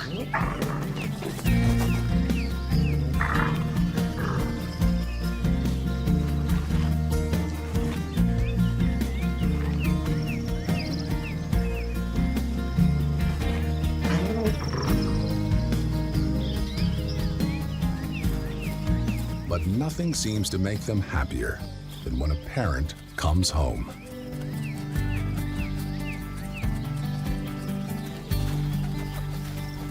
They're only a few months old, still young enough to get a drink from mom.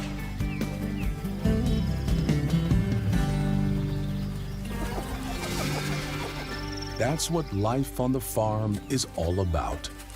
Working hard to provide for a family. Weathering hardships together. And having fun when you can.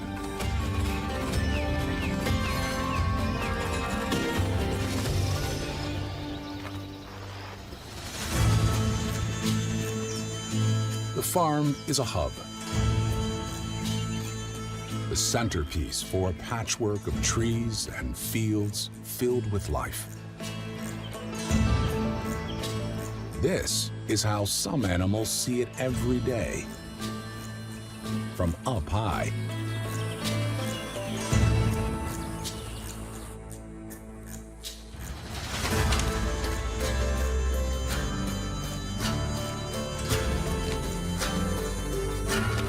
The kestrel is welcome here.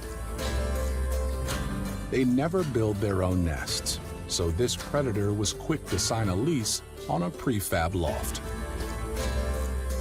The farmer built it for one good reason.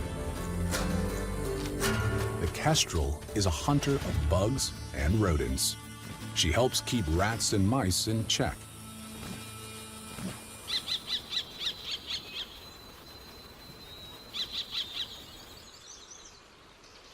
Kestrels often hover above prey out in the open. That's easiest when the wind is right. Today, it's still, so she takes a perch and watches for movement in the fields. Kestrels can spot a small rodent from 300 yards away. She can also see ultraviolet light, so her prey's urine will shine in a field like a glow stick and give them away. Ground squirrels and the shrew also risk being ambushed.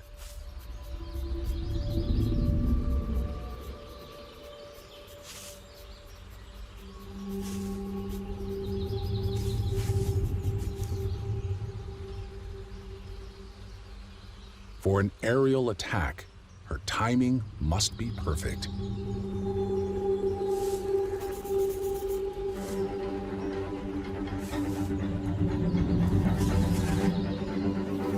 She seizes the moment.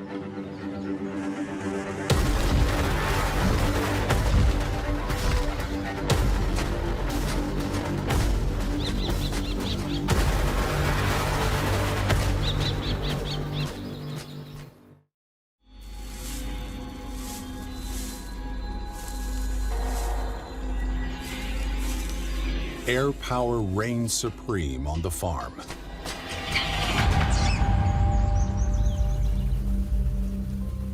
The kestrel may be the smallest falcon in America's heartland, but she's a mighty huntress.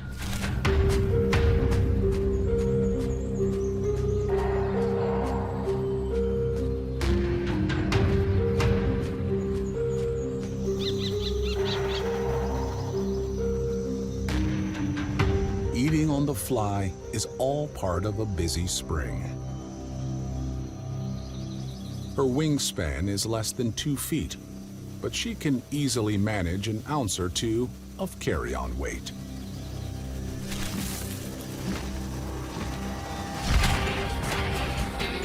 She'll take down as many as 10 kills a day, depending if she is just feeding herself or her family.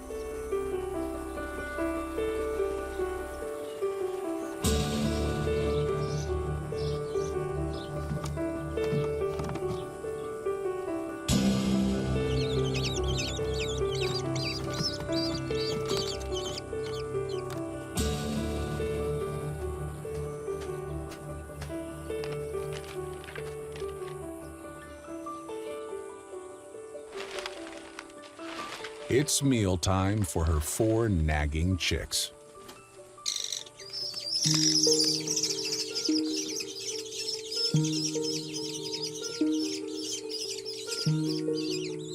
Mom brings home the bacon, carves it up, and serves.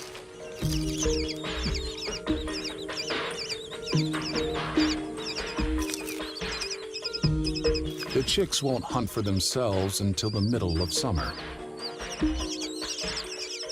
But their dinner is not on Mom's shoulders alone. She does the delivering and may take the credit, but outside, it's actually Dad who does most of the hunting. He hands this catch over to his lady and keeps going for more.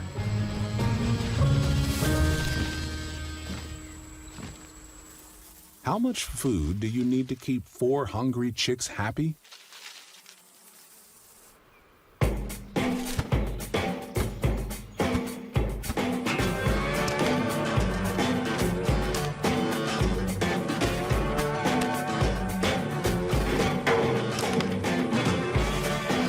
They know the answer.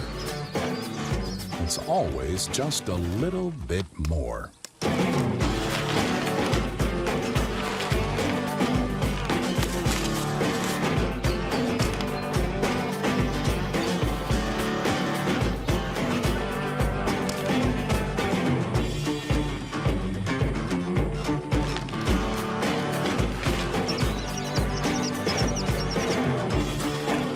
There's really only one thing that's hard to swallow in this cozy condo.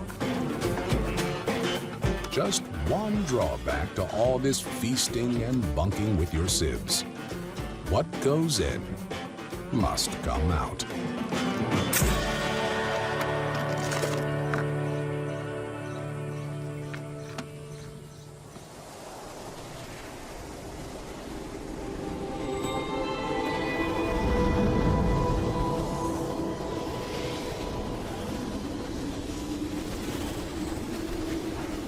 Of course, not all birds in the barn are wild.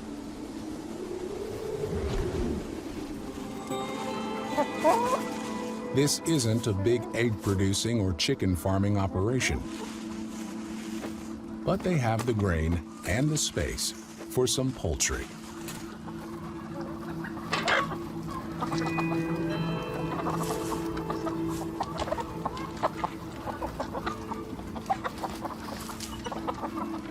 These hens lay enough to keep this farmer and his neighbors happy.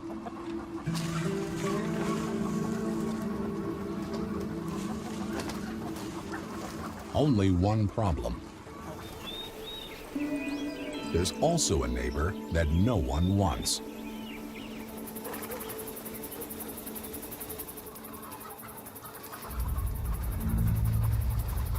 As the sun sets, he moves in.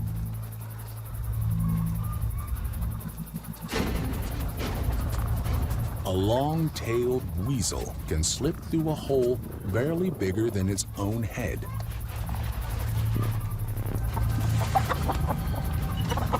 He often eats rodents, but this evening he has other plans.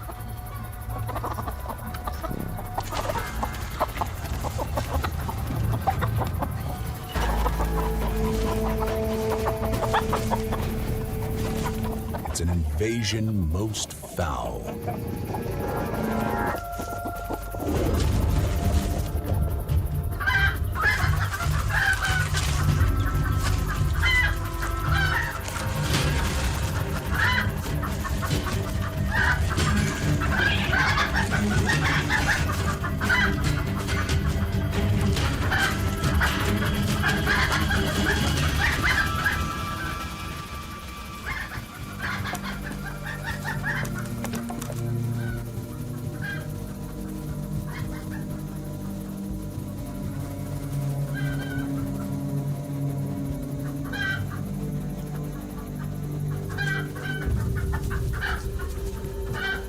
The weasel could easily take out a chicken, but something else on the menu catches his dark eyes.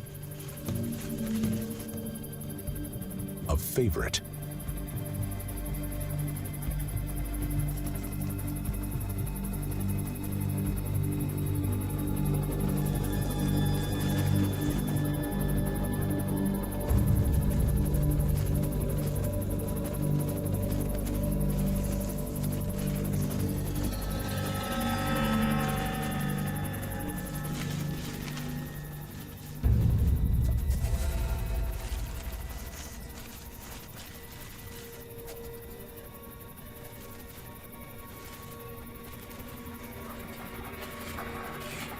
It's a hearty dinner of eggs.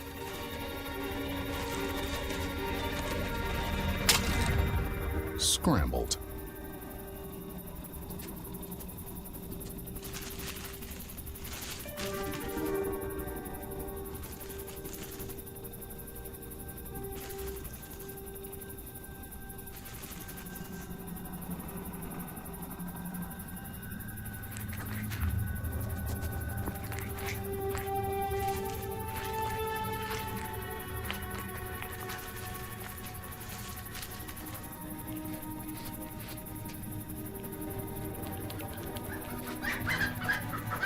Outside, the chickens continue to raise the alarm.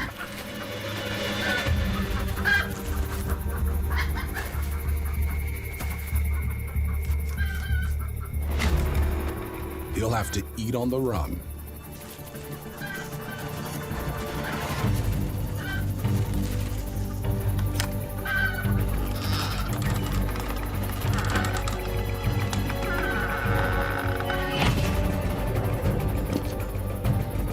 And take one egg to go.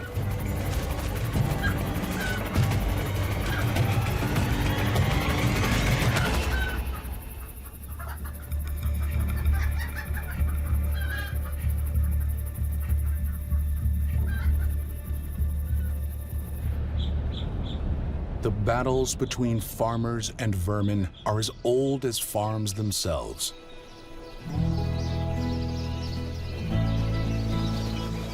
That's part of living in America's heartland.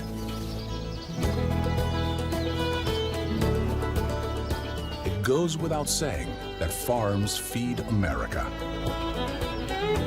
But, like it or not, they also support abundant wildlife. It's a secret ecosystem that flows with the seasons. Up high, down low, in dark, hidden corners. Conflict and drama is everywhere. Not always welcome, but always giving a wild edge to life on the farm.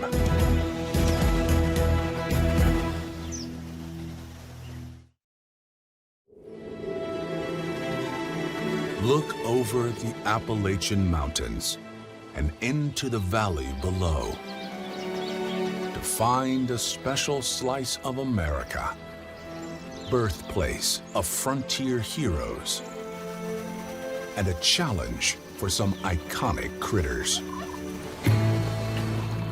Now spring in down south, from Tennessee to Pennsylvania, where the pace of life is closely followed by the shadow of death.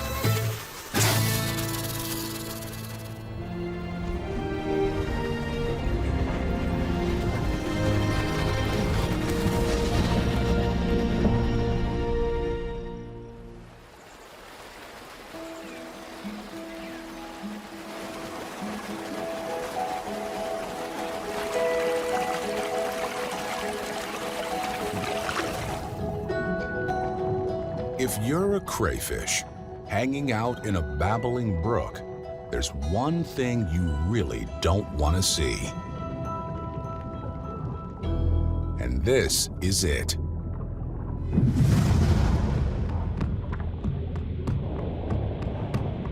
The paw of death.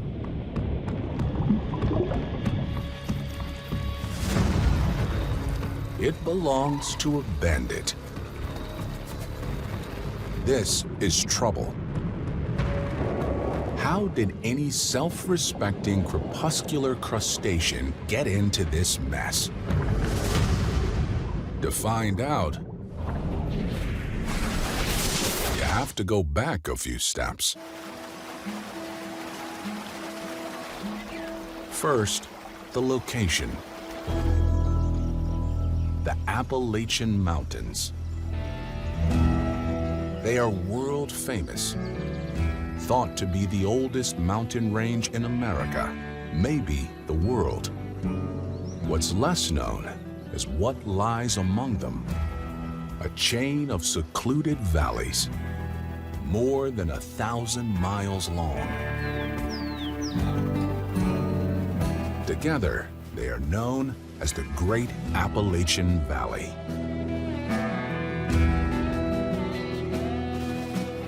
Its southern half holds wildlife that is quintessentially American. Life is not always easy for these creatures.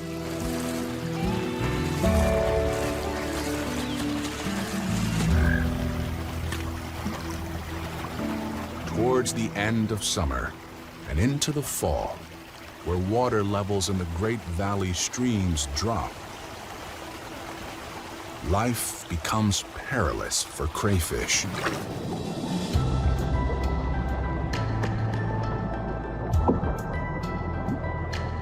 They need clear flowing water to survive. But the shallower it gets, the more they are exposed. In some places, the water stops, and streams become pools.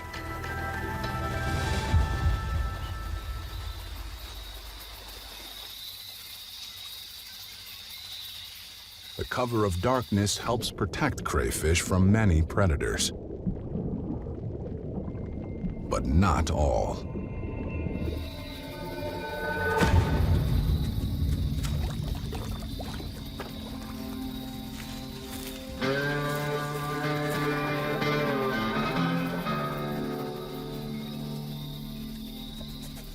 When it comes to fishing for food, raccoons don't rely so much on sight or smell.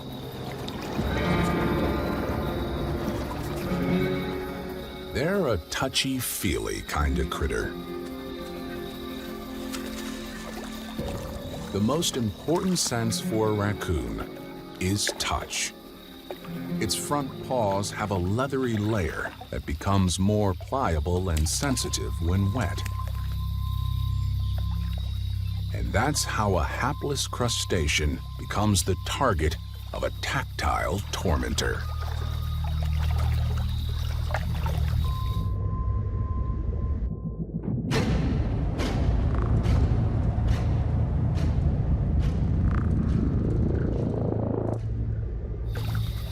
Raccoon paws have refined nerve endings, sensitive like whiskers on a cat. They tell her if an object is edible.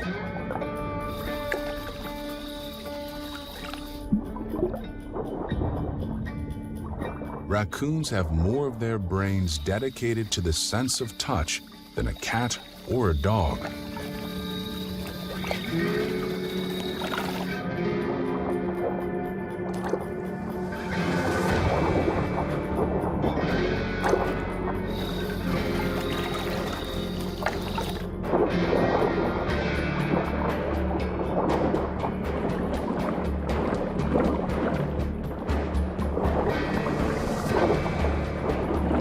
She may risk getting a pinch or two, but a good seafood dinner is worth it.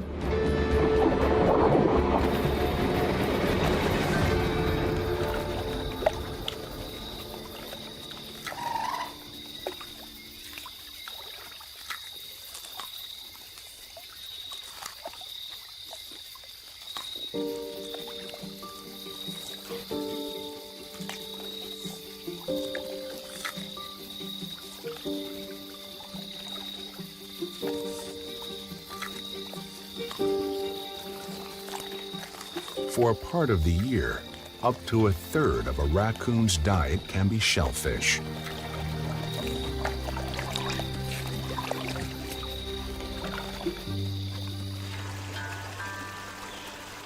Raccoons roam the full length of the Great Valley's southern section. Sandwiched between the Appalachian Plateau to the west and the Blue Ridge Mountains to the east, the Great Appalachian Valley's southern section cuts through Tennessee and stretches up to Pennsylvania.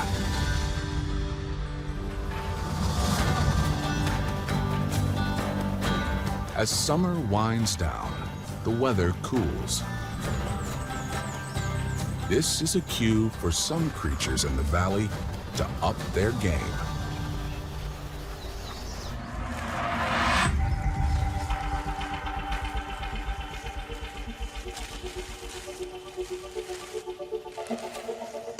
This old possum usually prefers after-dark activities. He roams like a ghost in the night. His work is to stock up on calories, Fat will help keep him warm in the cooler months ahead. So he haunts the valley floor scrounging for food, a lone wanderer.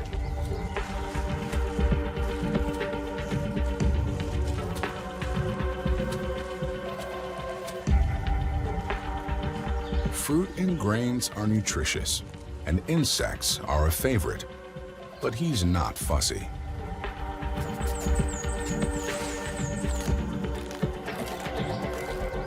He'll kill a rodent or a frog if he can.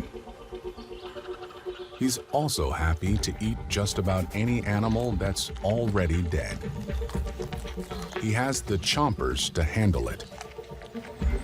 There are 50 teeth crammed into that slender snout, more than any other mammal in North America. He is unique in many ways. The possum is the only marsupial in the United States. The females have 2 vaginas, and the males have a double-headed penis to match. When he was younger, he could hang from a branch by his tail. Now, he's too big for that. There are more opportunities on the ground, but also more danger.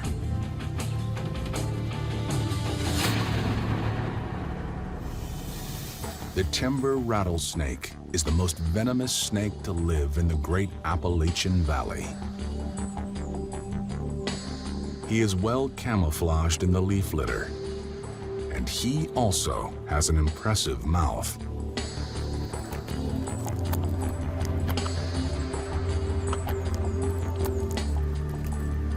This ambush hunter kills with venom that destroys blood cells.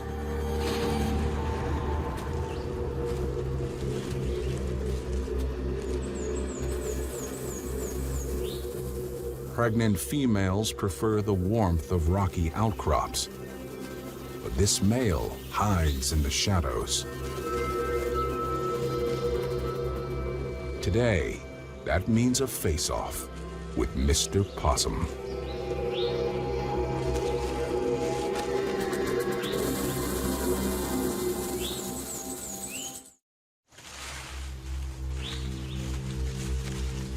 It's a bold battle beneath the Appalachian Mountains. The timber rattlesnake's vertical pupils adjust for daylight, and pits under those eyes sense the possum's body heat. But in a strange twist of nature, it's the snake who feels threatened. It puts out the warning, stay back.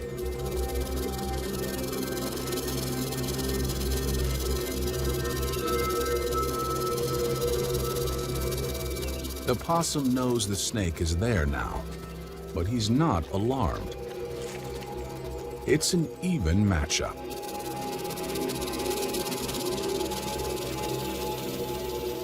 Possums have a protein in their blood that makes them highly resistant to snake venom.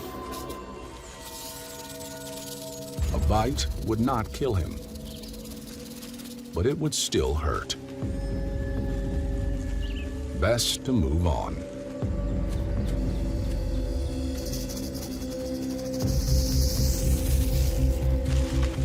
They both head off through the Great Valley to inflict their carnage elsewhere.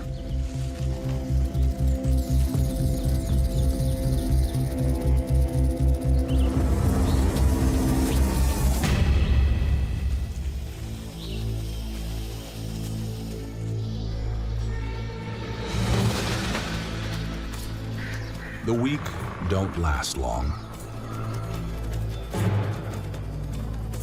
This old raccoon couldn't go any farther. Death in the valley is closely followed by its cleanup crew.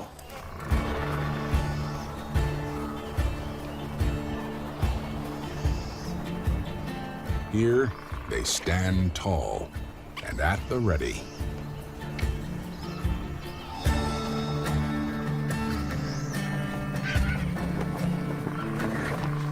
Turkey vultures gather to work out their pecking order.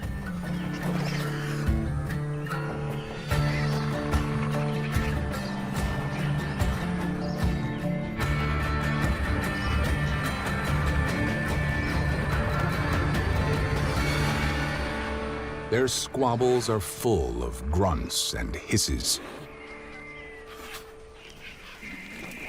They're the only noises they can make. Turkey vultures lack a syrinx, meaning they don't have a vocal organ. No songbirds here. But the dead don't need a serenade.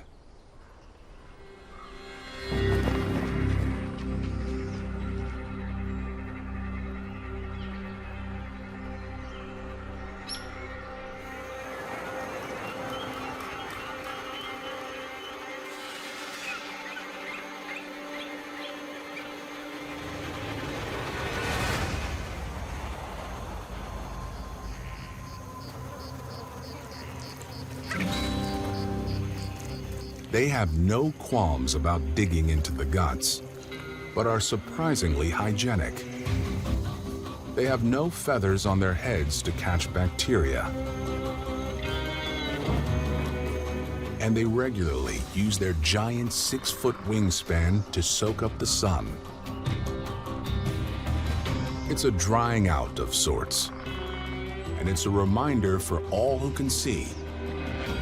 No matter how long you live in the great Appalachian Valley, it's the turkey vulture that'll have the final word.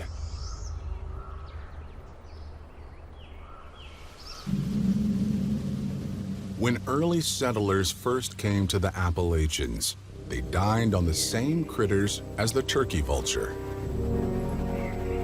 Even some that would seem most unsavory.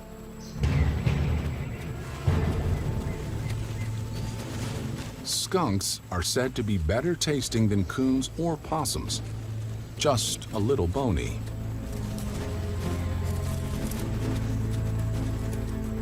He digs around for insects, larvae, worms. Even lizards and rodents are on the menu.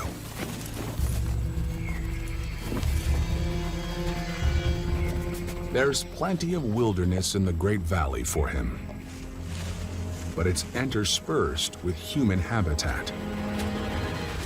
Clashes are inevitable.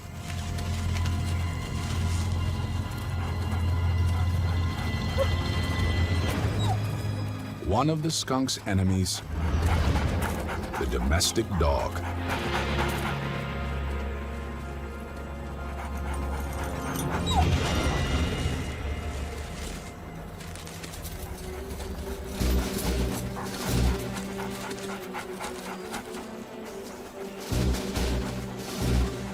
It's early spring, and the trees are still bare.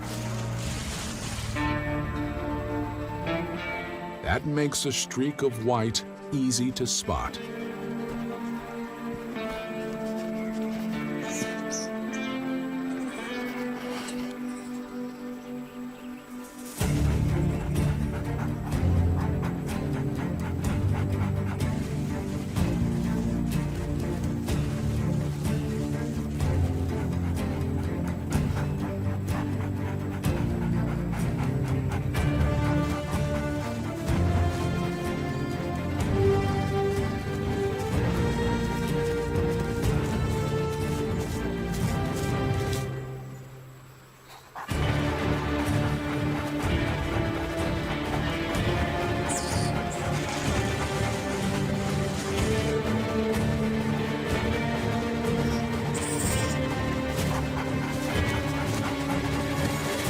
He can run, but nowhere near as fast as this German Shepherd, who finds him quite fascinating. You know what's coming, right?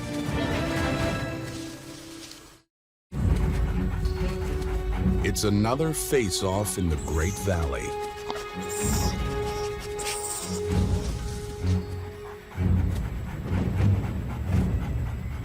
Only the skunk isn't using his face.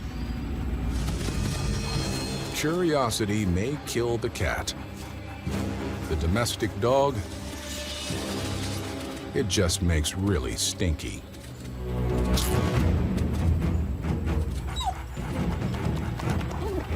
The yellow spray from a couple of glands in his butt is the ultimate defense for this skunk.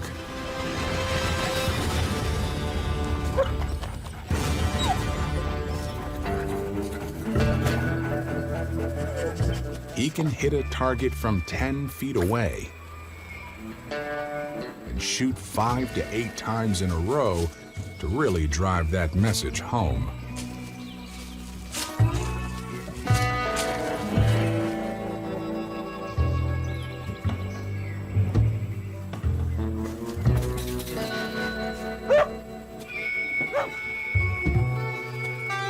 Too pungent for this pooch.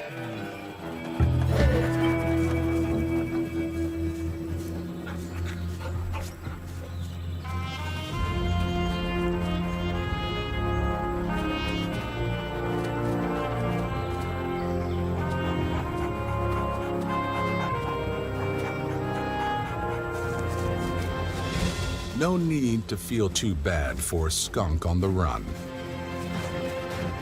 He's quite a formidable predator himself.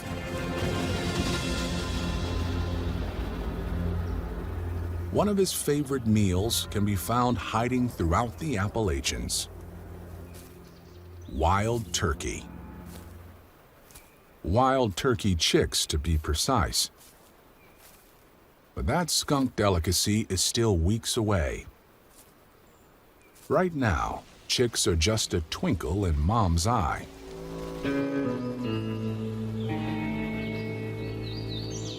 In April, these valley girls are more interested in finding places to fatten up on seeds and insects, and maybe checking out possible partners.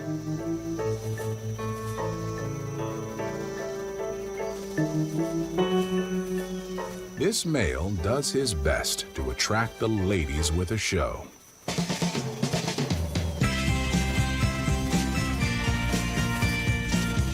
A strut,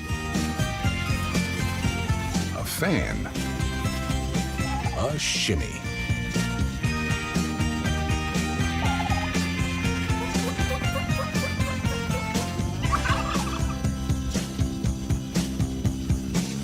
Come on, girls. Someone's got to notice.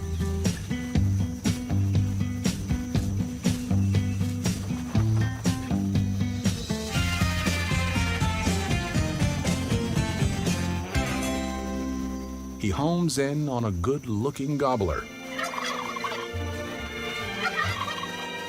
and shows off his best spread.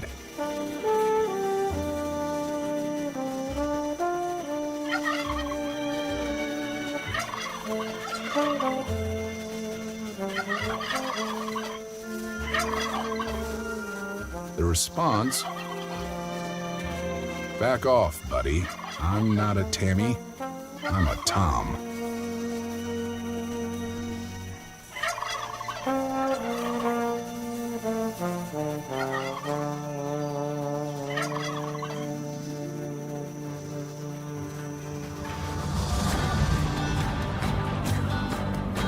While many of the creatures here read like that frontier restaurant menu, it's not all prey. There are predators, too.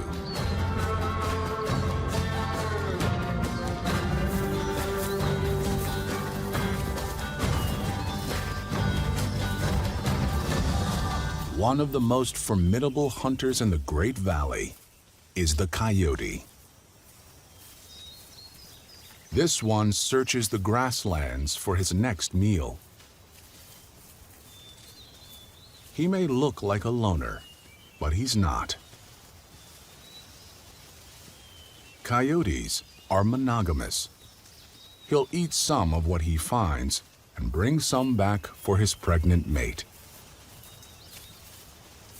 He's hunting for two, but the pickings here are particularly good.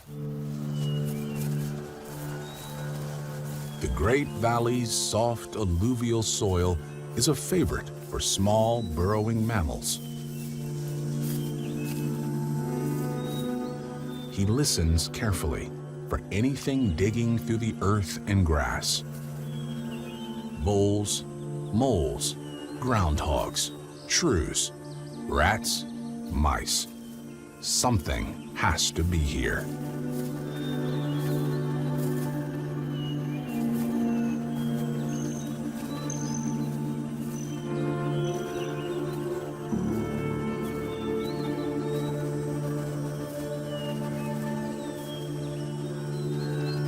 Then he smells it.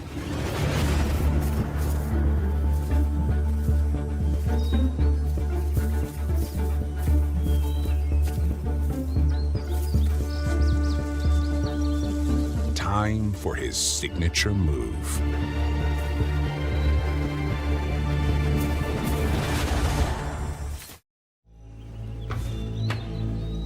Tennessee's section of the Great Appalachian Valley is fertile. Lots of rodents on offer for persistent coyote.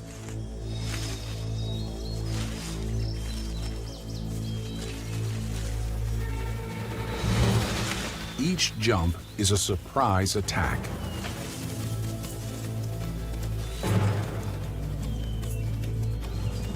It's a lot of hit and miss.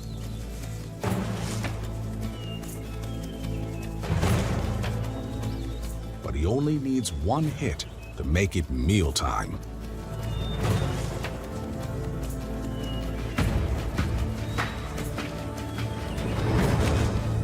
He's on to a vole, but doesn't have a good grip. A hasty move, and he may lose it. He holds firm, head in a hole, and waits. Until his victim weakens.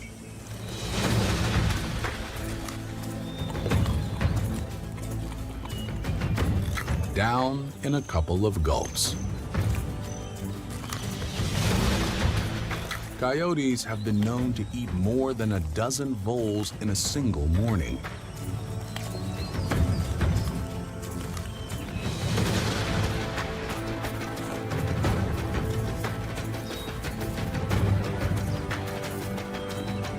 He moves on with confidence. The Great Appalachian Valley will provide.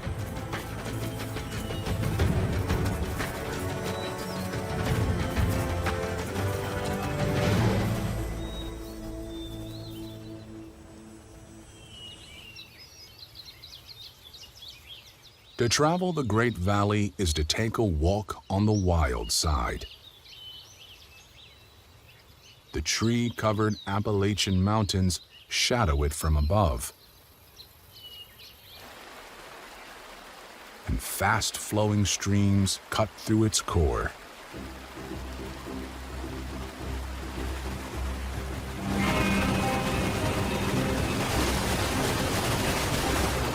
There's a rugged edge here, an element of hidden danger.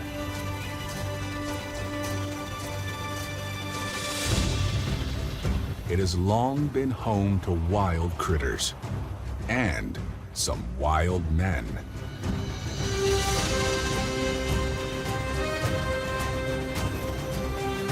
Davy Crockett trapped and hunted all around Tennessee. Pioneer Daniel Boone was born right here, near Reading, Pennsylvania, in the heart of the Appalachians. The legends are long gone, but the wildlife they knew so well still thrives. Like some of the creatures here, some of those frontier folk didn't always get along.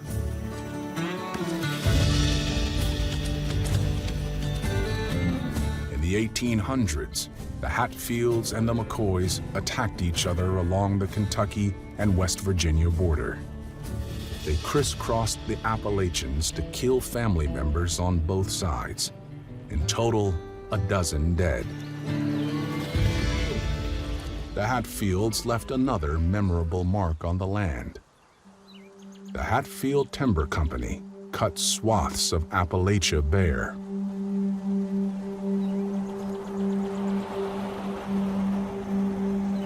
Today's timber and mining interests leave their own marks. But when allowed to recover, areas of regrowth include flower-filled meadows.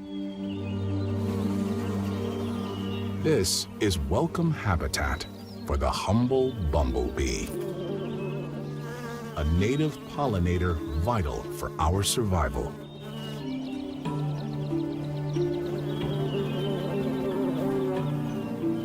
They fly from flower to flower, sucking nectar and incidentally pollinating the plants so new generations of vegetation can grow. With the bumblebee now is the honeybee from Europe.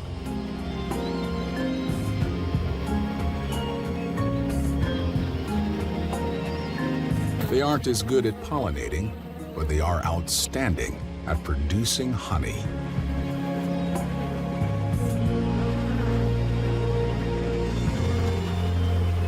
Every box has a queen inside, and just a few male drones with which she'll breed. The rest are female. Thousands of working daughters care and defend the hive like Amazon warriors. These females return from their floral escapades with their legs caked in yellow grain, pollen. It's the honeybee's main source of protein. Sometimes in here, it gets hot, too hot. So these ladybees use the power of their numbers to do something extraordinary.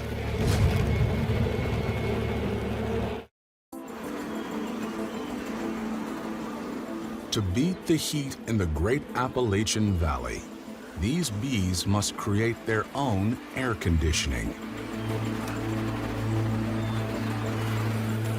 They position themselves by the hive and beat their wings, extracting the hot air from inside, letting fresh, cooler Appalachian air flow through.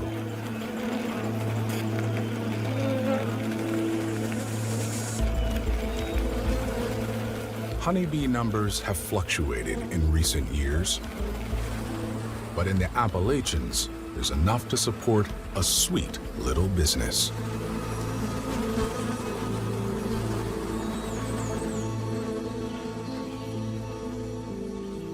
Logging and industry pepper the Great Appalachian Valley, but the animals persist.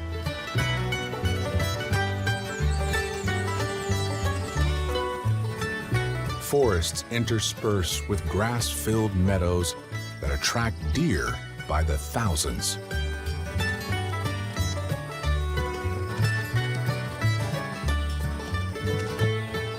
Less than a century ago, deer were nearly hunted to extinction throughout large areas of the valley, including all but a few hundred in Pennsylvania. It took an intensive conservation effort to bring them back, and now it's like they were never gone.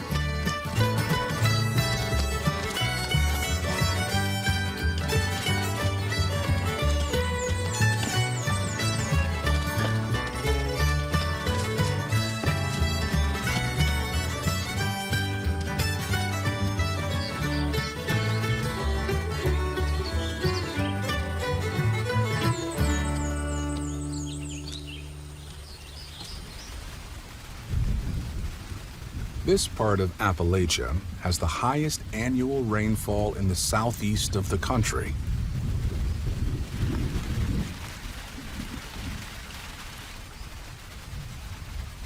The critters are used to it. Even these black bear cubs know there's no sense in hiding from it.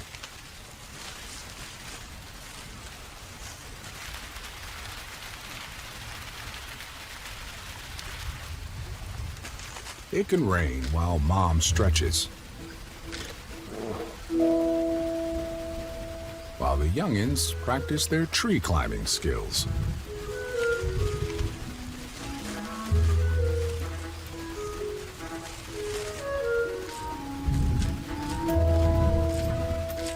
Yep, easy to grip, even when wet.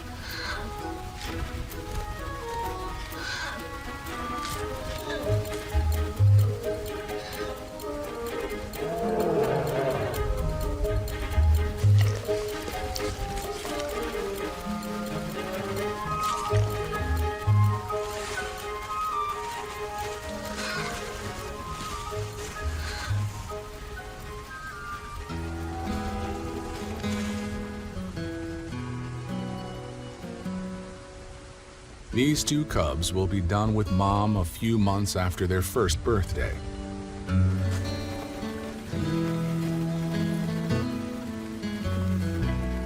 When they'll head out to stake their own claim in the Great Valley.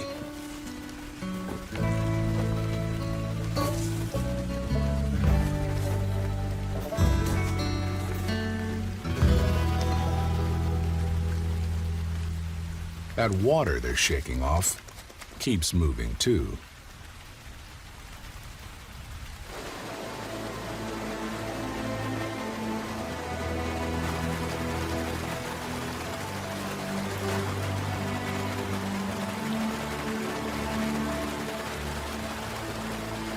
Not all of it makes it to a stream.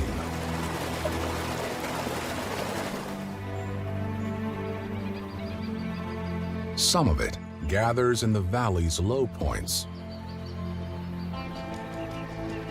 These calm, temporary pools are crucial habitat for spotted salamanders.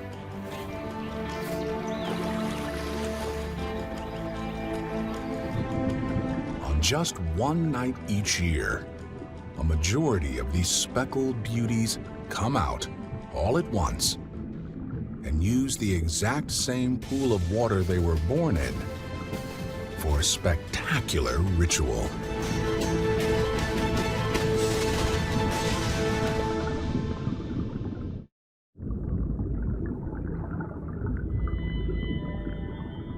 When the temperature in the Great Appalachian Valley is just right, salamanders lay thousands of eggs in the stagnant pools.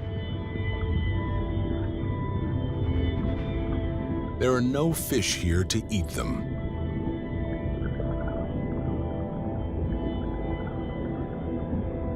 A month later, they hatch.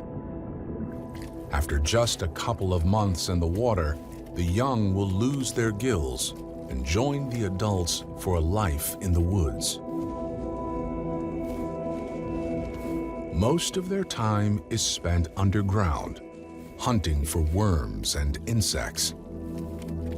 But at night, when the humidity is high, they can come up into the moist air. But these are the little guys.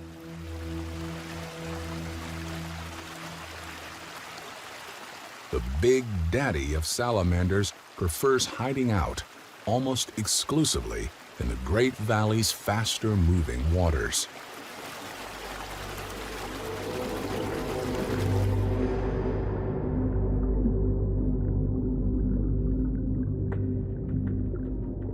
This is the Hellbender. He's built to blend in with sandy bottoms, where he depends on clean, moving water for oxygen. He absorbs it through his skin.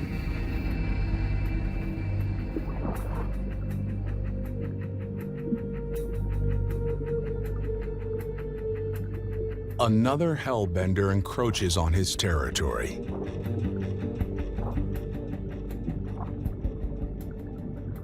They're loners, so fight for land rights.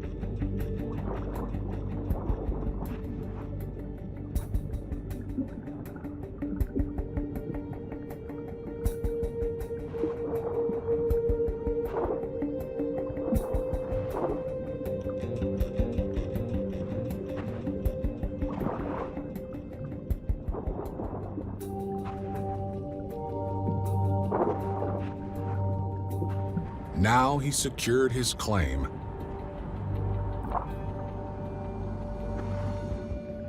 He can hunt for food like fish, crayfish, and worms.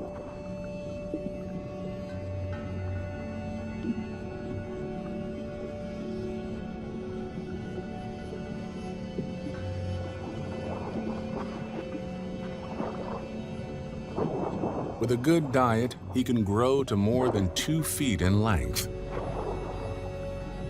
and live up to 30 years old.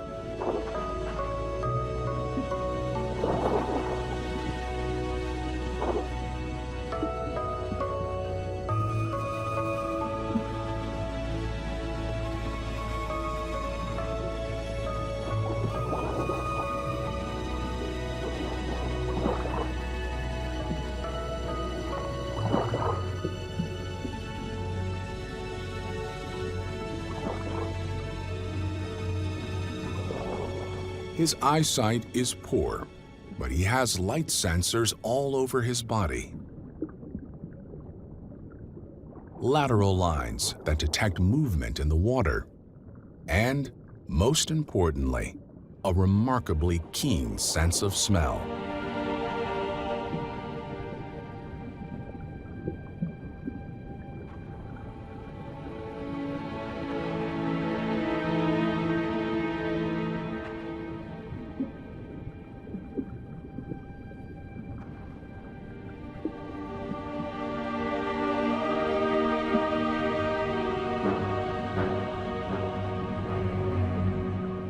That makes a dead fish easy to find.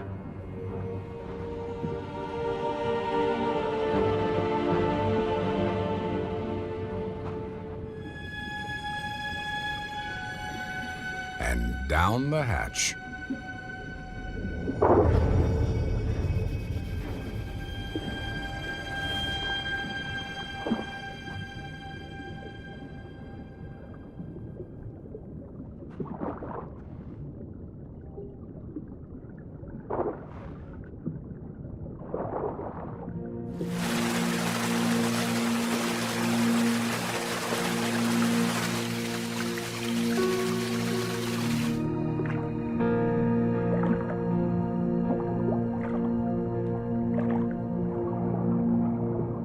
Most of the fish species in the Great Valley are not going to wind up on your dinner plate or break any size records.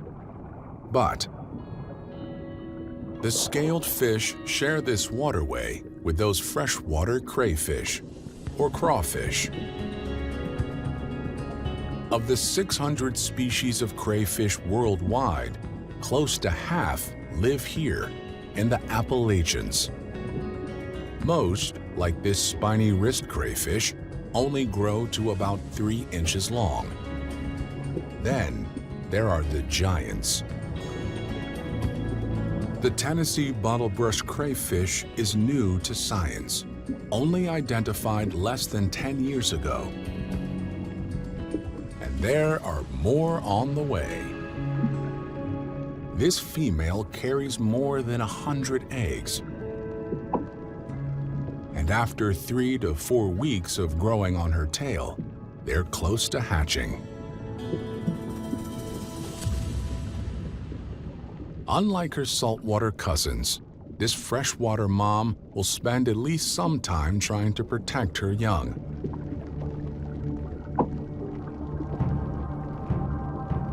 And just as well,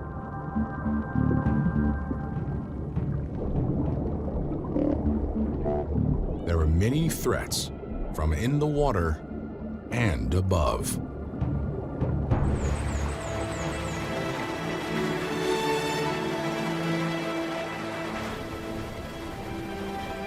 That's part of the nature of the Great Valley. A sense of mortality seems to hang here like mist in the morning. Like the Appalachian leaves that give the valley a famous burst of color every fall before fading and dying.